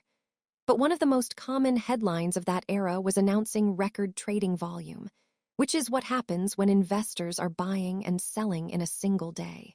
Investors, particularly the ones setting prices, were not thinking about the next 20 years. The average mutual fund had 120% annual turnover in 1999, meaning they were, at most, thinking about the next 8 months. So were the individual investors who bought those mutual funds. Maggie Maher wrote in her book Bull, by the mid-90s, the press had replaced annual scorecards with reports that appeared every 3 months. The change spurred investors to chase performance, rushing to buy the funds at the top of the charts, just when they were most expensive. This was the era of day trading, short-term option contracts, and up-to-the-minute market commentary. It's not the kind of thing you'd associate with long-term views. The same thing happened during the housing bubble of the mid-2000s. It's hard to justify paying $700,000 for a 2-bedroom Florida tract home to raise your family in for the next 10 years. But it makes perfect sense if you plan on flipping the home in a few months into a market with rising prices to make a quick profit, which is exactly what many people were doing during the bubble. Data from Atom, a company that tracks real estate transactions, shows the number of houses in America that sold more than once in a 12-month period. They were flipped, rose 5-fold during the bubble, from 20,000 in the first quarter of 2000 to over 100,000 in the first quarter of 2004. Flipping plunged after the bubble to less than 40,000 per quarter, where it's roughly remained since. Do you think these flippers cared about long-term price-to-rent ratios, or whether the prices they paid were backed up by long-term income growth? Of course not. Those numbers weren't relevant to their game. The only thing that mattered to flippers was that the price of the home would be more next month than it was this month. And for many years, it was. You can say a lot about these investors. You can call them speculators. You can call them irresponsible. You can shake your head at their willingness to take huge risks. But I don't think you can call all of them irrational. The formation of bubbles isn't so much about people irrationally participating in long-term investing. They're about people somewhat rationally moving towards short-term trading to capture momentum that had been feeding on itself. What do you expect people to do when momentum creates a big short-term return potential? Sit and watch patiently? Never. That's not how the world works. Profits will always be chased. And short-term traders operate in an area where the rules governing long-term investing, particularly around valuation, are ignored because they're irrelevant to the game being played. That's where things get interesting and where the problems begin. Bubbles do their damage when long-term investors playing one game start taking their cues from those short-term traders playing another. Cisco stock rose 300% in 1999 to $60 per share. At that price, the company was valued at $600 billion, which is insane. Few actually thought it was worth that much. The day traders were just having their fun. Economist Burton Malkiel once pointed out that Cisco's implied growth rate at that valuation meant it would become larger than the entire U.S. economy within 20 years. But if you were a long-term investor in 1999, $60 was the only price available to buy. And many people were buying it at that price. So you may have looked around and said to yourself, wow, maybe these other investors know something I don't. Maybe you went along with it. You even felt smart about it. What you don't realize is that the traders who were setting the marginal price of the stock were playing a different game than you were. $60 a share was a reasonable price for the traders because they planned on selling the stock before the end of the day, when its price would probably be higher. But $60 was a disaster in the making for you because you planned on holding shares for the long run. These two investors rarely even know that each other exist, but they're on the same field, running toward each other.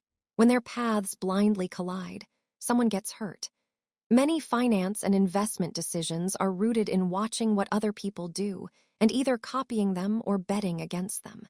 But when you don't know why someone behaves like they do, you won't know how long they'll continue acting that way, what will make them change their mind, or whether they'll ever learn their lesson.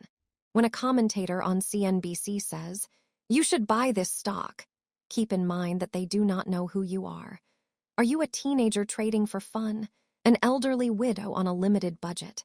A hedge fund manager trying to shore up your books before the quarter ends?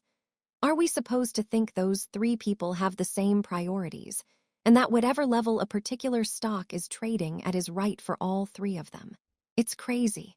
It's hard to grasp that other investors have different goals than we do, because an anchor of psychology is not realizing that rational people can see the world through a different lens than your own. Rising prices persuade all investors in ways the best marketers envy. They are a drug that can turn value-conscious investors into dewy-eyed optimists, detached from their own reality by the actions of someone playing a different game than they are. Being swayed by people playing a different game can also throw off how you think you're supposed to spend your money. So much consumer spending, particularly in developed countries, is socially driven, subtly influenced by people you admire, and done because you subtly want people to admire you. But while we can see how much money other people spend on cars, homes, clothes, and vacations, we don't get to see their goals, worries, and aspirations. A young lawyer aiming to be a partner at a prestigious law firm might need to maintain an appearance that I, a writer who can work in sweatpants, have no need for. But when his purchases set my own expectations, I'm wandering down a path of potential disappointment because I'm spending the money without the career boost he's getting. Here is the cleaned passage. Might not even have different styles. We're just playing a different game. It took me years to figure this out. A takeaway here is that few things matter more with money than understanding your own time horizon and not being persuaded by the actions and behaviors of people playing different games than you are. The main thing I can recommend is going out of your way to identify what game you're playing. It's surprising how few of us do. We call everyone investing money investors, like they're basketball players, all playing the same game with the same rules. When you realize how wrong that notion is, you see how vital it is to simply identify what game you're playing. How I invest my own money is detailed in Chapter 20. But years ago, I wrote out, I am a passive investor optimistic in the world's ability to generate real economic growth, and I'm confident that over the next 30 years that growth will accrue to my investments. This might seem quaint, but once you write that mission statement down, you realize everything that's unrelated to it. What the market did this year, or whether we'll have a recession next year, is part of a game I'm not playing. So I don't pay attention to it, and am in no danger of being persuaded by it. Next, let's talk about pessimism. For reasons I have never understood, people like to hear that the world is going to hell. Historian Deirdre McCloskey. Optimism is the best bet for most people, because the world tends to get better for most people most of the time. But pessimism holds a special place in our hearts. Pessimism isn't just more common than optimism. It also sounds smarter. It's intellectually captivating, and it's paid more attention than optimism, which is often viewed as being oblivious to risk. Before we go further, we should define what optimism is. Real optimists don't believe that everything will be great. That's complacency. Optimism is a belief that the odds of a good outcome are in your favor over time, even when there will be setbacks along the way. The simple idea that most people wake up in the morning trying to make things a little better and more productive than wake up looking to cause trouble is the foundation of optimism. It's not complicated. It's not guaranteed, either. It's just the most reasonable bet for most people, most of the time. The late statistician Hans Rosling put it differently. I am not an optimist. I am a very serious possibilist. Now we can discuss optimism's more compelling sibling, pessimism. December 29, 2008. The worst year for the economy in modern history is about to close. Stock markets around the world had collapsed. The global financial system was on day-to-day life support. Unemployment was surging. As things looked like they couldn't get worse, the Wall Street Journal published a story arguing that we hadn't seen anything yet. It ran a front-page article on the outlook of a Russian professor named Igor Panarin, whose economic views rival the flair of science fiction writers. The journal wrote, around the end of June 2010 or early July, Panarin says, the U.S. will break into 6 pieces, with Alaska reverting to Russian control. California will form the nucleus of what he calls the Californian Republic, and will be part of China or under Chinese influence. Texas will be the heart of the Texas Republic, a cluster of states that will go to Mexico or fall under Mexican influence. Washington, D.C., and New York will be part of an Atlantic America that may join the European Union. Canada will grab a group of northern states Prof. Panarin calls the Central North American Republic. Hawaii, he suggests, will be a protectorate of Japan or China, and Alaska will be subsumed into Russia. This was not the ramblings of a backroom blog or tinfoil hat newsletter. This was on the front page of the most prestigious financial newspaper in the world. It is fine to be pessimistic about the economy. It's even okay to be apocalyptic. History is full of examples of countries experiencing not just recessions, but disintegrations. The interesting thing about Panarin-type stories is that they're polar opposite. Forecasts of outrageous optimism are rarely taken as seriously as prophets of doom. Take Japan in the late 1940s. The nation was gutted by defeat from World War II in every way, economically, industrially, culturally, socially. A brutal winter in 1946 caused a famine that limited food to less than 800 calories per person per day. Imagine if a Japanese academic had written a newspaper article during this time that said, "Chin up, everyone. Within our lifetime, our economy will grow to almost 15 times the size it was before the end of the war. Our life expectancy will nearly double. Our stock market will produce returns like any country in history has rarely seen. We will go more than 40 years without ever seeing unemployment top 6%. We will become a world leader in electronic innovation and corporate managerial systems.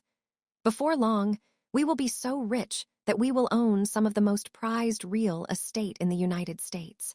Americans, by the way, will be our closest ally and will try to copy our economic insights. They would have been summarily laughed out of the room and asked to seek a medical evaluation.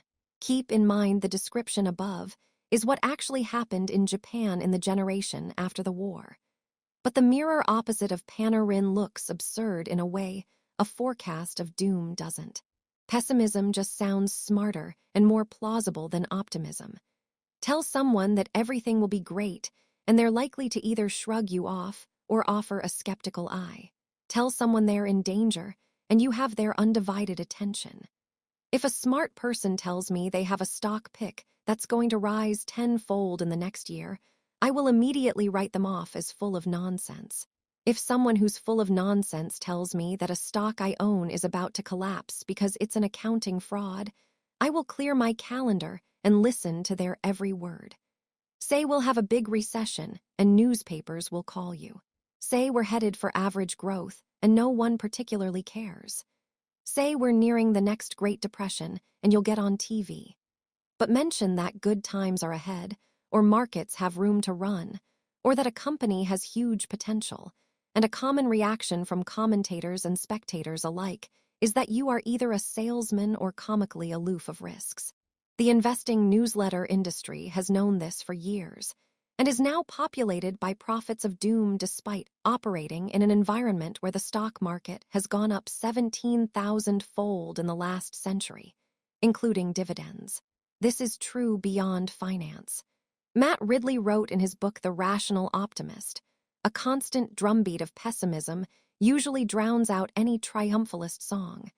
If you say the world has been getting better, you may get away with being called naive and insensitive.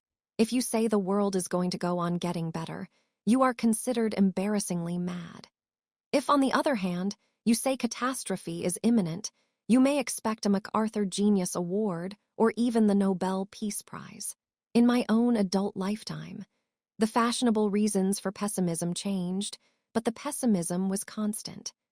Every group of people I ask thinks the world is more frightening, more violent, and more hopeless, in short, more dramatic, than it really is, Hans Rosling wrote in his book Factfulness. When you realize how much progress humans can make during a lifetime in everything from economic growth to medical breakthroughs to stock market gains to social equality, you would think optimism would gain more attention than pessimism. And yet, the intellectual allure of pessimism has been known for ages. John Stuart Mill wrote in the 1840s, "I have observed that not the man who hopes when others despair, but the man who despairs when others hope, is admired by a large class of persons as a sage. The question is, why? And how does it impact how we think about money? Let's repeat the premise that no one is crazy. There are valid reasons why pessimism is seductive when dealing with money. It just helps to know what they are to ensure we don't take them too far. Part of it is instinctual and unavoidable. Kahneman says the asymmetric aversion to loss is an evolutionary shield. He writes, when directly compared or weighted against each other, losses loom larger than gains. This asymmetry between the power of positive and negative expectations or experiences has an evolutionary history. Organisms that treat threats as more urgent than opportunities have a better chance to survive and reproduce. But a few other things make financial pessimism easy, common, and more persuasive than optimism. One is that money is ubiquitous, so something bad happening tends to affect everyone and captures everyone's attention. That isn't true of, say, weather. A hurricane barreling down on Florida poses no direct risk to 92% of Americans. But a recession barreling down on the economy could impact every single person, including you, so pay attention. This goes for something as specific as the stock market. More than half of all American households directly own stocks. Even among those that don't, the stock market's gyrations are promoted so heavily in the media that the Dow Jones Industrial Average, might be the stockless household's most watched economic barometer. Stocks rising 1% might be briefly mentioned in the evening news, but a 1% fall will be reported in bold, all caps letters usually written in blood red. The asymmetry is hard to avoid, and while few question or try to explain why the market went up, isn't it supposed to go up? There is almost always an attempt to explain why it went down. Are investors worried about economic growth? Did the Fed screw things up again? Are politicians making bad decisions? Is there another shoe to drop? Narratives about why a decline occurred make them easier to talk about, worry about, and frame a story around what you think will happen next. Usually more of the same. Even if you don't own stocks, those kind of things will grab your attention. Only 2.5% of Americans own stocks on the eve of the Great Crash of 1929 that sparked the Great Depression. But the majority of Americans, if not the world, watched in amazement as the market collapsed, wondering what it signaled about their own fate. This was true whether you were a lawyer or a farmer or a car mechanic. Historian Eric Rochway writes, "This fall in value immediately afflicted only a few Americans. But so closely had the others watched the market and regarded it as an index of their fates that they suddenly stopped much of their economic activity." As the economist Joseph Schumpeter later wrote, people felt that the ground under their feet was giving way. There are two topics that will affect your life whether you are interested in them or not: money and health. While health issues tend to be individual, money issues are more systemic. In a connected system, where one person's decisions can affect everyone else, it's understandable why financial risks gain a spotlight and capture attention in a way few other topics can. Another is that pessimists often extrapolate present trends without accounting for how markets adapt. In 2008, environmentalist Lester Brown wrote, "By 2030, China would need 98 million barrels of oil a day. The world is currently producing 85 million barrels a day and may never produce much more than that. There go the world's oil reserves." He's right. The world would run out of oil in that scenario. But that's not how markets work. There is an iron law in economics. Extremely good and extremely bad circumstances rarely stay that way for long because supply and demand adapt in hard-to-predict ways. Consider what happened to oil immediately after Brown's prediction. Oil prices surged in 2008 as growing global demand, much of it from China, crept up to potential output. A barrel of oil sold for $20 in 2001 and $138 by 2008. The new price meant drilling oil was like pulling gold out of the ground. The incentives for oil producers changed dramatically. Hard-to-tap oil supplies that weren't worth the fight at $20 a barrel, the cost of drilling didn't offset the price you could sell it for, became the bonanza of a lifetime now that you could sell a barrel for $138. That sparked a surge of new fracking and horizontal drilling technologies. The Earth has had roughly the same amount of oil reserves for all of human history, and we've known where the big oil deposits are for some time. What changes is the technology we have that lets us economically pull the stuff out of the ground. Oil historian Daniel Yergin writes, 86% of oil reserves in the United States are the result not of what is estimated at time of discovery, but of the revisions that come when our technology improves. That's what happened as fracking took off in 2008. In the United States alone, oil production went from roughly 5 million barrels per day in 2008 to 13 million by 2019. World oil production is now over 100 million barrels per day, some 20% above what Brown assumed was the high mark. To a pessimist extrapolating oil trends in 2008, of course things looked bad. To a realist who understood that necessity is the mother of all invention, it was far less scary. Assuming that something ugly will stay ugly is an easy forecast to make. And it's persuasive because it doesn't require imagining the world changing. But problems correct and people adapt. Threats incentivize solutions in equal magnitude. That's a common plot of economic history that is too easily forgotten by pessimists who forecast in straight lines. A third is that progress happens too slowly to notice, but setbacks happen too quickly to ignore. There are lots of overnight tragedies. There are rarely overnight miracles. On January 5th, 1889, the Detroit Free Press pushed back against the long-held dream that man could one day fly like a bird. Airplanes, the paper wrote, appear impossible, the smallest possible weight of a flying machine, with the necessary fuel and engineer, could not be less than 300 or 400 pounds. But there is a low limit of weight, certainly not much beyond 50 pounds, beyond which it is impossible for an animal to fly. Nature has reached this limit, and with her utmost effort has failed to pass it. 6 months later, Orville Wright dropped out of high school to help his brother, Wilbur, tinker in their backyard shed to build a printing press. It was the brothers' first joint invention. It would not be their last. If you had to make a list of the most important inventions of the 20th century, the airplane would be at least top 5, if not number 1. The airplane changed everything. It started world wars, it ended world wars. It connected the world, bridging gaps between cities and rural communities, oceans and countries. But the story of the Wright brothers' quest to build the first plane has a fascinating twist. After they conquered flight, no one seemed to notice. Nobody seemed to care.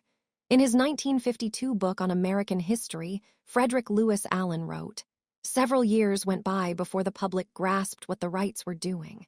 People were so convinced that flying was impossible that most of those who saw them flying about Dayton, Ohio, in 1905, decided that what they had seen must be some trick without significance, somewhat as most people today would regard a demonstration of, say, telepathy. It was not.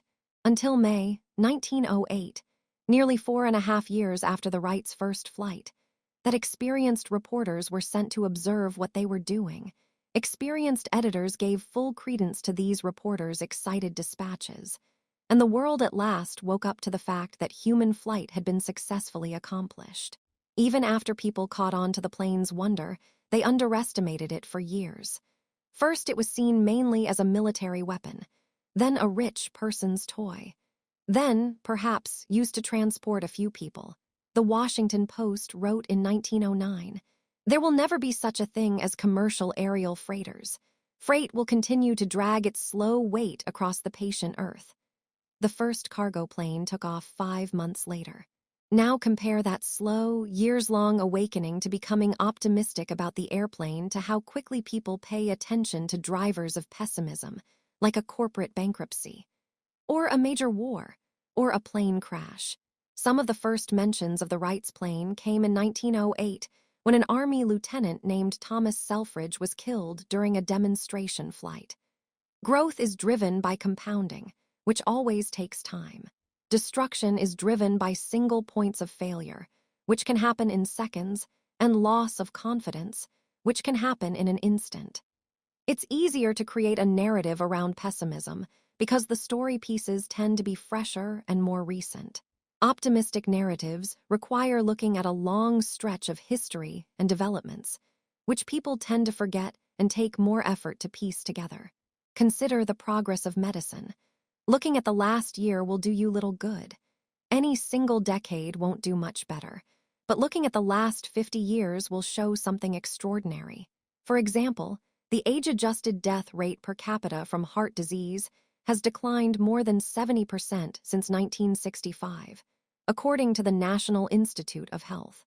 A 70% decline in heart disease death is enough to save something like 500,000 American lives per year. Picture the population of Atlanta saved every year. But since that progress happened so slowly, it captures less attention than quick, sudden losses like terrorism, plane crashes, or natural disasters. We could have a Hurricane Katrina 5 times a week, every week. Imagine how much attention that would receive, and it would not offset the number of annual lives saved by the decline in heart disease in the last 50 years. This same thing applies to business, where it takes years to realize how important a product or company is, but failures can happen overnight. And in stock markets, where a 40% decline that takes place in 6 months will draw congressional investigations, But a 140% gain that takes place over 6 years can go virtually unnoticed. And in careers, where reputations take a lifetime to build and a single email to destroy, the short sting of pessimism prevails while the powerful pull of optimism goes unnoticed. This underscores an important point made previously in this book. In investing, you must identify the price of success, volatility and loss amid the long backdrop of growth, and be willing to pay it. In 2004, the New York Times interviewed Stephen Hawking, the scientist whose incurable motor neuron disease left him paralyzed and unable to talk at age 21. Through his computer, Hawking told the interviewer how excited he was to sell books to lay people. "Are you always this cheerful?" the Times asked. "My expectations were reduced to 0 when I was 21. Everything since then has been a bonus," he replied. Expecting things to be great means a best-case scenario that feels flat. Pessimism reduces expectations, narrowing the gap between possible outcomes and outcomes you feel great about. Maybe that's why it's so seductive. Expecting things to be bad is the best way to be pleasantly surprised when they're not, which, ironically, is something to be optimistic about. Now, a short story about stories. Imagine an alien dispatched to Earth. His job is to keep tabs on our economy. He circles above New York City, trying to size up the economy and how it changed between 2007 and 2009. On New Year's Eve 2007, he hovers over Times Square. He sees tens of thousands of happy partygoers surrounded by bright lights, monstrous billboards, fireworks, and TV cameras. He comes back to Times Square on New Year's Eve 2009. He sees tens of thousands of happy partygoers surrounded by bright lights, monstrous billboards, fireworks, and TV cameras. It looks about the same. He cannot see much difference. He sees roughly the same number of New Yorkers hustling around the city. Those people are surrounded by the same number of office buildings, which house the same number of desks with the same number of computers, hooked up to the same number of internet connections. Outside the city, he sees the same number of factories and warehouses, connected by the same highways, carrying the same number of trucks. He gets a little closer to the ground and sees the same universities teaching the same topics and handing out the same degrees to the same number of people. He sees the same number of patents protecting the same groundbreaking ideas. He notices that technology has improved. Everyone in 2009 carries smartphones that didn't exist in 2007. Computers are now faster. Medicine is better. Cars get better gas mileage. Solar and fracking technology has advanced. Social media has grown exponentially. As he flies around the country, he sees the same. Around the globe, more of the same. The economy is in about the same shape, maybe even better in 2009 as it was in 2007, he concludes. Then he looks at the numbers. He's shocked that U.S. households are $16 trillion poorer in 2009 than they were in 2007. He's dumbfounded that 10 million more Americans are unemployed. He's in disbelief when he learns the stock market is worth half of what it was 2 years before. He can't believe that people's forecast of their economic potential has plunged. "I don't get it," he says. "I've seen the cities, I've looked at the factories. You guys have the same knowledge, the same tools, the same ideas. Nothing has changed. Why are you poorer? Why are you more pessimistic?" There was one change the alien couldn't see between 2007 and 2009. The stories we told ourselves about the economy. In 2007, we told a story about the stability of housing prices, the prudence of bankers, and the ability of financial markets to accurately price risk. In 2009, we stopped believing that story. That's the only thing that changed. But it made all the difference in the world. Once the narrative that home prices will keep rising broke, mortgage defaults rose, then banks lost money, then they reduced lending to other businesses, which led to layoffs, which led to less spending, which led to more layoffs, and on and on. Other than clinging to a new narrative, we had an identical, if not greater, capacity for wealth and growth in 2009 as we did in 2007. Yet the economy suffered its worst hit in 80 years. This is different from, say, Germany in 1945, whose manufacturing base had been obliterated, or Japan in the 2000s, whose working-age population was shrinking. That's tangible economic damage. In 2009, we inflicted narrative damage on ourselves, and it was vicious. It's one of the most potent economic forces that exists. When we think about the growth of economies, businesses, investments, and careers, we tend to think about tangible things. How much stuff do we have and what are we capable of? But stories are, by far, the most powerful force in the economy. They are the fuel that can let the tangible parts of the economy work, or the brake that holds our capabilities back. At the personal level, there are two things to keep in mind about a story-driven world when managing your money. One, the more you want something to be true, the more likely you are to believe a story that overestimates the odds of it being true.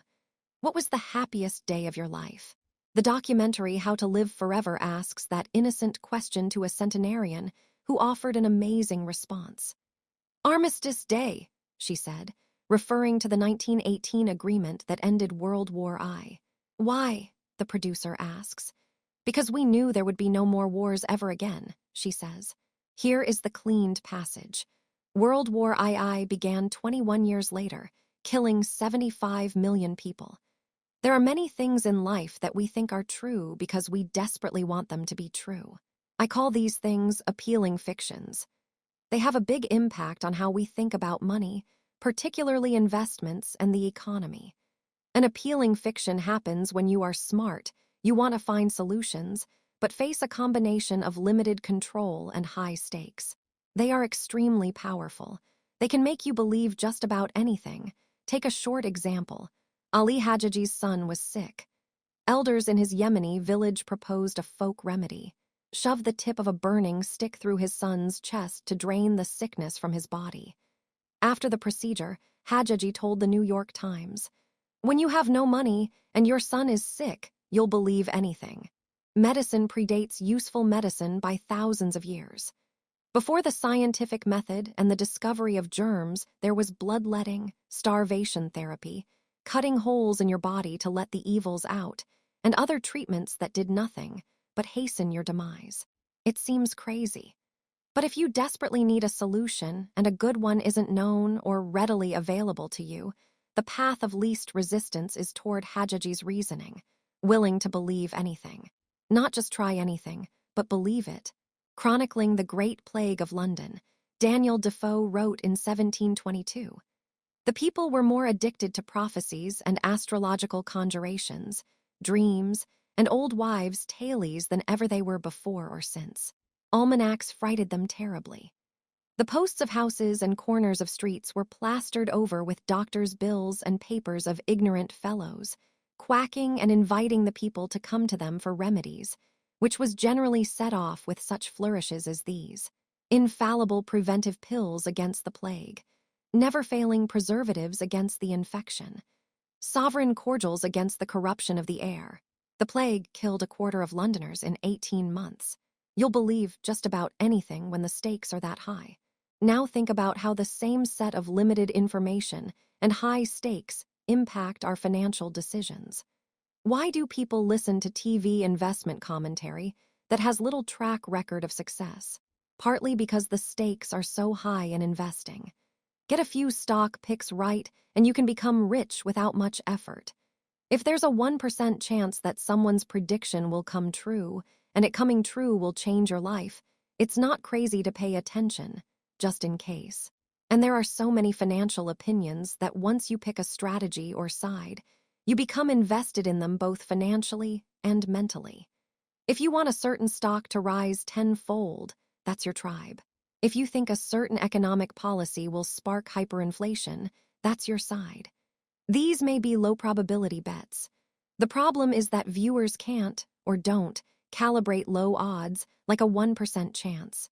Many default to a firm belief that what they want to be true is unequivocally true. But they're only doing that because the possibility of a huge outcome exists. Investing is one of the only fields that offers daily opportunities for extreme rewards. People believe in financial quackery in a way they never would for, say, Whether quackery because the rewards for correctly predicting what the stock market will do next week are in a different universe than the rewards for predicting whether it will be sunny or rainy next week. Consider that 85% of active mutual funds underperformed their benchmark over the 10 years ending 2018.65.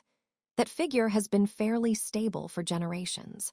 You would think an industry with such poor performance would be a niche service and have a hard time staying in business. But there's almost $5 trillion invested in these funds. 66 gives someone the chance of investing alongside the next Warren Buffett, and they'll believe with such faith that millions of people will put their life savings behind it. Or take Bernie Madoff. In hindsight, his Ponzi scheme should have been obvious. He reported returns that never varied. They were audited by a relatively unknown accounting firm, and he refused to release much information on how the returns were achieved. Yet Madoff raised billions of dollars from some of the most sophisticated investors in the world. He told a good story, and people wanted to believe it. This is a big part of why room for error, flexibility, and financial independence, important themes discussed in previous chapters, are indispensable. The bigger the gap between what you want to be true and what you need to be true to have an acceptable outcome, the more you are protecting yourself from falling victim to an appealing financial fiction. When thinking about room for error in a forecast, it is tempting to think that potential outcomes range from you being just right enough to you being very, very right. But the biggest risk is that you want something to be true so badly that the range of your forecast isn't even in the same ballpark as reality. In its last 2007 meeting, the Federal Reserve predicted what economic growth would be in 2008 and 2009.67, already weary of a weakening economy. It was not optimistic. It predicted a range of potential growth: 6% growth on the low end, 2.8% on the high end. That was its margin of safety, its room for error. In reality, the economy contracted by more than 2%, meaning the Fed's low-end estimate was off by almost threefold.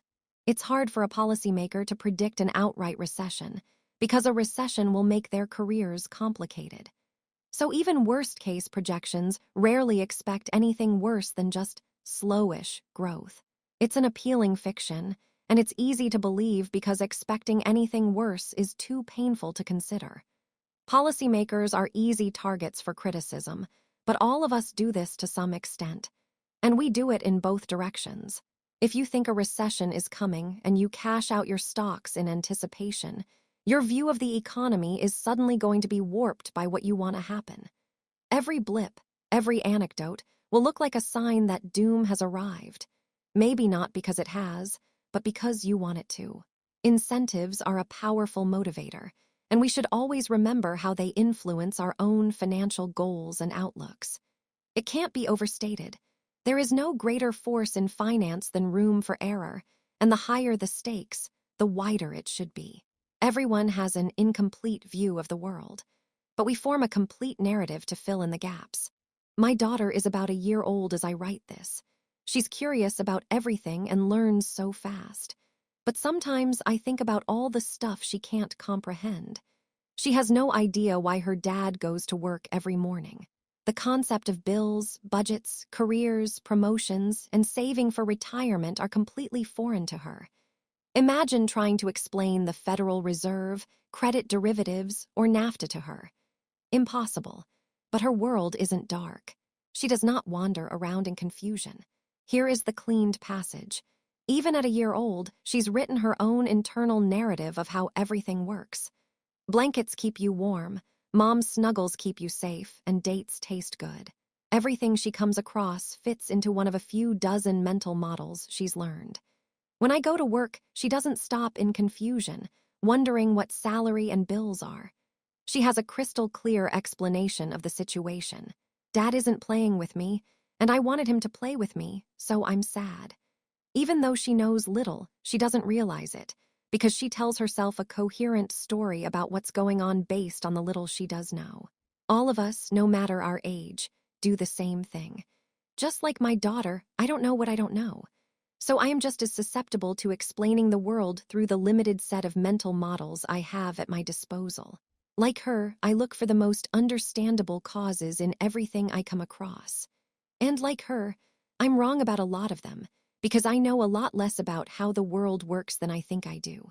This is true for the most fact-based of subjects. Take history. It's just the recounting of stuff that already happened. It should be clear and objective. But as B.H. Liddell Hart writes in the book, Why Don't We Learn from History?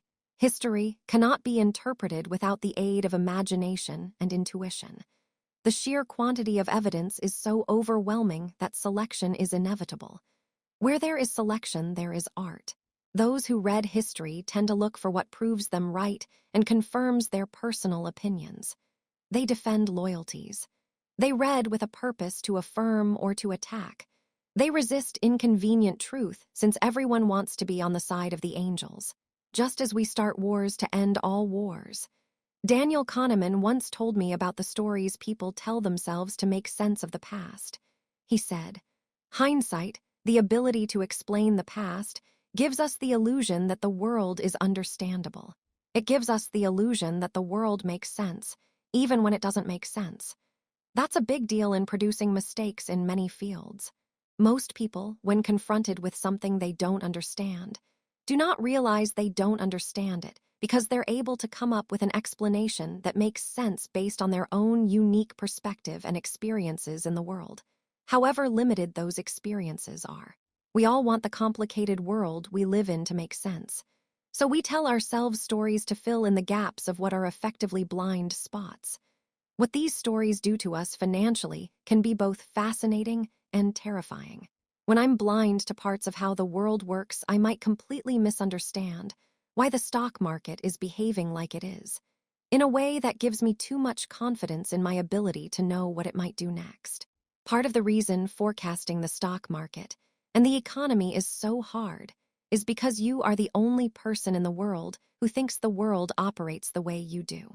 When you make decisions for reasons that I can't even comprehend, I might follow you blindly into a decision that's right for you and disastrous to me. This, as we saw in Chapter 16, is how bubbles form. Coming to terms with how much you don't know means coming to terms with how much of what happens in the world is out of your control. And that can be hard to accept. Think about market forecasts. We're very, very bad at them. I once calculated that if you just assume that the market goes up every year by its historic average, your accuracy is better than if you follow the average annual forecasts of the top 20 market strategists from large Wall Street banks. Our ability to predict recessions isn't much better. And since big events come out of nowhere, forecasts may do more harm than good, giving the illusion of predictability in a world where unforeseen events control most outcomes. Carl Richards writes, "Risk is what's left over when you think you've thought of everything. People know this. I have not met an investor who genuinely thinks market forecasts as a whole are accurate or useful, but there's still tremendous demand for forecasts in both the media and from financial advisors. Why?" Psychologist Philip Tetlock once wrote, "We need to believe we live in a predictable, controllable world, so we turn to authoritative-sounding people who promise to satisfy that need." Satisfying that need is a great way to put it. Wanting to believe we are in control is an emotional itch that needs to be scratched, rather than an analytical problem to be calculated and solved. The illusion of control is more persuasive than the reality of uncertainty, so we cling to stories about outcomes being in our control. Part of this has to do with confusing fields of precision with fields of uncertainty. NASA's New Horizons spacecraft passed by Pluto 2 years ago. It was a 3 billion-mile trip that took 9.5 years. According to NASA, the trip took about 1 minute less than predicted when the craft was launched in January 2006. Think about that. In an untested, decade-long journey, NASA's forecast was 99.99998% accurate. That's like forecasting a trip from New York to Boston and being accurate to within 4 millionths of a second. But astrophysics is a field of precision. It isn't impacted by the vagaries of human behavior and emotions, like finance is. Business, Economics and investing are fields of uncertainty, overwhelmingly driven by decisions that can't easily be explained with clean formulas, like a trip to Pluto can. But we desperately want it to be like a trip to Pluto. Because the idea of a NASA engineer being in 99.99998% control of an outcome is beautiful and comforting. It's so comforting that we're tempted to tell ourselves stories about how much control we have in other parts of our life, like money. Kahneman once laid out the path these stories take. When planning, we focus on what we want to do and can do, neglecting the plans and skills of others whose decisions might affect our outcomes. Both in explaining the past and in predicting the future, we focus on the causal role of skill and neglect the role of luck. We focus on what we know and neglect what we don't know, which makes us overly confident in our beliefs. He described how this impacts businesses. I have had several occasions to ask founders and participants in innovative startups a question. To what extent will the outcome of your effort depend on what you do in your firm? This is evidently an easy question. The answer comes quickly, and it has never been less than 80%. Even when they are not sure they will succeed, these bold people think their fate is almost entirely in their own hands. They are surely wrong. The outcome of a startup depends as much on the achievements of its competitors and on changes in the market as on its own efforts. However, entrepreneurs naturally focus on what they know best, their plans and actions and the most immediate threats and opportunities, such as the availability of funding. They know less about their competitors and therefore find it natural to imagine a future in which the competition plays little part. We all do this to some extent, and like my daughter, it doesn't bother us a bit. We don't wander around blind and confused. We have to think the world we operate in makes sense based on what we happen to know. It'd be too hard to get out of bed in the morning if you felt otherwise. But the alien circling over Earth, the one who's confident he knows what's happening based on what he sees, but turns out to be completely wrong because he can't know the stories going on inside everyone else's head. He's all of us. Congratulations, you're still reading. It's time to tie together a few things we've learned. This chapter is a bit of a summary, a few short and actionable lessons that can help you make better financial decisions. First, let me tell you a story about a dentist appointment gone horribly awry. It teaches us something vital about the dangers of giving advice about what to do with your money. Clarence Hughes went to the dentist in 1931. His mouth was radiating pain. His dentist put him under crude anesthesia to ease the pain. When Clarence awoke hours later, he had 16 fewer teeth and his tonsils removed. And then everything went wrong. Clarence died a week later from his surgery's complications. His wife sued the dentist, but not because the surgery went awry. Every surgery risked death in 1931. Clarence, she said, never consented to the procedures in the first place and wouldn't if he were asked. The case wove through courts, but went nowhere. Consent between doctor and patient wasn't black and white in 1931. One court summed up the idea that doctors require freedom to make the best medical decisions. Without such, we could not enjoy the advancement of science. For most of history, the ethos of medicine was that the doctor's job was to fix the patient, and what the patient thought about the doctor's treatment plans wasn't relevant. Dr. J. Katz wrote about the philosophy in his book, The Silent World Between Doctor and Patient. Doctors felt that in order to accomplish that objective, they were obligated to attend to their patients' physical and emotional needs, and to do so on their own authority, without consulting with their patients about the decisions that needed to be made. The idea that patients may also be entitled to sharing the burdens of decisions with their doctors was never part of the ethos of medicine. This wasn't ego or malice. It was a belief in 2 points. Every patient wants to be cured. There is a universal and right way to cure them. Not requiring patient consent in treatment plans makes sense if you believe in those 2 points. But that's not how medicine works. In the last 50 years, medical schools subtly shifted teaching away from treating disease and toward treating patients. That meant laying out the options of treatment plans and then letting the patient decide the best path forward. This trend was partly driven by patient protection laws. partly by Katz's influential book, which argued that patients have wildly different views about what's worth it in medicine, so their beliefs have to be taken into consideration. Katz wrote, "It is dangerous nonsense to assert that in the practice of their art and science physicians can rely on their benevolent intentions, their abilities to judge what is the right thing to do. It is not that easy. Medicine is a complex profession, and the interactions between physicians and patients are also complex." That last line is important. Medicine is a complex profession, and the interactions between physicians and patients are also complex. You know what profession is the same? Financial advice. I can't tell you what to do with your money because I don't know you. I don't know what you want. I don't know when you want it. I don't know why you want it. So I'm not going to tell you what to do with your money. I don't want to treat you like a dentist treated Clarence Hughes. But doctors and dentists aren't useless, obviously. They have knowledge. They know the odds. They know what tends to work, even if patients come to different conclusions about what kind of treatment is right for them. Financial advisors are the same. There are universal truths in money, even if people come to different conclusions about how they want to apply those truths to their own finances. With that caveat in place, let's look at a few short recommendations that can help you make better decisions with your money. Go out of your way to find humility when things are going right and forgiveness, compassion when they go wrong. Because it's never as good or as bad as it looks. The world is big and complex. Luck and risk are both real and hard to identify.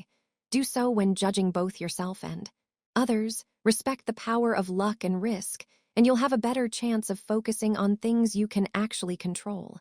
You'll also have a better chance of finding the right role models. Less ego, more wealth. Saving money is the gap between your ego and your income, and wealth is what you don't see. So wealth is created by suppressing what you could buy today in order to have more stuff or more options in the future. No matter how much you earn, you will never build wealth unless you can put a lid on how much fun you can have with your money right now, today. Manage your money in a way that helps you sleep at night. That's different from saying you should aim to earn the highest returns or save a specific percentage of your income.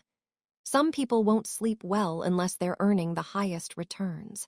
Others will only get a good rest if they're conservatively invested. To each their own. But the foundation of, "Does this help me sleep at night?" is the best universal guidepost for all financial decisions. If you want to do better as an investor, the single most powerful thing you can do is increase your time horizon. Time is the most powerful force in investing. It makes little things grow big and big mistakes fade away. It can't neutralize luck and risk, but it pushes results closer towards what people deserve. Become okay with a lot of things going wrong. You can be wrong half the time and still make a fortune, because a small minority of things account for the majority of outcomes. No matter what you're doing with your money, you should be comfortable with a lot of stuff not working. That's just how the world is. So you should always measure how you've done by looking at your full portfolio, rather than individual investments. It is fine to have a large chunk of poor investments and a few outstanding ones. That's usually the best case scenario. Judging how you've done by focusing on individual investments makes winners look more brilliant than they were, and losers appear more regrettable than they should. Use money to gain control over your time, because not having control of your time is such a powerful and universal drag on happiness. The ability to do what you want, when you want, with who you want, for as long as you want to, pays the highest dividend that exists in finance. Be nicer and less flashy. No one is impressed with your possessions as much as you are. You might think you want a fancy car or a nice watch, but what you probably want is respect and admiration. And you're more likely to gain those things through kindness and humility than horsepower and chrome. Save. Just save. You don't need a specific reason to save. It's great to save for a car or a down payment or a medical emergency. But saving for things that are impossible to predict or define is one of the best reasons to save. Everyone's life is a continuous chain of surprises. Savings that aren't earmarked for anything in particular is a hedge against life's inevitable ability to surprise the hell out of you at the worst possible moment. Define the cost of success and be ready to pay it, because nothing worthwhile is free. And remember that most financial costs don't have visible price tags. Uncertainty, doubt, and regret are common costs in the finance world. They're often worth paying, but you have to view them as fees, a price worth paying to get something nice in exchange, rather than fines, a penalty you should avoid. Worship room for error. A gap between what could happen in the future and what you need to happen in the future in order to do well is what gives you endurance, and endurance is what makes compounding magic over time. Room for error often looks like a conservative hedge, but if it keeps you in the game, it can pay for itself many times over. Avoid the extreme ends of financial decisions. Everyone's goals and desires will change over time, and the more extreme your past decisions were, the more you may regret them as you evolve. You should like risk because it pays off over time, but you should be paranoid of ruinous risk because it prevents you from taking future opportunities. Here is the cleaned passage: risks that will pay off over time. Define the game you're playing and make sure your actions are not being influenced by people playing a different game. Respect the mess. Smart, informed, and reasonable people can disagree in finance because people have vastly different goals and desires. There is no single right answer, just the answer that works for you. Now let me tell you what works for me. Sandy Gottesman, a billionaire investor who founded the consulting group First Manhattan, is said to ask one question when interviewing candidates for his investment team. What do you own and why? Not, what stocks do you think are cheap? Or what economy is about to have a recession? Just show me what you do with your own money.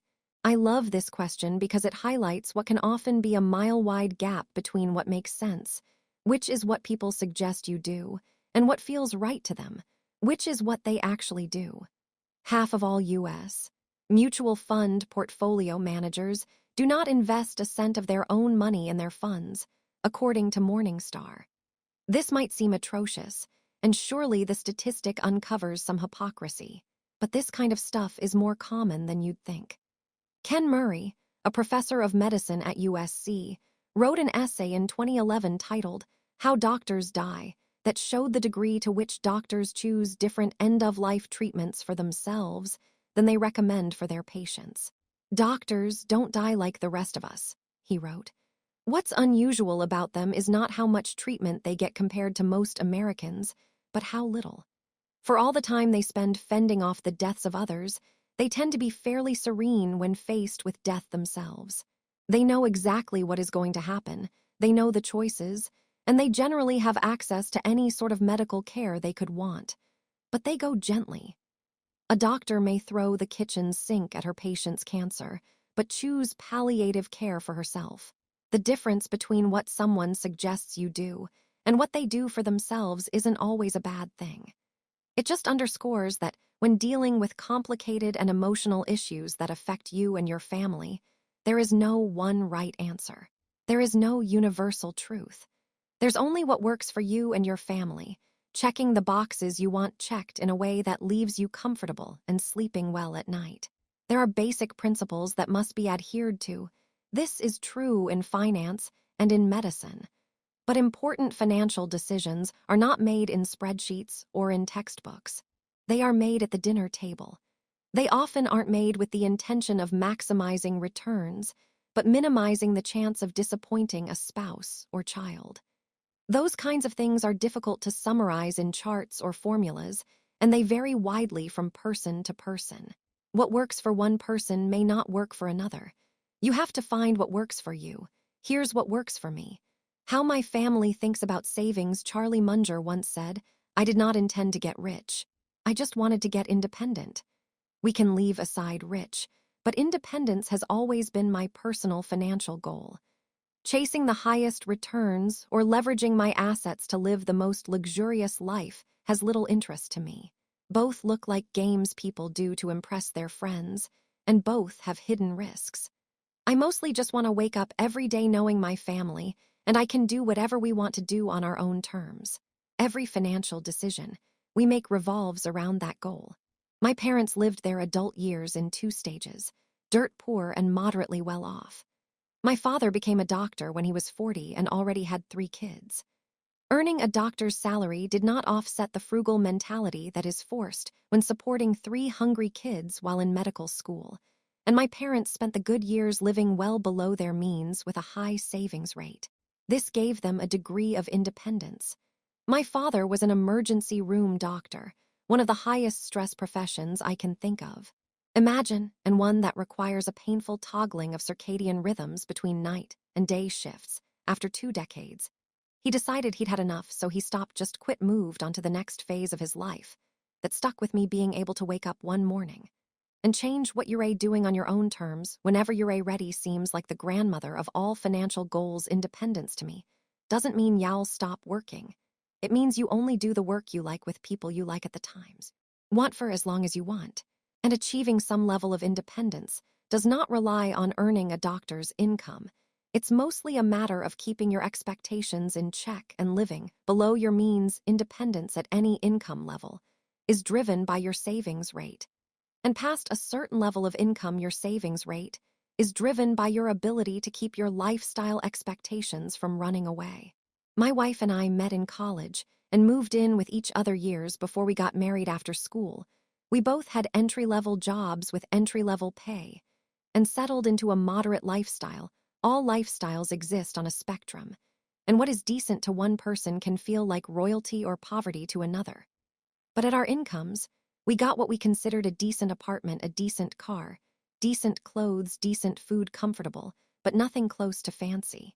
Despite more than a decade of rising incomes, myself in finance, my wife in health care, we've more or less stayed at that lifestyle ever since. That's pushed our savings rate continuously higher. Virtually every dollar of raise has accrued to savings, our independence fund. We now live considerably below our means, which tells you little about our income and more about our decision to maintain a lifestyle that we established in our 20s.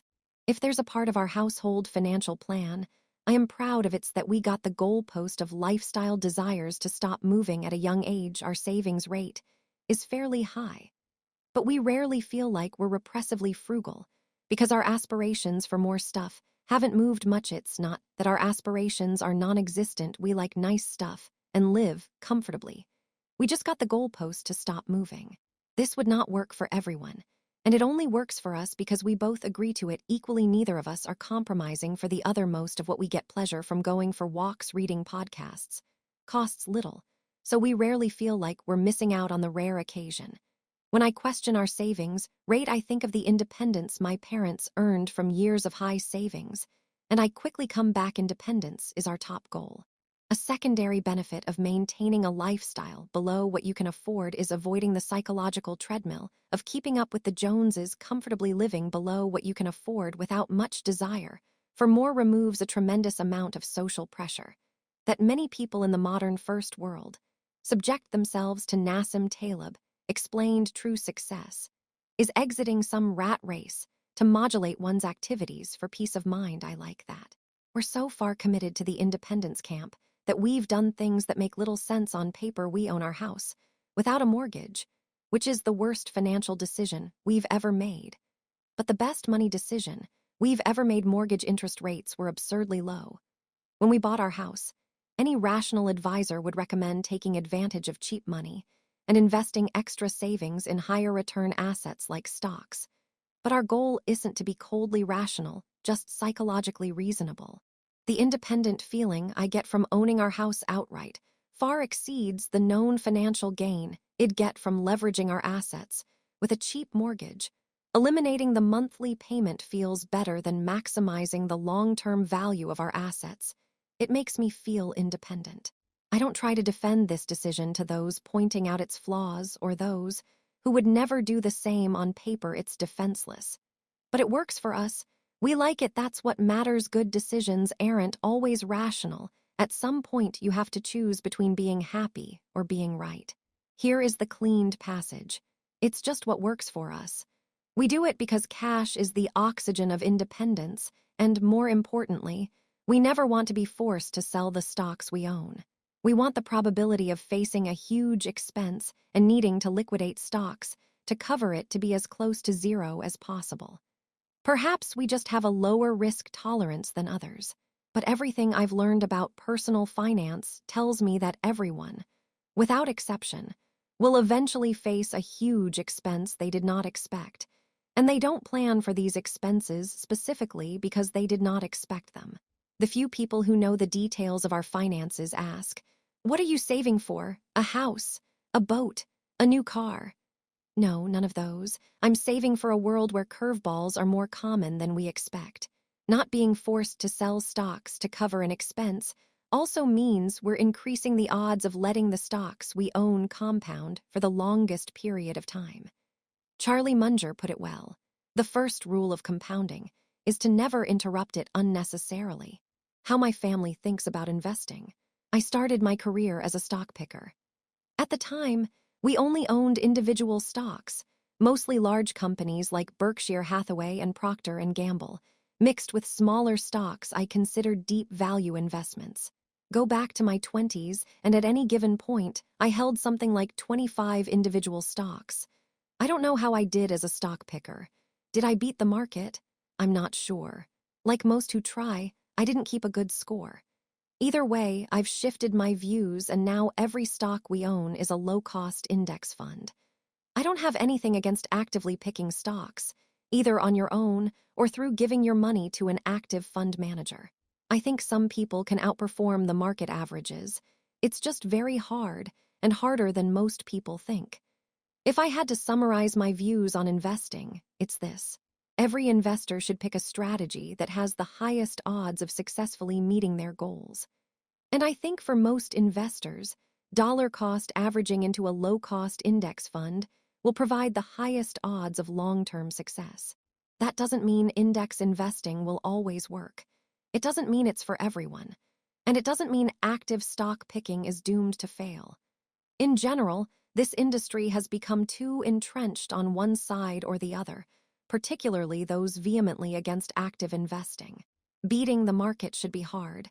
The odds of success should be low. If they weren't, everyone would do it, and if everyone did it, there would be no opportunity. So no one should be surprised that the majority of those trying to beat the market fail to do so.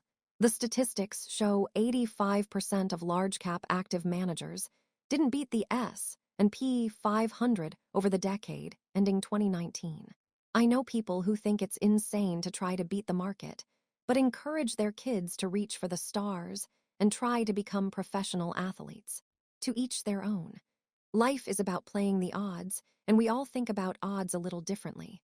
Over the years, I came around to the view that we'll have a high chance of meeting all of our family's financial goals if we consistently invest money into a low-cost index fund for decades on end, leaving the money alone to compound.